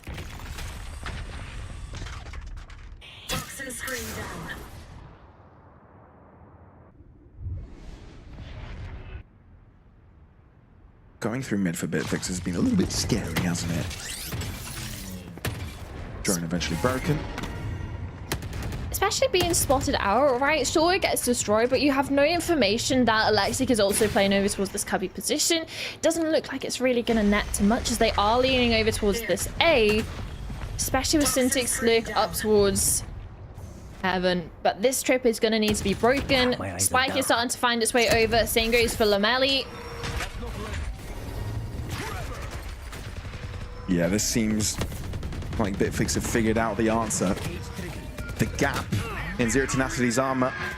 MSH yet to be discovered. That's the dangerous part. And the timing is rough for him as Razes gets a breakaway. Ooh, gets himself off the Vandal. Pretty is feeling snappy, and Alexic is quick on their heels. Rolling Thunder onto the side, denying the plant and putting two players up in the air. Lamely sees there's a chance to try and help out his team, but he's left himself in a 1v2. 18 seconds. He's got to deal with two players as well as placing the spike down. That's a lot of responsibilities. You've got two players running right after you, but cannot deliver on the clutch. Zero Tenacity do not let their opponents rest. The shutter step as well. Mali unable to adjust. And that's again exactly what I was worried about for the side of Bitfix Gaming. As soon as they get onto site, you're going to have the ultimates just raining down so much trouble. We saw the Armageddon first to try and push them into the MSH sight line towards the left side of maps. Instead, he gets taken down. Whereas it's fine. But then on top of that, then as soon as the spike starts to go down, you have Pretty's Rolling Thunder coming through. So they were never able to have any sort of sigh of relief or moment to breathe. All Razes gets spotted due to the tripwire, but gets away with a dash. Could have been worse. But Bitfix's start to the round. Zero Tenacity respond by dedicating a third to the defense of A, but they're not convinced it's a full execute just yet. Alexic will be the first responder. Smoke dropping in front of their opponent's face, denying them entry. Ooh, that's not too bad. Guided salvo play, and Alexic looks to follow it up. Oh, dear me, Martix. Who gets the better timing? The answer is Alexic. Martix off the boards. And especially with the loot coming in from Lamelli over towards B, trying to find anything, especially onto Pyro, who's been ever so consistent of having this deep sight line over towards B. Trying to pull some sort of fake, although it is starting to pull Pretty off the site, and no trips to work with MSH. He needs to get these kills clean, and he gets a lineup. Oh my god. How does he get away with that? And now he's still alive. Still fighting. Razes finally puts him to rest, but it's not without Pretty finding himself also to the back lines, denying any sort of spike plant endeavors. Lamely in a very familiar position, being the last player standing for Bitfix Gaming. Has no chance of fighting for a clutch, unlike some other times. But this allows Zero Tenacity to rip the lead off of Bitfix's hands. They're the ones at the helm. They're the ones steering the ship. And even though they're one map behind, they're adamant that they want this grand final position to be theirs.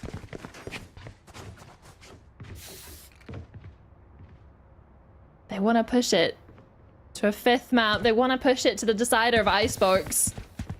Hitting double digits first is massive for them as well. But it's not even just about hitting 10. It's about the opportunity to hit 11, especially looking at the buy that Bitfix Gaming are coming into this one with, and a lack of ultimates. Sure, you can make the case if Syntix can get down onto the side, get the spike plant, get the Viper's pit online, you can make a little bit more of a compelling case. With attention towards mid and a trap setup. Although... Ooh, quite a lot thrown at them, right? And even though Bitfix have the lead in numbers, you don't really feel confident about their status in the game as a whole. Never mind. Never mind, Scratch, I said anything. Forget it. Delete it. Still, MSH on the cross. Only one responsible of holding down this A site forward. Martix, wide swing pays off. Still numbers advantage. Rifle upgrades. Bitfix in the lead. And the utility towards CT from Martix is going to give them a little bit of sigh of relief, an opportunity to get into this post plant and to shift around their positions a little bit. Lamelli is going to be the one tasked with dealing with main, has utility to get them off the spike, going for that post, the spike defuse denial. But the issue is, the players on site, they have a lot of setup. Martix's stuns are ready and waiting, but if they start coming through main, they're going to kind of be void. Yeah, it's all down to Lamelli's timing, isn't it? All down to him. Razis, first responder. You hear the shrouded step. Not looking away from that fight. Pyral does find the exchange. Tap on the spike. Gravity well denying him the opportunity of staying there. Drops back, reads the situation well. Isolates Martix down to Lamelli. Only his sheriff in his hands, but Pyral runs out of time. Bitfix in eco round goes their way. Who would have guessed it? They've done it again. We've equalized at 10-10 for another time. And looking at the weaponry and the money for Zero Tenacity, we're going again on this sort of the flip-flop back and forth. Sure, they're able to get the utility out, but there's half armor, and that's why Razis is investing into this Outlaw. You even have a Guardian coming out from Pretty. It's not the best situation for Zero Tenacity to be defending this lead with, right? And looking at the side of Bitfix, they're ready again to fight through mid, but Zero Tenacity have sprinted it down B main. Good flash. Alexa gets caught, but somehow gets one for his troubles. So still, anyone's game. Getting a 1-for-1 trade is actually kind of massive, especially fully blind, right? You should not be, especially when it's toe shots he's sending to Razis, right? The fact that they were able to get the kill onto Alexic super clean with that flash, able to pick up a kill onto Razis, that's your duelist off the board. That's the fast entry off the board for the side of Bitfix, and especially on the attack. Taking that back. It's conversations. If it's gonna fall flat. Yeah. Bit of a pick your poison situation as well. Go to B, there's 3 defenders. Go to A, there's a whole set of Cypher traps around.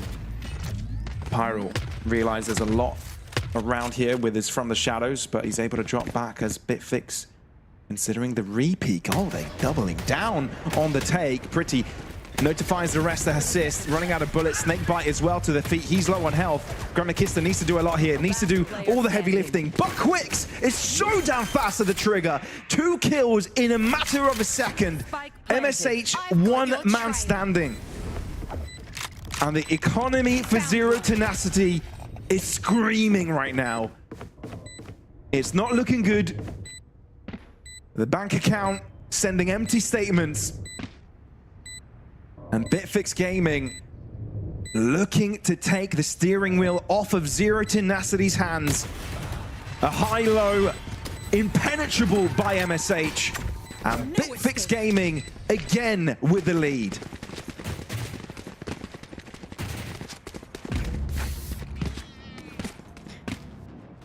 Yeah, timeout.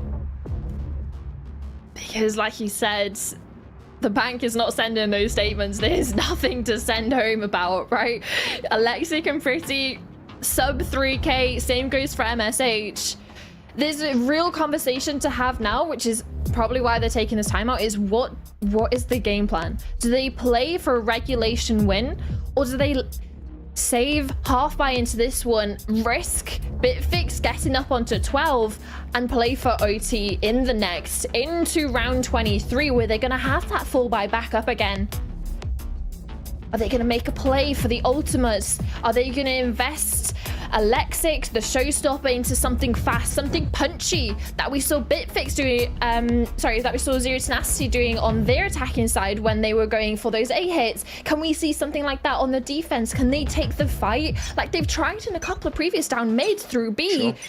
What can they actually do? And get a drop? Thanks. Since the timeout's ending, looking at what they're going to be doing with the money, a hero rifle gets dropped from Grimmakista to Alexic, so they definitely want him to be the spearhead.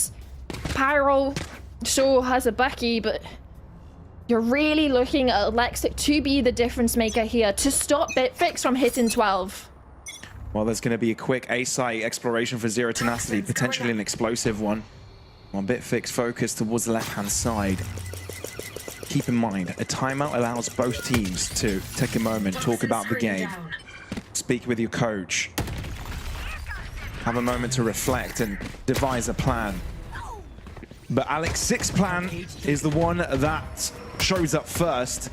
Bitfix Gaming look to act quickly off the back of it and move into B. And that's a weapon as well for Pretty, so they have the advantage in numbers, not necessarily weaponry across the board, but the fact that they have 2 rifles is super important. Guided Salvo's not really landing where Grimmakista would have liked.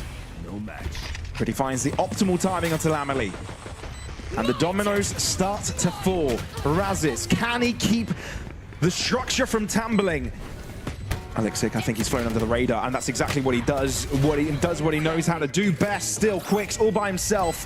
Phantom versus Sheriff and Outlaw. He is struggling to pay attention to do different angles. Zero Tenacity make it work off the back of a pistol. It's been the story of Ecos today as Zero Tenacity keep things close. Stuck between a rock and a hard place. Personified, right? You have Pyro to the right with a Bucky, an MSH towards CT with a Sheriff. And it does come down to Alexic and that aggression over towards A, being able to utilize that showstopper, putting that hero rifle to work, and also being able to let Pretty get the upgrade, going for the flank, catching Lamely off guard. Sure, gets put down by Razis, but it's another player going for that 1-for-1 situation. And again, like the previous timeout, look at the pings on the map. They're lying out the game plan for Bitfix. Zero Tenacity had a similar ping plan the previous round. That's basically what Alexic went and did from the get-go with a showstopper. The only issue is it gonna be as fruitful for Bitfix as it was for Zero Tenacity for Alexic? Yep, that's the important one. And again, if you fully put in the economical funds into this one, then you're looking at Zero Tenacity with 12 and then none left for you. Or you take the gamble and you try and fight for overtime. Yes, this is a nice spot. No right decisions, is there? No. But both teams came to the similar conversation of we fight for overtime, right? And especially with Razis wanting to go up to heaven, but he gets flashed by his own teammate. Oh, still gets the first pickup and the second and gets away with his life. Razis, a triple kill, and there is no answer to it. Bitfix rip this round off the hands of Zero Tenacity. Can they even go for this? Zero Tenacity? Sure, MSH Pyro will have money in the bank, but you look at the other 3, they're down to 100, 200, 150. If they lose these weapons, what is that story going into the final, the round 24? Can't use that yet. Razis knows he's done everything he's already needed to. Right click onto Pyro, looking for the ace. MSH, 1v3 required. A really important one. This one could be for the game. This one could be for your remainance in the tournament. On the spike, Syntix knows he's got the time in his favor. Judge out, double shot into MSH's heart.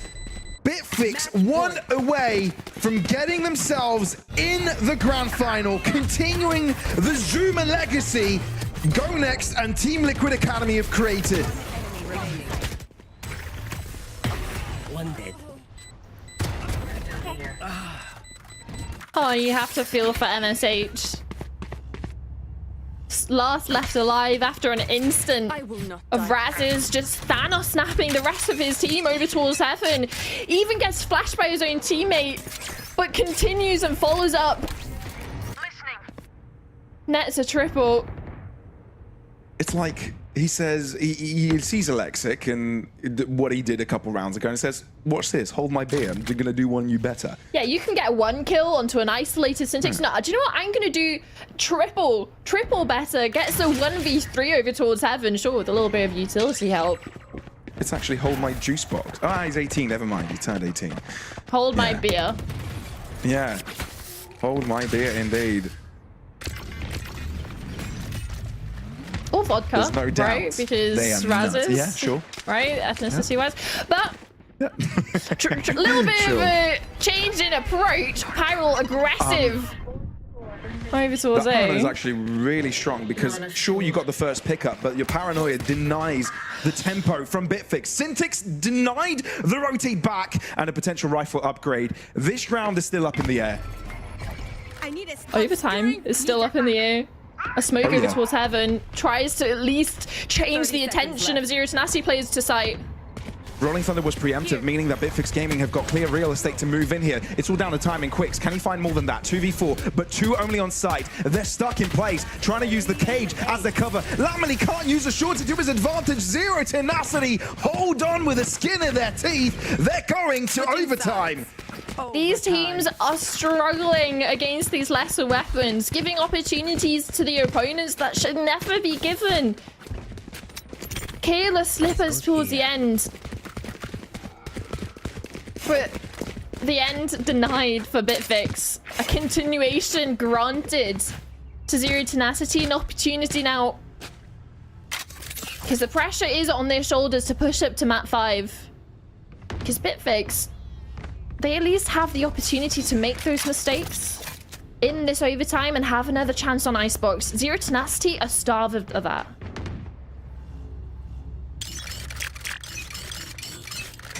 Okay, this is a wild turn of events. The last series Bitfix and Zero Tenacity played featured overtimes. This series has featured 2 maps in which we've had overtimes. Last time around, Bitfix took a quick win after that, but this one is for all the marbles. This is for the grand final spots. Early shots exchanged. Both carries have got themselves an operator. This round, Syntax down to 2 points off health already. Nothing happened, nothing to see. Do you enact Bogdan's law and force Raz's to give you the operator? Or do you trust in your abilities? Bogdan's law is for a different game. Hey, it works in this one as well. Sure. But it's not real. It's not real. It's not real. Oh, okay. Hang on. Do you know what's not real is everyone is vacated A. It is a very heavy mid setup now. Sure, you have Quick scrambling. Oh man. That is so smart. Bait out Raz's to hold the right-hand side and then have one swing towards the left. Still a trade though. 25 seconds. If you're Zero Tenacity, you are looking to run in fast. Alex looking to go the long way around. Lamely yet to be tested, but he's got so many players appearing on his screen. He's got Syntax to help out now, and also you've got Alex trying to focus his attention towards him. 14 seconds. Lamely needs to hold on to his life. If he survives the next 10 seconds, he's got the win in the bag. Scraps that though. Alex is able to thread the needle between himself and the smoke. It's the lead for the Polish organization. 1 round, and they take things to Icebox.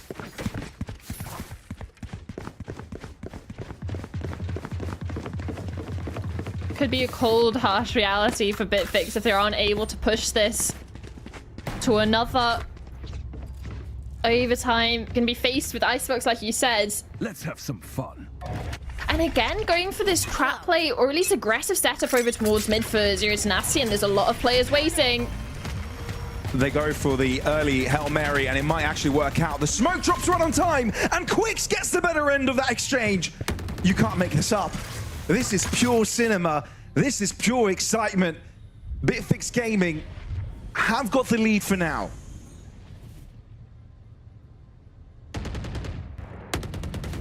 They've got the numbers.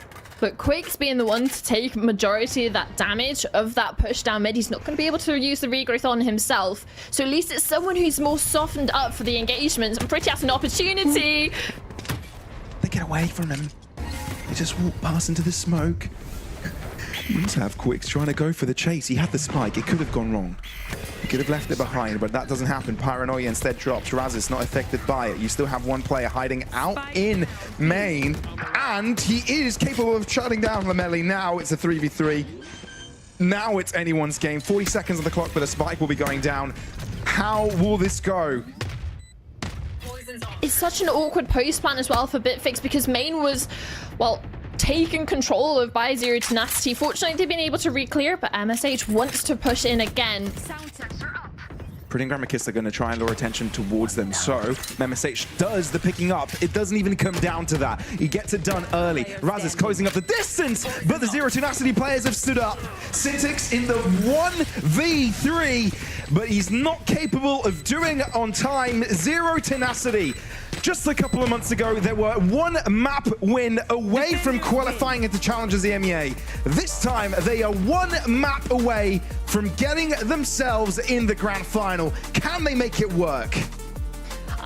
It has to be decided on Icebox. And again, this is the third map from the last time we saw these two teams play against each other in that upper Swiss bracket. So there's a little bit of a grudge, right, in regards to the last time, and an opportunity to fix previous wrongs and an opportunity to get into the grand finals, which we were talking before. Obviously, it's a big jump in prize money, but also it's important about the seeding going into Challengers EMEA. Indeed, it is. It's exciting stuff. A lot of explosivity, a lot of awesome fights. And look, it's going down to the wire, and we wouldn't have it any other way. Throwing this over to the analyst desk to give us their thoughts. Well, as it was in Stage 1, it shall be in Stage 2. We're going to a 5-mapper here for the lower bracket finals. I mean, I feel like that rings like, you know, something is going off in my head saying even the grand finals is going to go to 5 maps now. We're going to have a long weekend, very possibly, but for Bitfix Gaming, again, just not able to get over the line. It's a story that we've seen a few times from this team at this point, and it's really starting to bite them back now because there were opportunities to take that one. Just not able to put it over the line. I mean, Zero Tenacity are so punishing that when they hit shots, they just don't give you a chance whatsoever. So for Bitfix Gaming, it must feel so frustrating going into those last couple of rounds and just being shut down. Yeah, what a messy map as well, and I'm not talking about football. This, I think this was insane. Eco rounds going back and forth. Razzy's insane 3K right there as well. I don't know. I think this is the fruit of having our long best of 5. It's gonna be all coming down to the tenacity that you have. Yeah, sure, on the other side you have zero tenacity. You would imagine, okay, maybe this team can fare it all the way to the 5 maps, but in the end I feel like they actually have the upper hand right now. Maybe even more experienced team, or really are more experienced team. Even these duelists that you saw on the top of the leaderboard, you compare these two players. Alexic already has good experience in Ascension as well, like I said, won against Apex. Then you have on the other side, you have Razis, which is a really strong young talent, 18 years of old, but not that much experience when you compare to the other side. I think when we go to the last map, sure, it's gonna come down to the compositions, obviously Bitfix running with the Harbor Viper, but I think it's all gonna come down to, do you have the confidence, the momentum? Can you actually fare up for all of those 5 maps? How have you prepared for this long day of Valorant? Because it hasn't been easy. Yeah, I think, you know, these teams are going to be quite glad at the fashion in which those 2 maps in the center of our series so far ended, with them being relatively quickly, as it was, especially the 13-2, because otherwise this could have been an incredibly difficult day. 2 14-12 so far at this point, and, you know, it just gets longer and longer, and no matter how much break we give these teams, it just wears on you. We've been playing for a while now, and, you know, we've got to the float map in a best of 5, so neither team is going to be super confident on it. and we're at the end of the day. Things are going to be difficult for both teams, and a lot of it is going to be the mental block for both of them. So I'm interested to see what they will come up with in the short break that we have between now and map 5. But this one is for everything. The winner of this map will get 1 ascension point, will head to the grand finals. We'll see who it is just after this short break.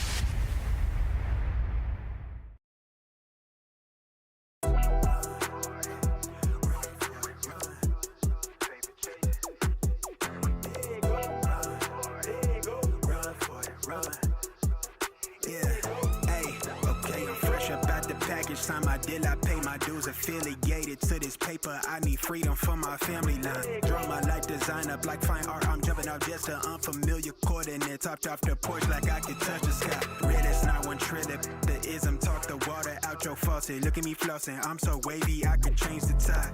My intuition sense the hatred in your ways. You imitated, forging lines, claim meaning means that's just to justify. Right, west side, born maritime. Creole baby, my bloodline. My lungs clouded, my thoughts crowded. Say all I see is these dollar signs. Finna make a play and that sound delay. On mamas, I testify. Run for it, run for it, run. I'm out here paper chasing, looking for the funds. Run for it, run for it, run. I'm out here paper chasing, looking for the funds. Run for it, run for it, run. I'm out here paper chasing, looking for the funds. Run for it, run. I'm out here paper chasing, looking for the funds. Game recognized game. I'm from the Bay, okay, I'm versatile and my slang was different. I'm lane switching with the same people that I came up in this thing with. My head swivel, I'm homebound. Got a target back on my backside. The cat peeling with the cast iron. Better run for it, run before I catch you. Pick it out, ball it, block it. Trying to stop my blessing. Gamble with your life. Don't bet it, don't bet it. They can't stop my blessing.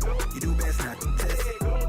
Yeah, you're right. Real all in my blood supply. To get ball up top, finna make a play. I cast a lob like I'm Jalen, baby. No cosigner, no co-pilot. They pen pals, my flow designer. My brain signal out of range with it. My palm mission, it's a dollar sign. If I say it twice, then I meant it right. My brain signal out of range with it. My palm mission, it's a dollar sign. You know, cosigner, no co-pilot. They pen pals, my flow designer. My brain signal out of range with it. My palm mission, it's a dollar sign. Run for it, run for it, run. I'm out here paper chasing, looking for the funds. Run for it, run for it, run. I'm out here paper chasing, looking for the funds. Run for it, run for it, run. I'm out here paper chasing, looking for the funds. Run for it, run for it, run. I'm out here paper chasing, looking for the funds.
a shame.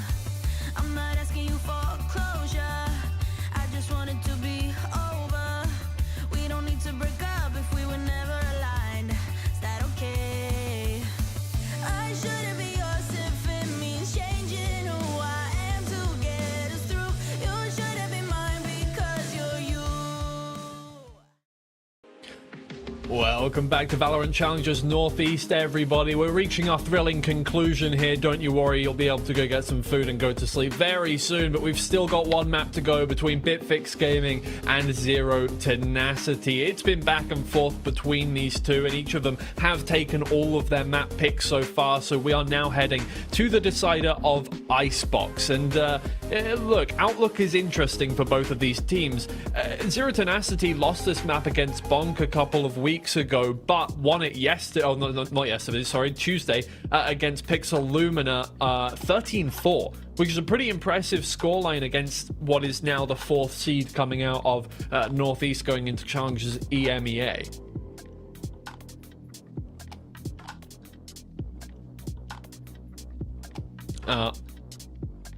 Once again. Oh no. Every single time we go to a break, it seems like it happens. I don't know. I hope I'm back. Maybe.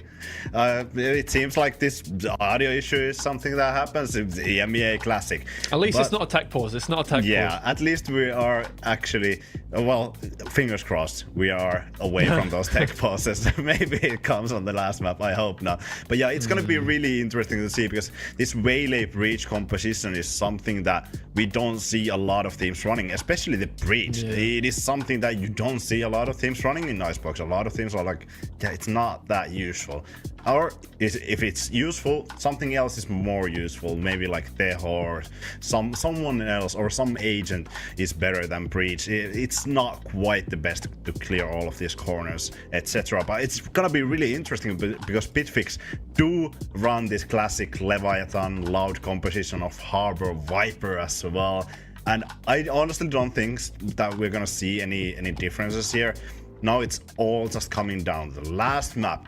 Who can go to the final and get maybe that revenge against Enterprise Esports? Yeah, exactly. At this point in the series, as I mentioned earlier, it is usually all just down to who has the most metal, who comes into it, still feeling warm enough after quite a long day of Valorant for them. And from what we've seen so far, I really don't know yet. I think both of these teams are slightly untested in a longer series. We saw something similar last stage with, I mean, 3 different teams. It was Enterprise Esports were playing in the lower... they were playing, in the lower bracket final versus Team Liquid Academy. And then Shakmat, now Go Next Esports in the top. The upper bracket playing those long series. So it is completely different teams, really, that we're seeing have these longer kind of... more of a test of them, right? And you're going to need it if you're coming up against Enterprise Esports tomorrow, because they are well used to this kind of thing. You know, they're more experienced and they have played more of these best of 5, so I would rate them in a longer series. So I think this is a good test for them. Either way, this is going to be the thrilling conclusion of the series no matter what. Bitfix Gaming versus Zero Tenacity. We're headed to Icebox next, and it is again Pavlos and Winter to cast it through. It's crunch time. It really is. One map required. One map is the difference between one of these teams making it into the grand finals or settling with the top 3 spots, which is already a bigger result than any of them have gotten close to the previous season. But it's safe to say it would catch many by surprise if it's going to be Bitfix Gaming to do it. But it's been pretty equal across the board. Will it be Zero Tenacity on the defensive side to begin with, or Bitfix Gaming on the attack? And I think it just comes down to the fact that it's just sort of repeating history. Sure, it's map 5 of a best of 5, but this was also the 3rd map, like I said before, when these 2 teams last faced each other. And, well, unfortunately for Zero Tenacity, they weren't the ones who were able to walk away with the victory. So there's an opportunity now to take revenge here for previous wrongdoings and to push themselves into the grand finals. And talking about pushes, look at this walk down B long. They might catch Martux. Yeah, he's wary of it, stunned up, so has to get caught off. Pretty, though, is able to find himself an isolated pick. Granakista doubles down on it as well. This long wall has given Elixir an extra angle to this. They're never going to check this. They're never going to expect... Never mind, they will. Even though that just happened, Zero Tenacity still are ahead in numbers, 4v3, but Bitfix are just legging it towards B right now. Oh, Pyro, get your gun out. Tries to cross over to the right side.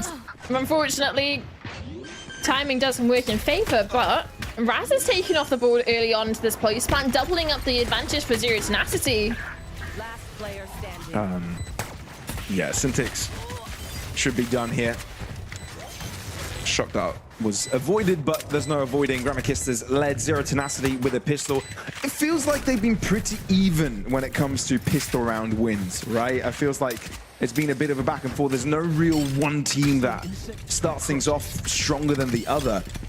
But it's those follow-up rounds that become a little bit more difficult. That's where Bitfix Gaming start to chime in, especially with the Stingers. They've done it a couple times.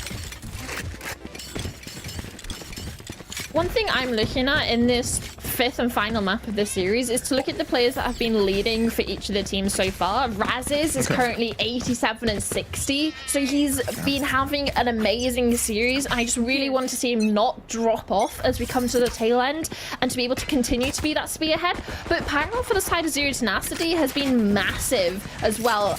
I think he's like something like 70 and 60 or something like that. Again, another spearhead for that team. But now we come on to Icebox. You're looking at Alexic on this waylay to be a decent space taker. Not going to have the opportunity in this round. Only has the Outlaw, and Stingers are starting to close the gap. They are indeed, and we've already seen Razes punch down a couple. Wait a minute. Bitfix are actually making this work. Go figure. Go figure, second round Stingers. And they might be ending up on top here. A double Outlaw retake in a 2v4? But highly unlikely. Especially with Melly spotting out Alexic, he's not going to be going for any aggressive peek. A Bulldog has been found. So if Alexic is able to close the distance quickly, there is a chance. Again, a couple of players are low, checking the backside, no one there. But, oh, he was to avoid the recon, never mind. Damage onto Lamely. On the defuse, but Quicks is very fast to pounce in on that fight. So Bitfix able to stay in the conversation, or at least get into the conversation sooner rather than later.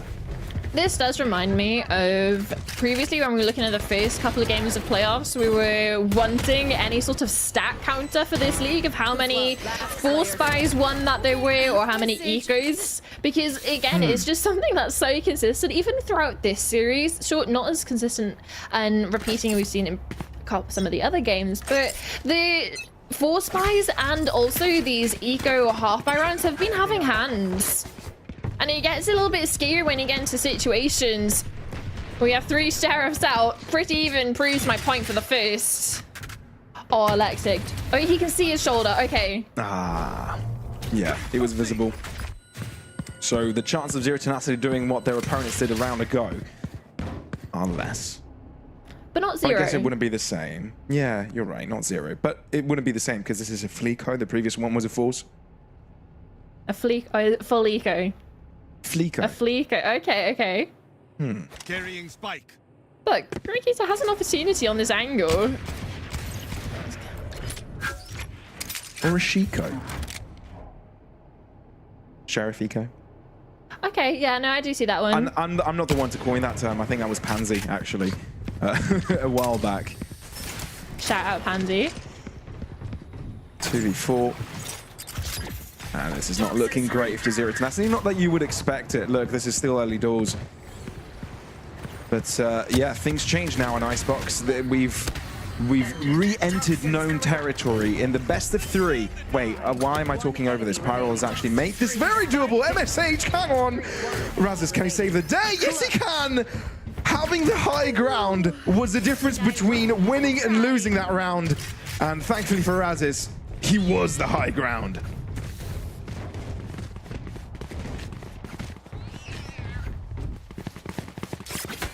It does again. Why is it coming down to these thin margins of the fact that it's Razes who has to come out from the 1v2? Why is he in that situation with an outlaw in hand, has to quick scope one of the players on site and then jump on top of the head of MSH with a classic when they didn't have any sort of investment? The Sheriff was the maximum investment they made into that round, and it got way too close for comfort for Bitfix, but they do convert. Gets a bit out of hand, doesn't it? But as we've entered our first buy round for both sides, it's first blood that goes to the defensive. Zero tenacity. Their opponents start to make legway in. Alex Sick, I think he looked down and then missed wrong timing there, so Quicks is able to spot him and not vice versa.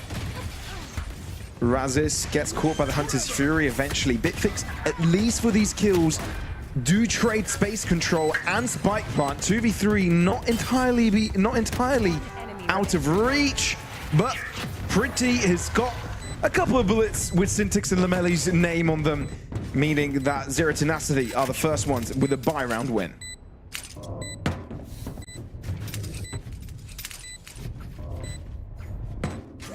Yeah, expecting them to put over that defuse towards Pyro. Going to be one away from that Viper's Pit now.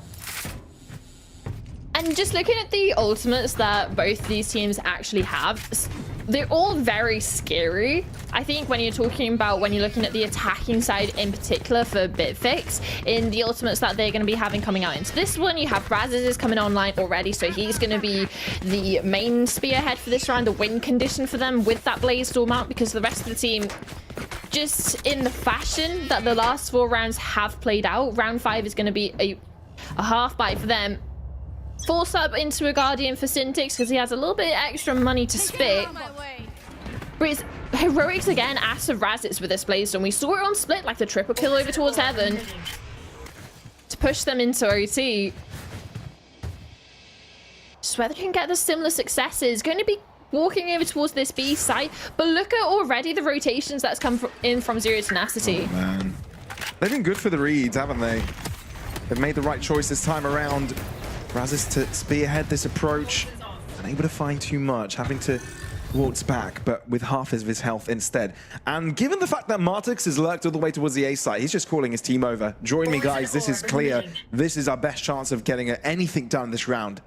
I mean, Pretty knows this, right? He's playing towards that CT position, holding the walk out of A for a reason. Like, he knows that this is something they've given up, but he's going to overlook the possibility of where Martix is going to be playing, but he survives. And shot that lance towards the approximate direction of where the spike is being placed. It does go down eventually, but Pretty does go low. Guardian in the hands of Syntax. Sheriff doing work for Quicks. Close by fight. Sure, Quicks takes down his teammate with the Hunter's Fury, but this is still doable. Denying the diffuser for a little bit longer. Pyro closes up. Blaze doing a lot, but not enough. It's diffused halfway, going for the full execution of it. And blimey, this was close. Quicks is the last remaining player, but it's Zero Tenacity with a defuse win. Unironically, for how fast those players died on site and got flooded in by the Zero Tenacity players, Lamelli's Cove was still up when they were trying to get the spike down initially, that they were able to, for Zero Tenacity, they were like, oh yeah, okay guys, the Cove is, you can defuse, like the Cove is out, they can't do anything. Force is out, the ultimate coming in from Quicks. You can even see one of the players coming in over the zipline and jumping in, ultimately falls to Quicks. Damn. I'm Pretty getting that early kill. Continue Zero Tenacity streak with first bloods.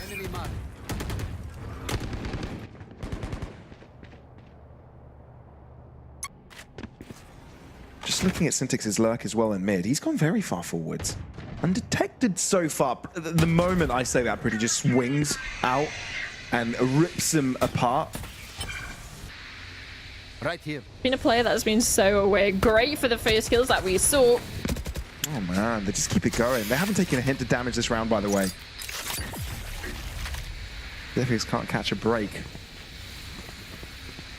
Haven't quite found the opening. Mantix is falling low, so one bullet. Yeah, that's going to do it. Lamelli's just hoping he could get a plant in, maybe another kill or something, but this is not looking pretty at all. Instead, Alexic on the back line, waving his opponent goodbye. Wanted to go for a save. Not even going to be afforded that luxury. Nope. Hint of a good thing, though. Stingers? Stingers, right? This is one of the rounds that they were able to get onto the board initially. It was an overwhelming presence over towards the A site, scaling up behind the Viper's wall, and also with the help of Lamelli's utility. So there's an opportunity here to overwhelm, but there's 3 players here who are looking to want to go and fight them at the front door. It doesn't harm Bitfix too much if you play aggressively into them, because you've got closer distance, smaller angles to take on. Martux didn't quite check his right-hand side and gets deleted. And they're just walking into the Lions Den, getting ripped to shreds in the process. Alex Sick stacks up extra kills, netting him the convergent paths. And little by little, Zero Tenacity is starting to run away with it. Bitfix Gaming, now they've got a buy round going again. Can they finally make this work? And it just gets really awkward just in general for this round. Like, a lot of the kills coming in just before they got stunned up by Lamelli's ultimate, and you can like the idea from Bitfix. They have the Harbor ultimate, they want to scale up close, use the Stingers, use the ultimate to catch them off guard. Unfortunately, they fall before the ultimate does its best work. Oh, Zero Tenacity changed the pace of them as well. Double push in mid, and they might be catching their opponents in good timing. Get a good pincer in there.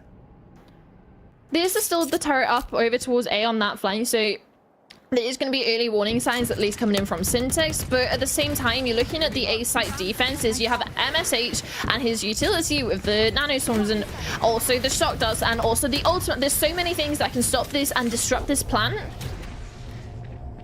And be a way in for Zero Tenacity to deny the plant in general, but also overwhelm on a retake. Yeah, the lockdown, though, is going to be an important aspect to this one. Syntax dropping it down. Hunter's Shuri can do a little bit of damage to it, but won't be stopping it at all. Viper Spit dropping.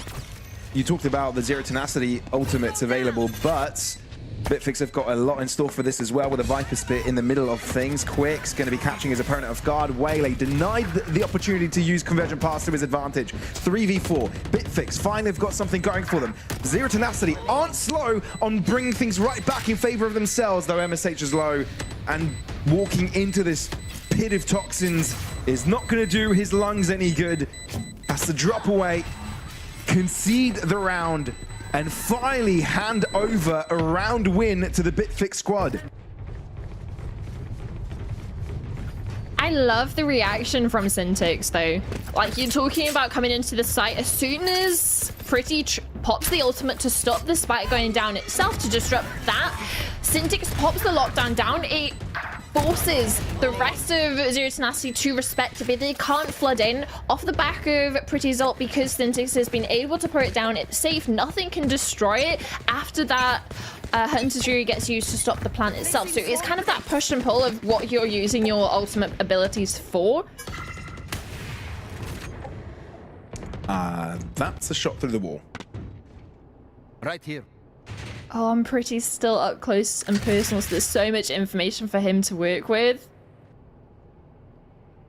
A is on log. They're heavily on the lookout, right? You're allowing Alexic to move in a little bit more aggressive. I don't mind this. Just waiting for the right moment to pounce. Bitfix looking to push through. Raz is first in it. Pretty, do they really read his angle? Oh, I think they might. Yeah, they do. But he's able to take one down with him. At least Razes has a trade available. Looking to amp up the pressure. Dash forward, catch Alexic on the retreat. 3v3 now, but you still haven't let go of the site control. Grammakista wanting to make sure Zero Tenacity still have a firm grip on it. This is so close. Fights going down in mid as well. Lockdown dropping, denying the plant. You have funneled two players in a singular direction, and MSH aggressors ever forwards. This is going to catch them off guard. Double kill to nothing. MSH just punches them down and hits them where it hurts. And it would have been all down to MSH's shoulders because Parallel had already rotated back over towards B, aware that that has been an opportunity and they would have had timing to rotate off because of the lockdown has pushed them off the site itself. But the repositioning coming in from MSH, Lameli doesn't clear. Quakes attempts to. It's a double kill for the Killjoy. Get out of my way. A couple of ults used in that round for sure, and heroics from Razis to try and pull it back in favor. Now an opportunity to do so with a Blaze Storm. Found them. Killed my bot. Enemy mark. Well, spotted by the recon. Well, there's no hiding that this is an A execute. It's just that Zero Tenacity are going to wait a little while for Alexic to join in.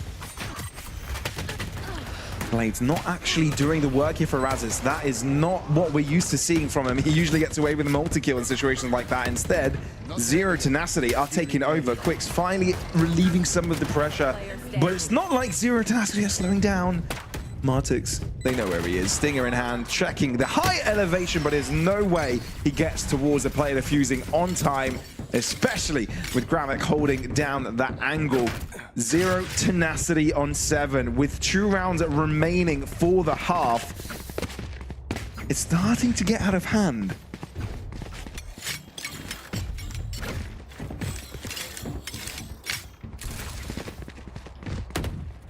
And you look at Quicks with the Hunter's Fury, had an opportunity to be that post-plant denial and just keep them off the spike, but he falls early on into the retake. Getting picked off over towards Belt. Put Bitfix in a dire situation, and again it's feeling sort of this rinse and repeat of over towards A. A proactive Hunter's Fury. Not going to clear out the corner, but it's going to do decent damage to Gramakista. Pretty's been winning these 1v1s time and time again. Razis hasn't been able to catch a break. Pretty's so determined at this point that he wants to be in this fight. And joined up with MSH, they've made this A site into an impenetrable fortress. They are only in when they are permitted to drop in. Another buy round interrupted, and Z10 look confident.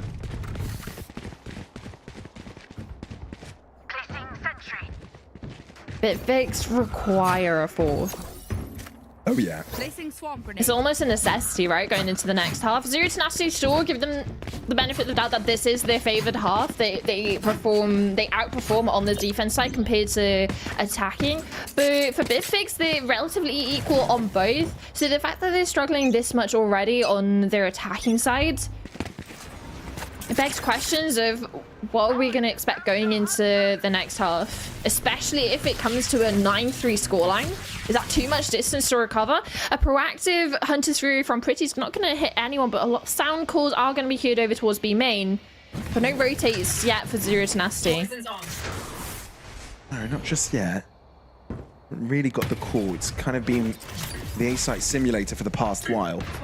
So a bit of a switch of pace, which Bitfix are hoping is going to go there in their favor. That is, a bit shaky, but Pyral thrives in situations like this. Finally put to rest.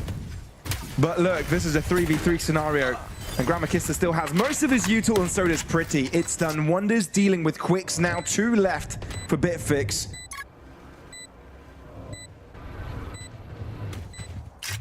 The duo of Lamely and Syntix left to see if they can salvage of what is left from this half. Saturate. Landing onto Syntix. Hindered for a little while. Alexic caught, but the trades are there. And the numbers game will favor the Polish org. Zero Tenacity. Ending things on a half. We have never seen them in this best of 5. It's never looked this strong. It's never looked this dominant. And they are lined up to end up being the ones favored by the end of the half, looking to see if they can eventually grab that grand final spot. Be right back.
This could potentially be the beginning of the end for Zero Tenacity in this one.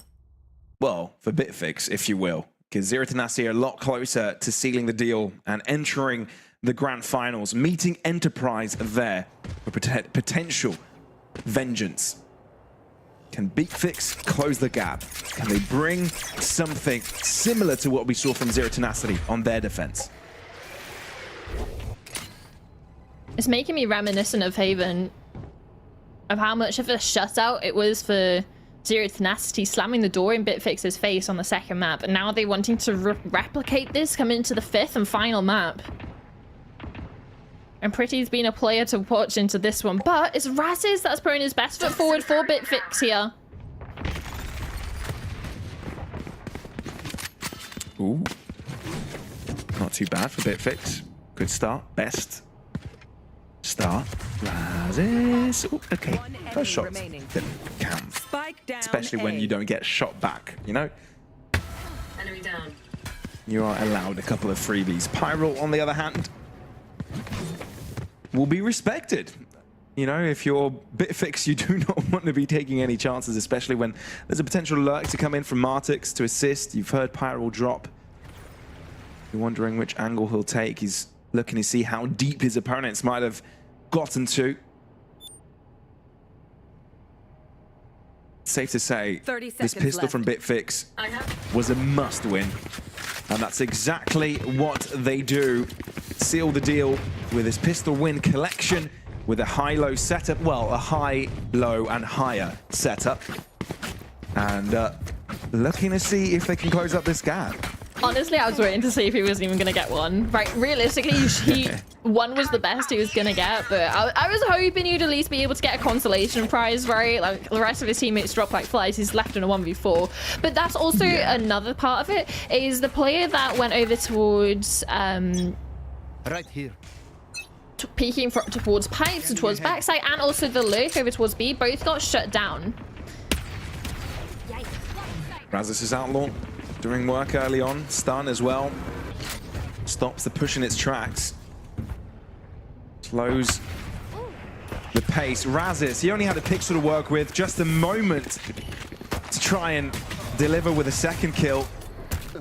Still gets it done. He's been lightning quick today. A massive performer throughout the series that even if it doesn't go his way, you've got to celebrate him. He's been incredible. But instead it's a flawless round for Bitfix. This gives them a real chance, a real boost in confidence.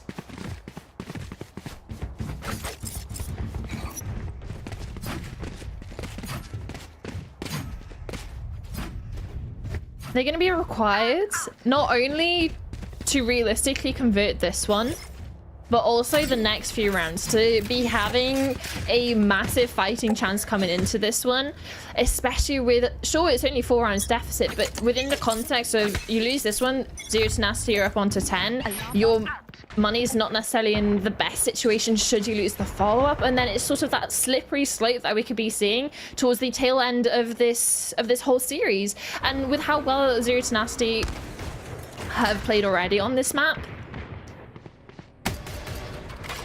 Bitfix have an uphill hill, big steep uphill climb.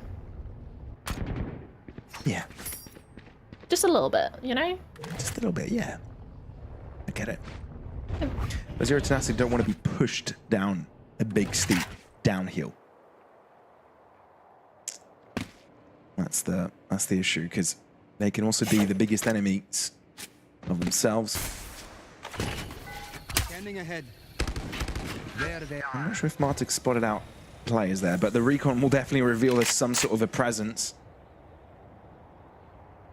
He's going for the D play. He's going to try and take one down before he drops away. Poison Cloud allows him to fall back into safety. That's exactly what happens.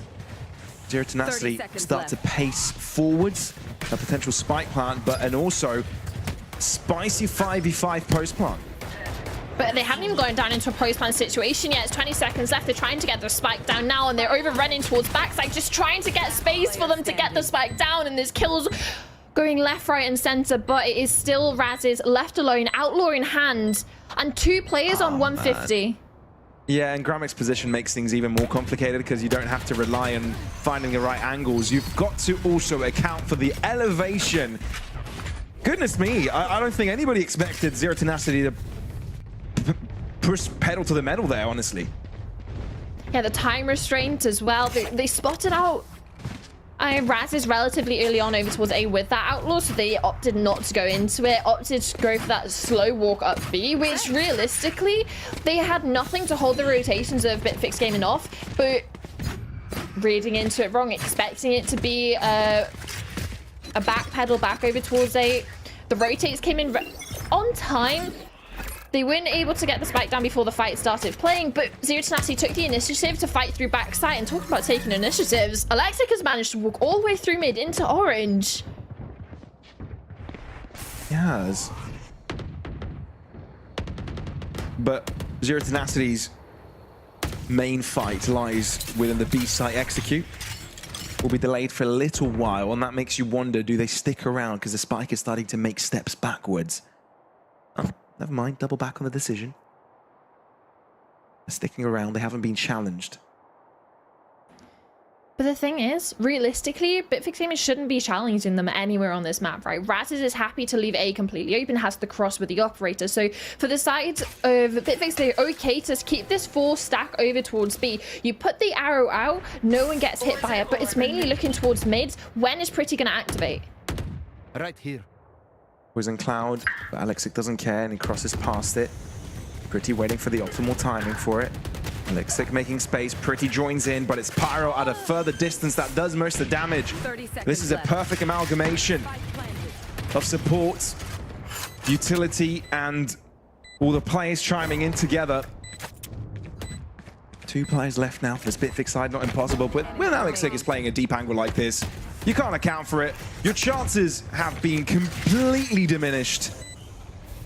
And sure, Lamely will go for the chase. Sure, he'll try and get something out of this, but the chances of him getting a round win are near to none. Cove giving him some space. There's no running from the aftershock, or at least there's no running from Alexic's bullets. Zero Tenacity get themselves their first round win in the half.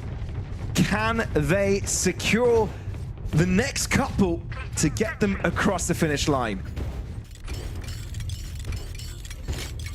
First rifle round for them, right? Super important that they were able to convert that, especially with the fact that Pretty wasn't necessarily even needed, right? And how slow paced Zero Tenacity were. They had 4 players sat in B long and relatively crossed over into yellow, and they just waited and waited until utility started to refresh, but also they just got that for free as well in the last. Alexic using the charity work from the previous, using the operator. It's just not going right for Bitfix. It's all crumbling out of control. You sort of needed this round to go your way, and you invested into it as well. This is going to hurt. Zero Tenacity are going to go to 12, and nothing is going to stop them. Sure, Quicks has got a Bulldog. Sure, he's going to give it his all, but Bitfix got so close. They were on series map. They were on series series points for a couple of rounds on split, but Icebox has been a completely different story. It has been under control of Zero Tenacity for the past while, and only 1 round differentiates them and a grand final spot. And they have everything that they could want to work with. They even have Gramakista's ultimate, the Rolling Thunder. You have Pretty's as well, who's going to be taking up the mantle of the operator. Bitfix. Razes is on the Sheriff. You have players on Guardians. It's got the blades. I mean, the previous map, it was Razes' blades that got them out of the pickle they were in.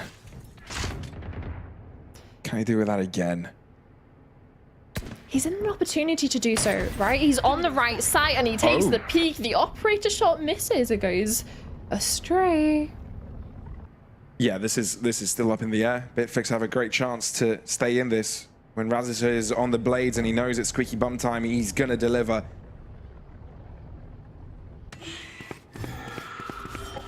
Nobody wants to peek. Nobody wants to offer up another kill. No one wants the afford to be the one doing the mistake. Oh, The steps going away has managed to bait out Bitfix. They're rotating away. Razes is the only player left over towards A. This is where the spike is. This can be dangerous if he falls, and especially if Pyro starts to get kills over towards this side of the map, which is exactly what he's doing. Oh! Pyro, stop it! Sure, Razes has been able to find a pick of his own towards the A side, but he's convinced it's a potential B side take, given how much success Pyro has had in that direction. Still, Rolling Thunder enabled. Gramakista has broken through, but MSH needs to shut down the rotation. Zero Tenacity lack the numbers here, but Bitfix lack the space. MSH has revealed where he is, has to go all the way around. How do you get away from the reckoning? And I think the answer is you've got to completely remove yourself from the site as a whole. How many kills can Gramakista get? The answer is 1. MSH in a 1v2 reveal himself again. Bitfix Gaming stay in the game off the back of Razes' blades again. And against all effort of Pyro attempting to disguise what the plan was for Zero Tenacity, finding success over towards the B site. Turret out. But the new issue is, his teammates, he wasn't the tip of the spear, he was just more of the distraction. And the actual push kind of fall flat over towards A. Sure, Ready. they get the site, but a fast pushback from Bitfix Gaming with the ultimate coming in from Lamali, with another kill coming in from Razes as well, who's done amazing. But you know what? That's ridiculous. Amazing shot from Gramakista. It doesn't get any better than that for the round start. Wonders in confidence. You've got the numbers advantage. Now you've got Bitfix shaking. You know they can't. They can't make one step wrong. But Razes has got the angle right. Oh, it could have been a collateral as well. Only good for the 1. Is that enough of a pace changer here for Zero Tenacity? Whaley just jumps in light speed, but Razes gets him off the sky. MSH returns the favor, but Syntix is undiscovered. They've got no clue he's here. Could potentially run away with a couple of kills. Gets the first one, tries to find cover. Pretty ends up picking him up. Still a 2v2 though. A minute on the clock, and yet to make the decision if they want to stick it down. Yeah, both players being spotted here. Just managing to get around the corner. Gramakista is going to live to fight another fight, but 45 HP to his name, hightailing it over towards B. There's nothing to stop this plan except one shocked up, but can Quicks get there in time? It doesn't seem so. He's waiting for the re-aggression over towards A, but the call's going to come in from Lameli. 30 seconds It's down left. for Lameli. You don't need Quicks nearby, especially if you're able to deal with Pretty. Oh, Gramakista going in! And he actually makes things fathomable, doable. Quicks nearby. 1 bullet was required, and he finds it. 7 now in the rounds for Bitfix. They've got 5 in a row that they need to keep themselves alive. He had the right read, has the stun in the right place, but Quicks sidesteps, gets ahead of the utility. I feel like that should have been a collat as well towards the It start. looked like it, right? Oh, Gramakista going aggressive like that, finding good timing on Lamely, gave them a real chance, a chance that they shouldn't have had. But still, there's no room for mistakes from Bitfix. That's always going to have to be looming in the back of your head that this is 12 for Zero Tenacity. they can afford to make mistakes. They can afford for rounds to slip through their fingers. Pitfix, though, on the other hand, cannot. That's a lockdown. Razes has a choice to drop away here. Respect it, or go in aggressive and get a pick. Can he get out of dodge? No. Is that good enough of an ordeal? Not sure. You've traded Pretty for Razes. Lockdown for the You've retake. at least gotten rid of the Hunter's Fury. Yeah, so you have the lockdown for the retake as well. So that's a possibility for them to get into the round. It's going to be placed, but the spike hasn't gone down. No, it hasn't. And Quicks is still found more damage. Alexic returns the favor. The lockdown denies him the space control. We've got 45 seconds on the clock. And still the decision to make. Viper Spit, they're going to move in it. Martek's repositions in a deeper angle. He's got the reinforcements of Syntix. And he's already found Alexic. One enemy Looking to go around. Spike touch. Oh, it's a pre-fire through it. The smoke as well. It's ridiculous. As much as you hope that Pyro can get things done if you're a Zero Tenacity fan, his chances were not there.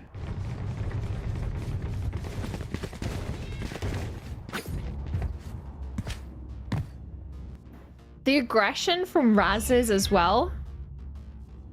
Getting just... It's not necessarily just the fact that he got one and done in regards to he wasn't able to get out because MSH punished it, but it was the crucial kill onto the Sova, onto Pretty, that realistically set the rest of this round in motion, right? It allowed Syntix to have some sort of use from that lockdown of pushing the players back. It does keep Pyro's ultimate still online, so it does get a little bit tricky towards the tail end of the round, but Bitfix were able to walk away with a win. Some nice kills, especially onto Alexic, who has that operator who is playing outside the ultimate, one of the key factors for Zero Tenacity in that round. And now we're starting to see a little bit of a flip of the script, Pavlos, right? We're on 12 for Zero Tenacity, you can't deny that. But it's more of a Bitfix have started to come into their own onto this half. They got all the weapons that they want. Razes is having a whale of the time with the operator. And Zero Tenacity are down onto, well, a half buy? Yeah, so it's an awkward one for sure. You definitely feel like a switch has been flipped completely, given the fact that Zero Tenacity are a bit shaken. Few too many in a row. A little of a nothing to lose attitude for Bitfix. That's a dangerous combo. Wyle aggressors in. And wait a minute. This is not over. This is not done. Zero Tenacity, you can't cut them out ever. Ever, never. But Bitfix try to make something out of this. Pyro denies it. 3v2. Rifles upgraded to. And now, full attention towards this B site.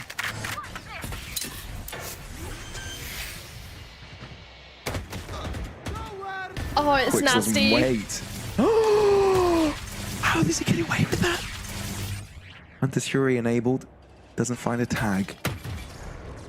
And now, Razes has had the time to group up with his teammate. What's the call? Sure. MSH is stuck. He's on an island. He can't cross back. He feels too uncomfortable.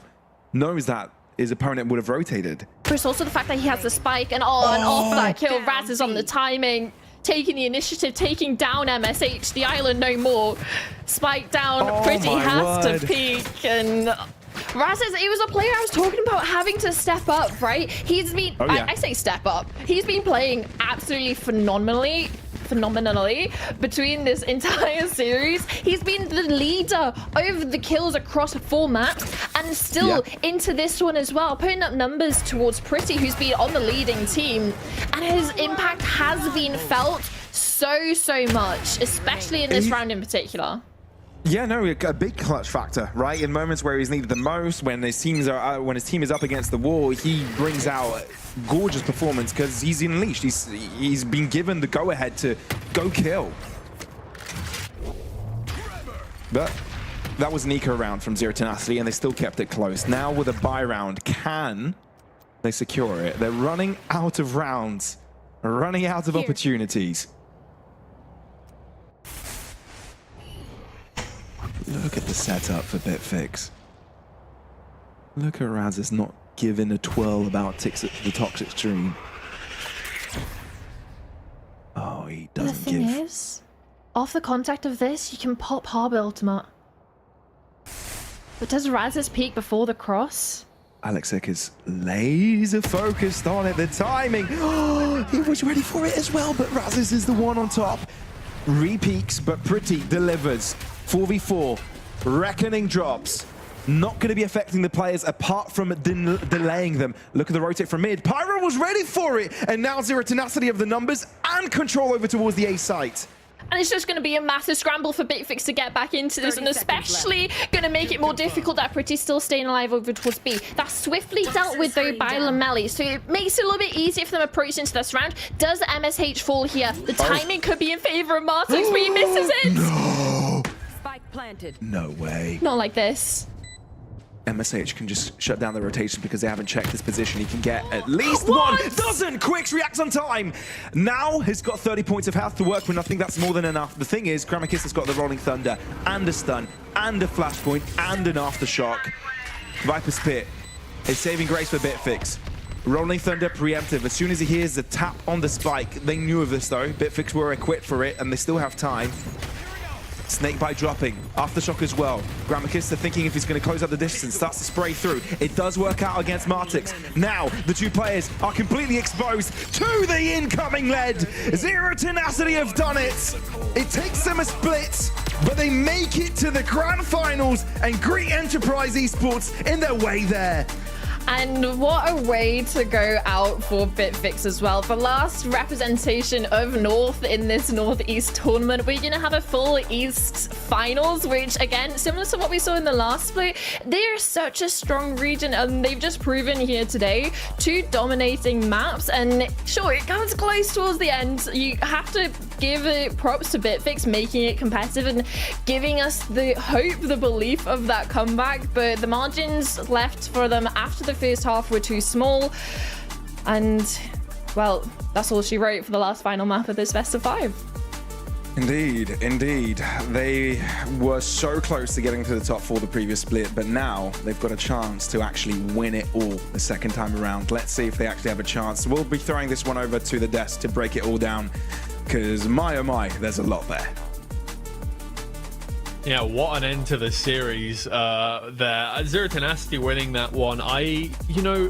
We kind of thought that would be the case at the start. We kind of predicted that Zero Tenacity might get the upper hand in this best of 5. Their map pool is just looking a little more strong in terms of the amount of maps they're good on. Yeah. But I don't know if we expected it to be quite that close. Yeah, I mean, in the end, I think I started believing Bitfix. They were popping off. They were actually getting the grip of this game. But yeah, Zero Tenacity in the end, obviously the better team for today, at least in the best of 5. I think when coming into this matchup, Bitfix, they were kind of a favor for me, because for me they were like, okay, they're gonna win Lotus, they're gonna win Pearl, those are like given.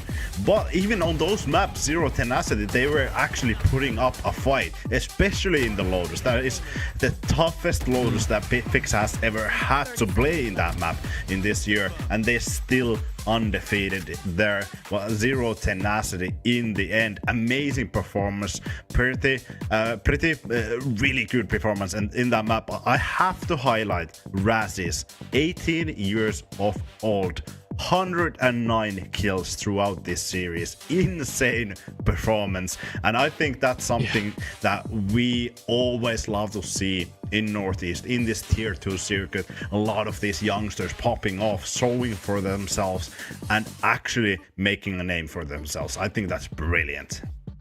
Yeah, I think so. And this is one of those series that is really going to highlight the quality of the players. I'll have a question in a moment for them to see where they actually stand on the way this worked out. But like, just the Zero Tenacity were just hitting shots the whole day. Like, they did not slow down whatsoever. There was really, really good tenacity to get through that series and still be as crispy as they were.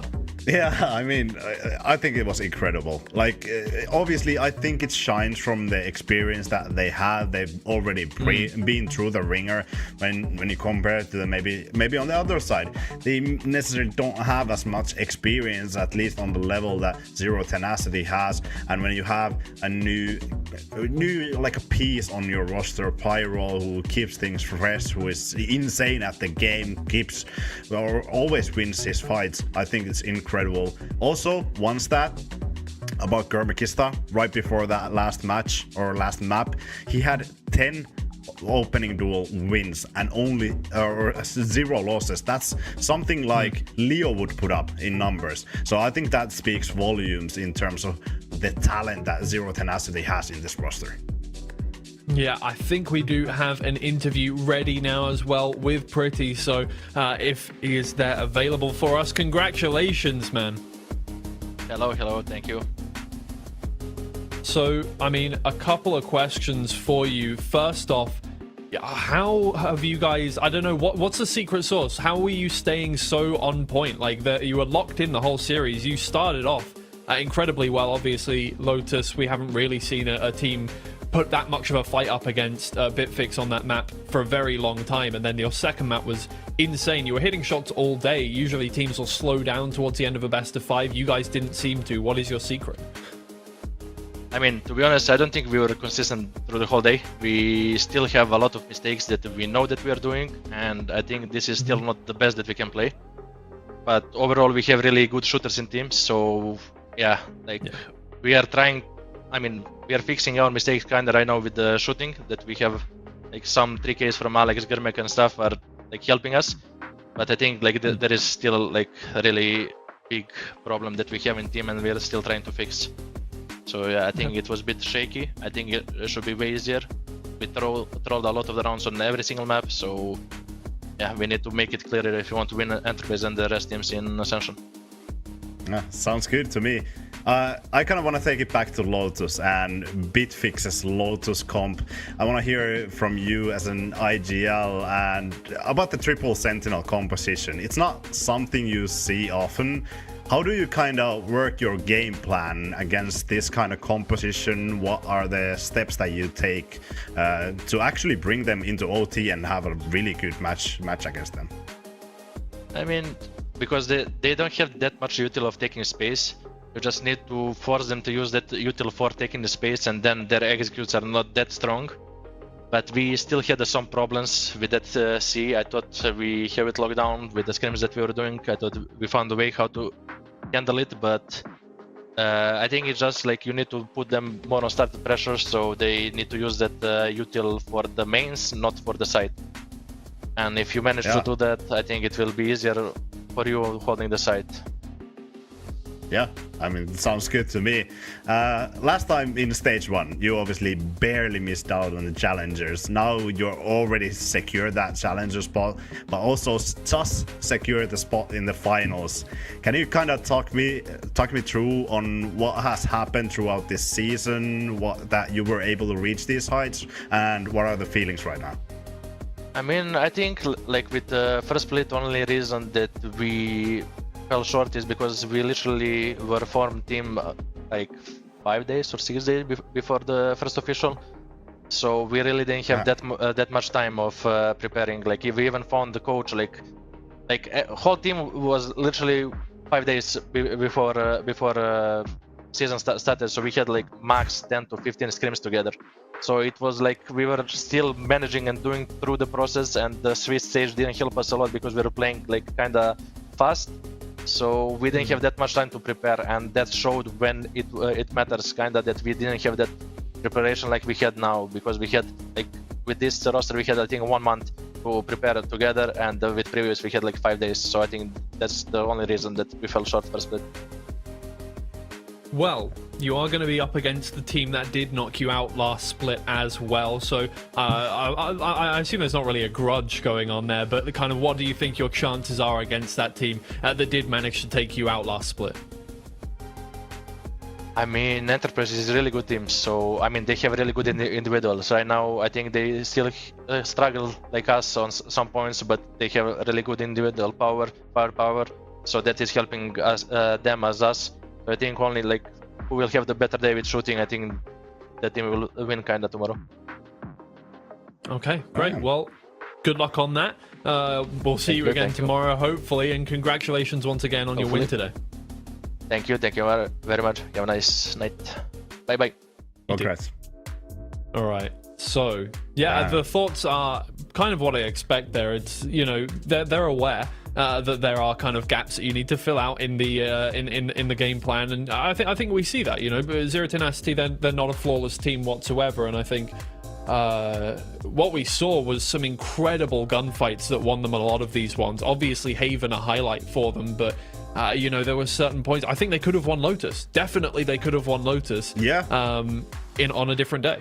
Yeah, I mean, Pretty even said there, they even knew how to attack that Lotus, but they couldn't quite execute their game plan. They couldn't quite bring that on. The officials couldn't quite maybe be as aggressive as they wanted in terms of taking that utility out. I really want to highlight once again, Kremakista. Now I have the new stats, 13-0 in first kills to first deaths. It's not a single time throughout those 5 maps Kremakista died first, but he still managed to find 13 entries. Like I highlighted, that's some kind of stats that Leo would get. That speaks volumes, and incredible performance overall throughout this whole match for Kremakista and most of these players in Zero Tenacity's rosters, but fair fight for Bitfix Gaming as well.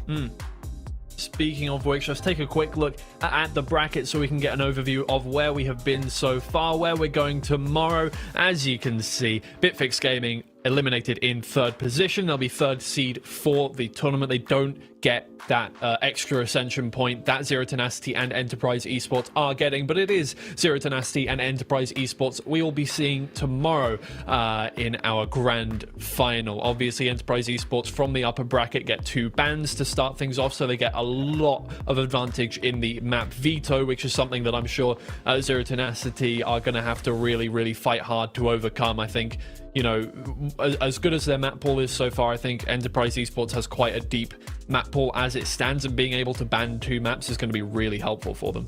Yeah, absolutely. I mean, obviously, it's gonna, when we go to best of 5, if you can just take out your worst map, your enemy's best map, your golden, or if you have 2 maps that you're not too comfortable with, you're gonna be like, okay, we don't really want to play these maps today. That is so powerful for Enterprise Esports. But I loved how Pretty said in that interview, who shoots the best tomorrow is gonna win, because after all, Valorant is a shooter. Even though there's memes many times about Valorant having so much utility, in the end it is who is shooting the best, and I think that showed today as well. Yeah, definitely. I think Zero Tenacity, their highlight, well, you can probably watch some of the highlights. In fact, on the socials there, you'll see a lot of the shooting that went on today from Zero Tenacity to get them that win.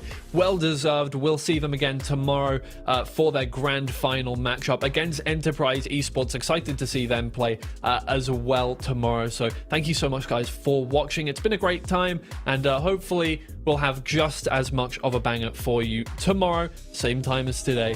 Goodbye.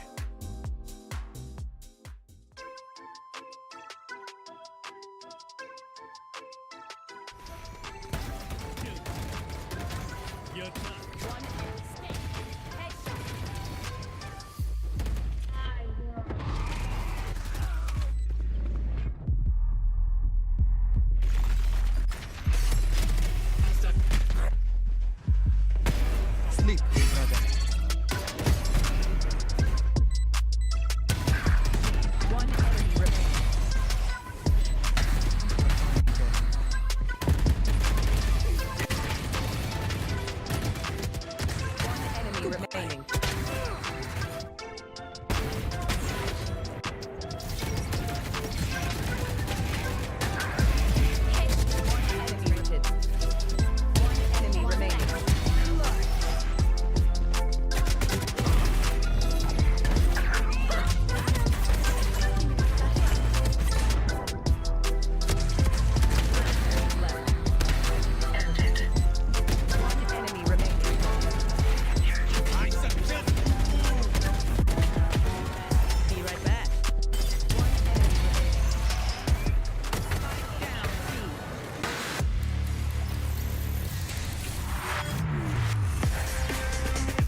Bye.